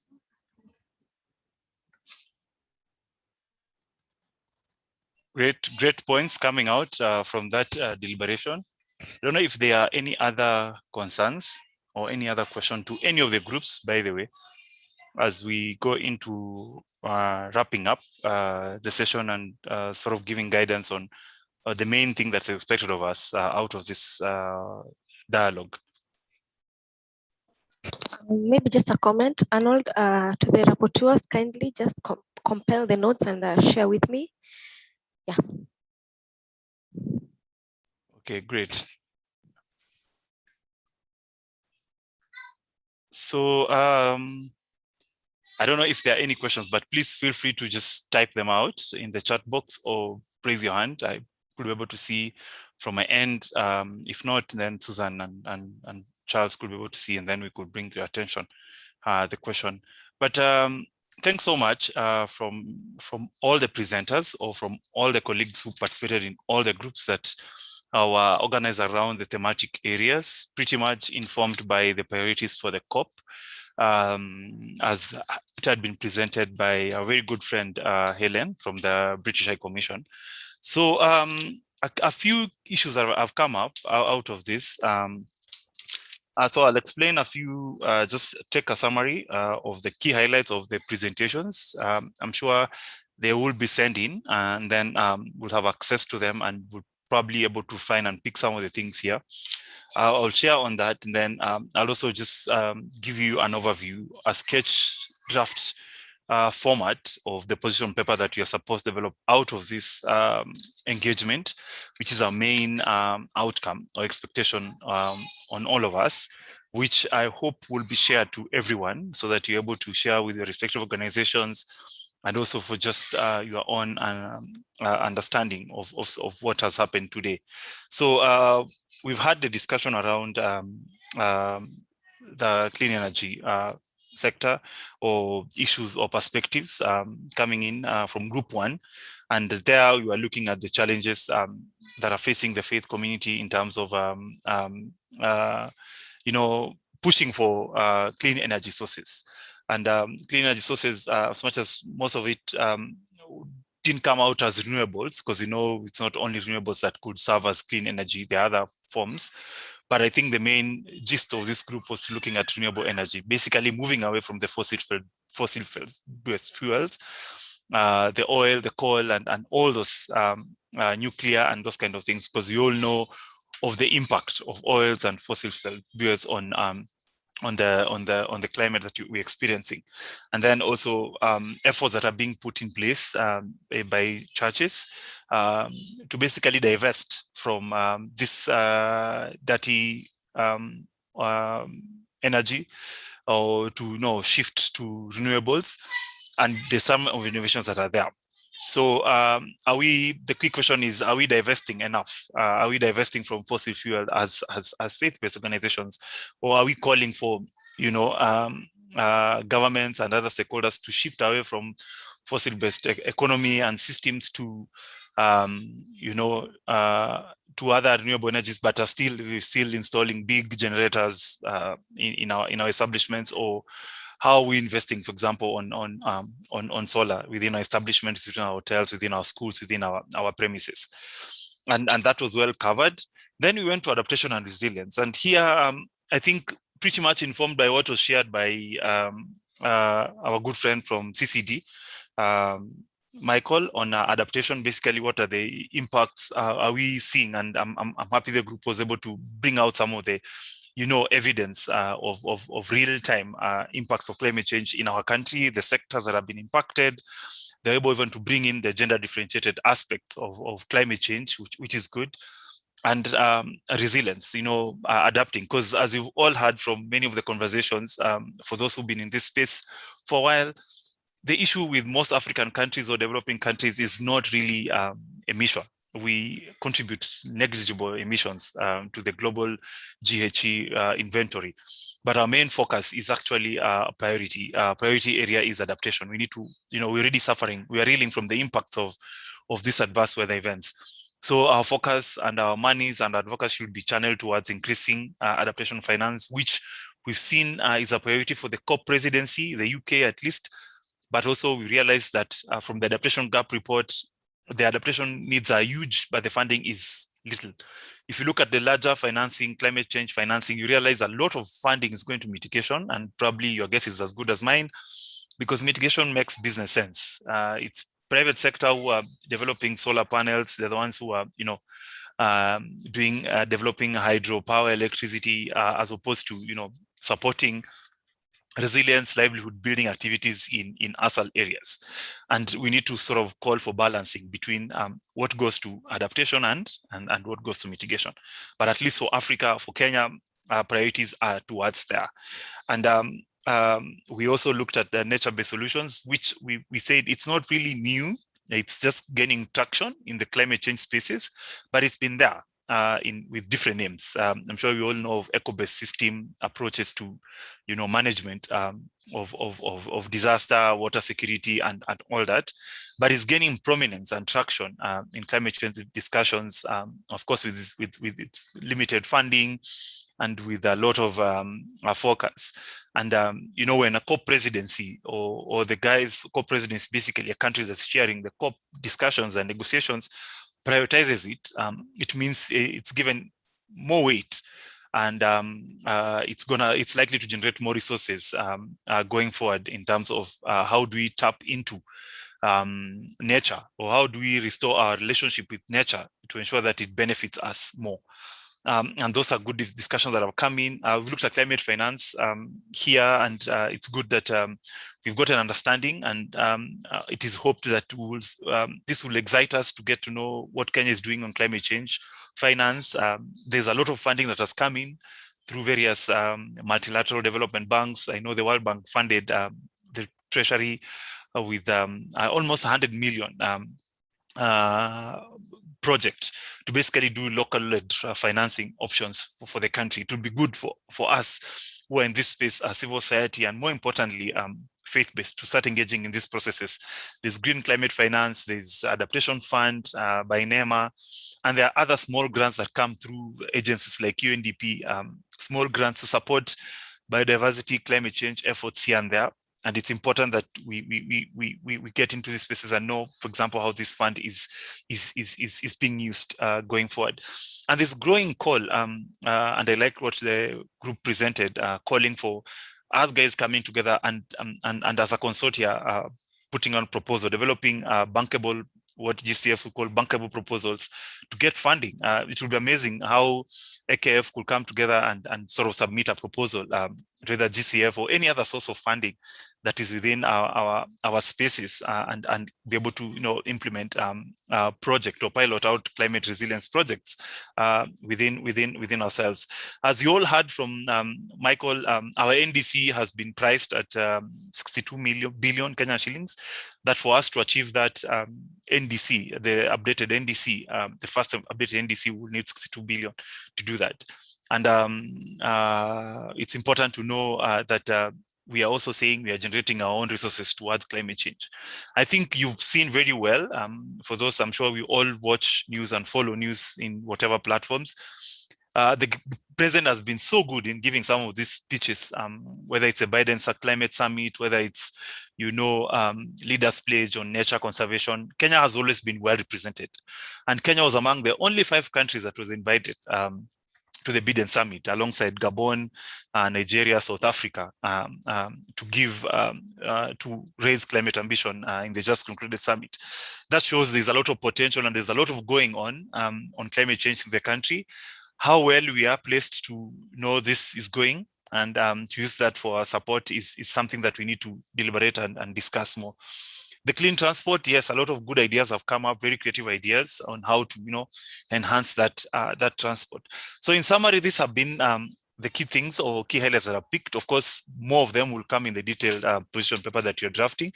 But very briefly, I'd like to share the draft. It's not, I don't have it here with me, but I have a draft outline of what is expected of us, the outcome, the position paper. So we're going to have a section on the context, and please feel free. This is also a process of getting feedback from you on what you like to see getting into this position paper. Would like to have the context basically giving us just very briefly, because a position paper shouldn't be more. It's almost like a policy brief. So you're not going to develop a 40, 50 page document here. We are just trying to look at very summarized fact sheet of minimum to the extent 12 pages at most. And on just covering most of these things that have come up here. So we're going to have a context of basically our climate risk, our climate profile in the country. What are the most common hazards that we face? What are the risks we are having for this? Then we're also going to have a brief overview of the Kenya's climate institutional and policy framework. For us, both legal and all that anchors our climate change work going forward. Then more importantly, or for our concern from this discussion, from the breakaway groups that we've had, is going to be the deliberations and emerging issues underlying the various issues that have come out of the 5 thematic areas that we've discussed here.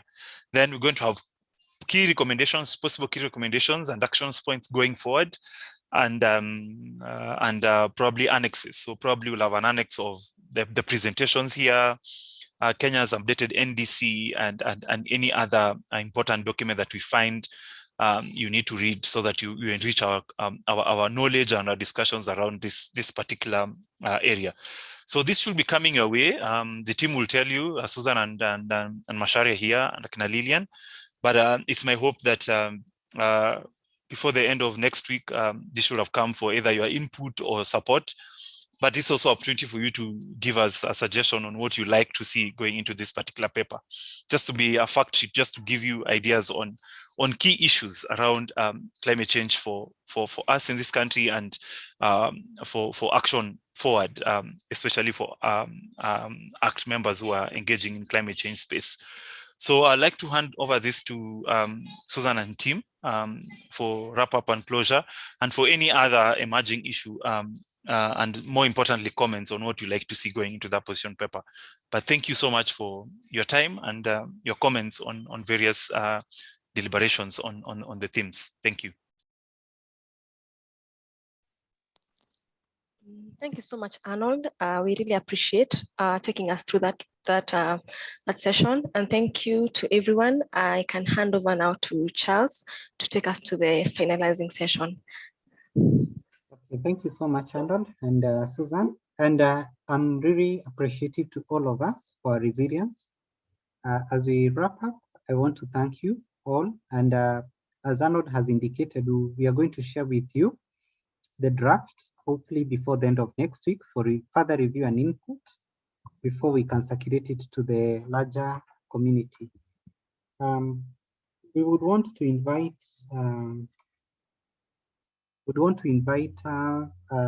DKH for the final conclusions, remarks, and then we can invite the last person to pray. So thank you so much. My name is Marceline Atieno. I work with DKH. DKH stands for Diakonic Hilfe.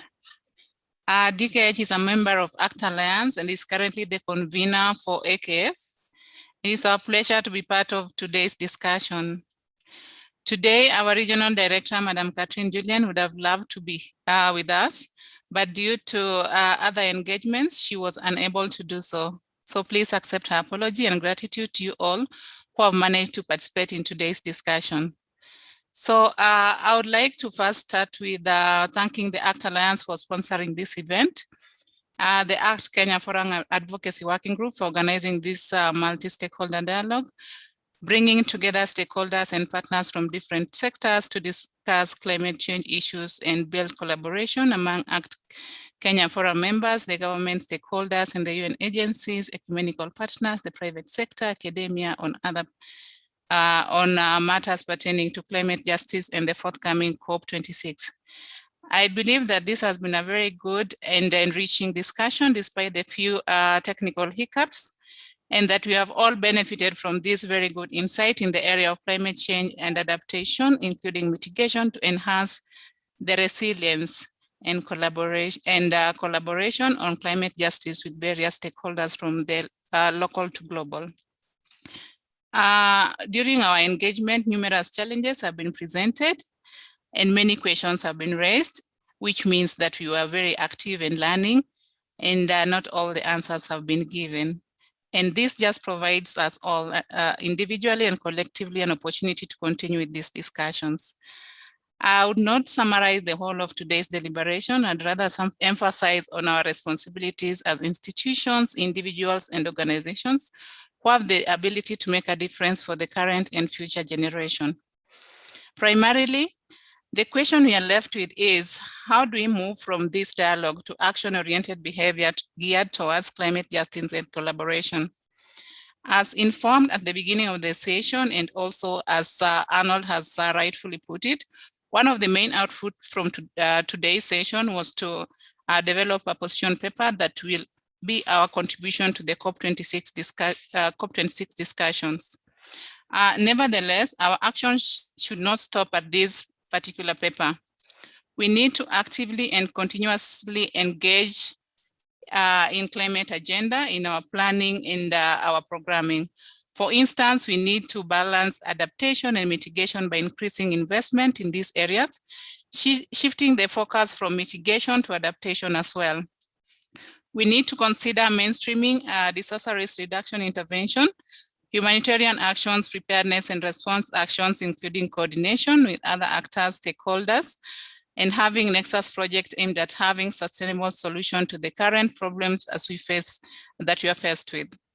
Importantly, we need to adapt the SDG rallying call of leaving no one behind in all our actions, including every person, irrespective of their gender, age, specific needs, such as persons living with disability, nationality, religion, political affiliation, and this will go a long way in harnessing the various good resources for a greater impact. Why are we doing this? We are doing this to make a difference. This is about changing the lives of people and making the world a better place for us and the generation to come, and ensuring intergenerational justice, as Michael correctly put it. It has been an honor to be part of today's ACT Kenya Forum Multi-Stakeholder Dialogue. On behalf of the organizers, I would like to once again thank the invited guests, ACT Alliance, bilateral partners and ecumenical partners, government officials, AKF, youth forum representatives, and other participants for attending today's dialogue. Your participation is very much appreciated, and we hope to continue having these discussions. A special recognition also goes to the presenters and the facilitators who gave us food for thought. Thank you all, and may God bless you. Thank you, Marceline. Thank you so much, Marceline, for those kind remarks. Without much ado, I would want to request that Reverend Grace Rugut, you can close for us with prayer.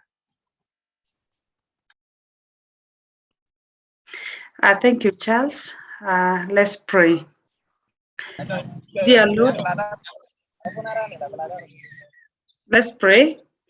Dear Lord, our Heavenly Father, creator of heaven and earth, we worship you and we adore your holy name, that indeed, Lord, we have been able to meet through this medium. We want to thank you that even in your creation, you created humankind and you created the environment that we live in. That, Lord, after your creation, you said, indeed, it is good.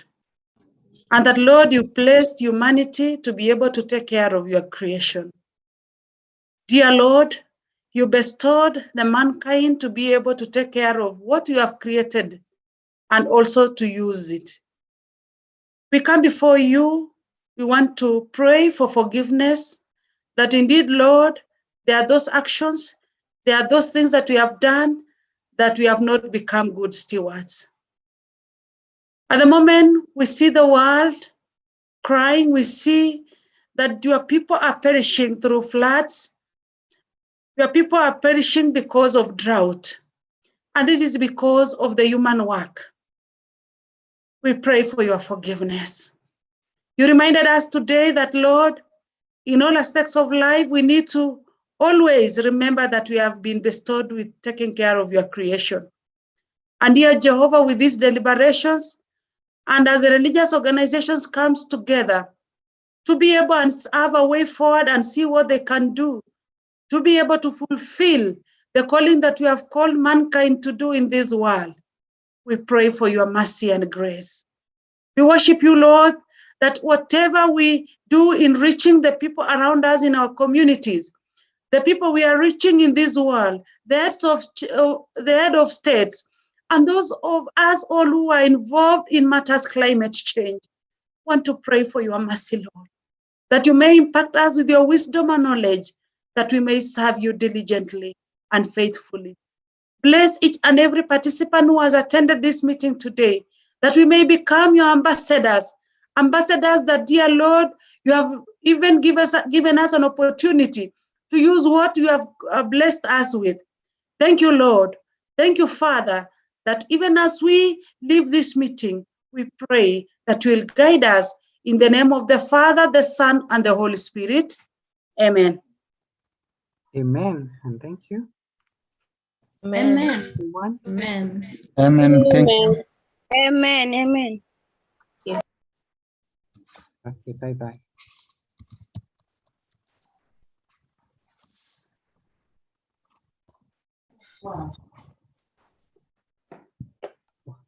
Bye, everyone. Thank you all, and goodbye. Bye. Goodbye. Goodbye. Bye. Bye, everyone. Thank you all.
Susan, it looks like we are still in the meeting. Sharon, we are definitely the last people to leave. I know. We must So clean hungry. the house. I'm so hungry. We must clean the house. We must make sure that the seats are returned nicely. True that. Yeah.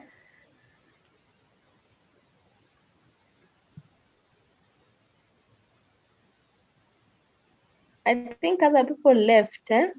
Other people left, but maybe we could just do a review ourselves, those who are here. No, I'm just saying like there are people on the call. Yes. Oh, what wameenda? I thought there are people on the call who left, but yeah. Yeah. So have on a scale of removed on a scale of 1 to 10, how do you rate the planning and the actual event? Sharon Kibor, what do you think? I think we did well. You know, sometimes when you're planning, you're not sure how things will flow, even when you do whatever rehearsals. Yes. And I like the way the conversations went because it's almost like they were building on each other. Yes. And it made the discussions sort of easier to have from my breakout meeting. Yes. I just think we still have a long way to go with how we manage time. That's the only time management challenge. Yeah. Yeah, and now I'm wondering because eventually we didn't have presentation 3. So I'm wondering how much time would have lagged behind if we had the third presentation.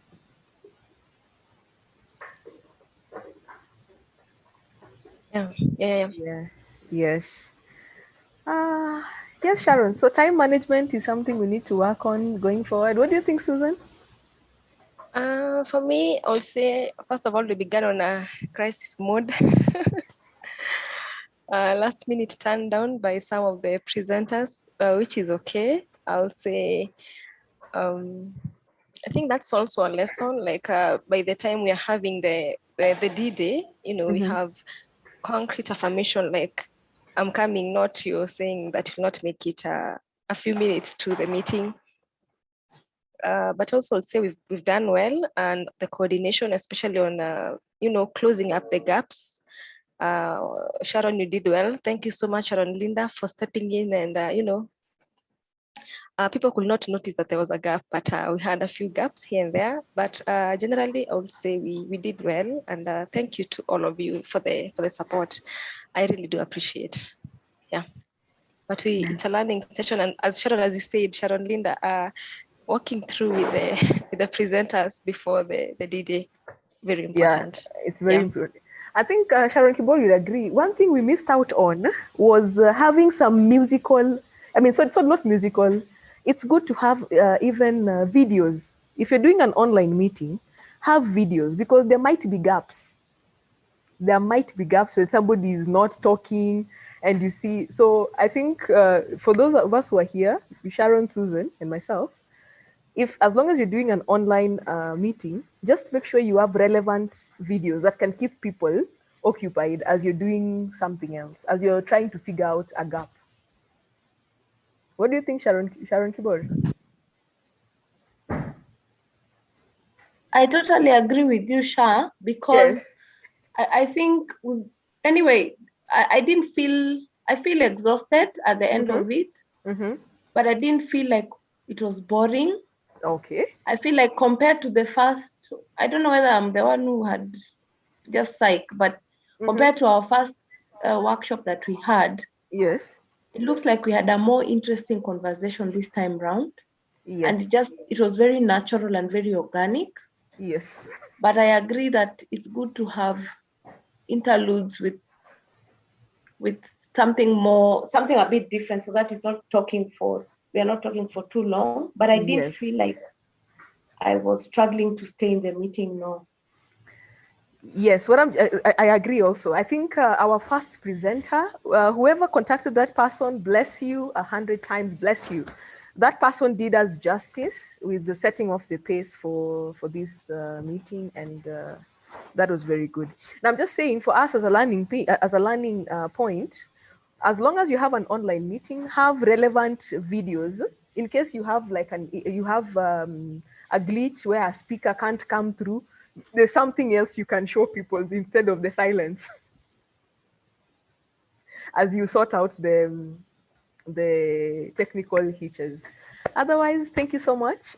Thank you, Susan, for all the coordination and all the work behind the scenes. Thank you, Sharon, for the coordination and the work with the groups. Your presentation was very, very good. So this is appreciated. Yeah. I was going to ask, how did you compile those notes? They were so well compiled in a very short time.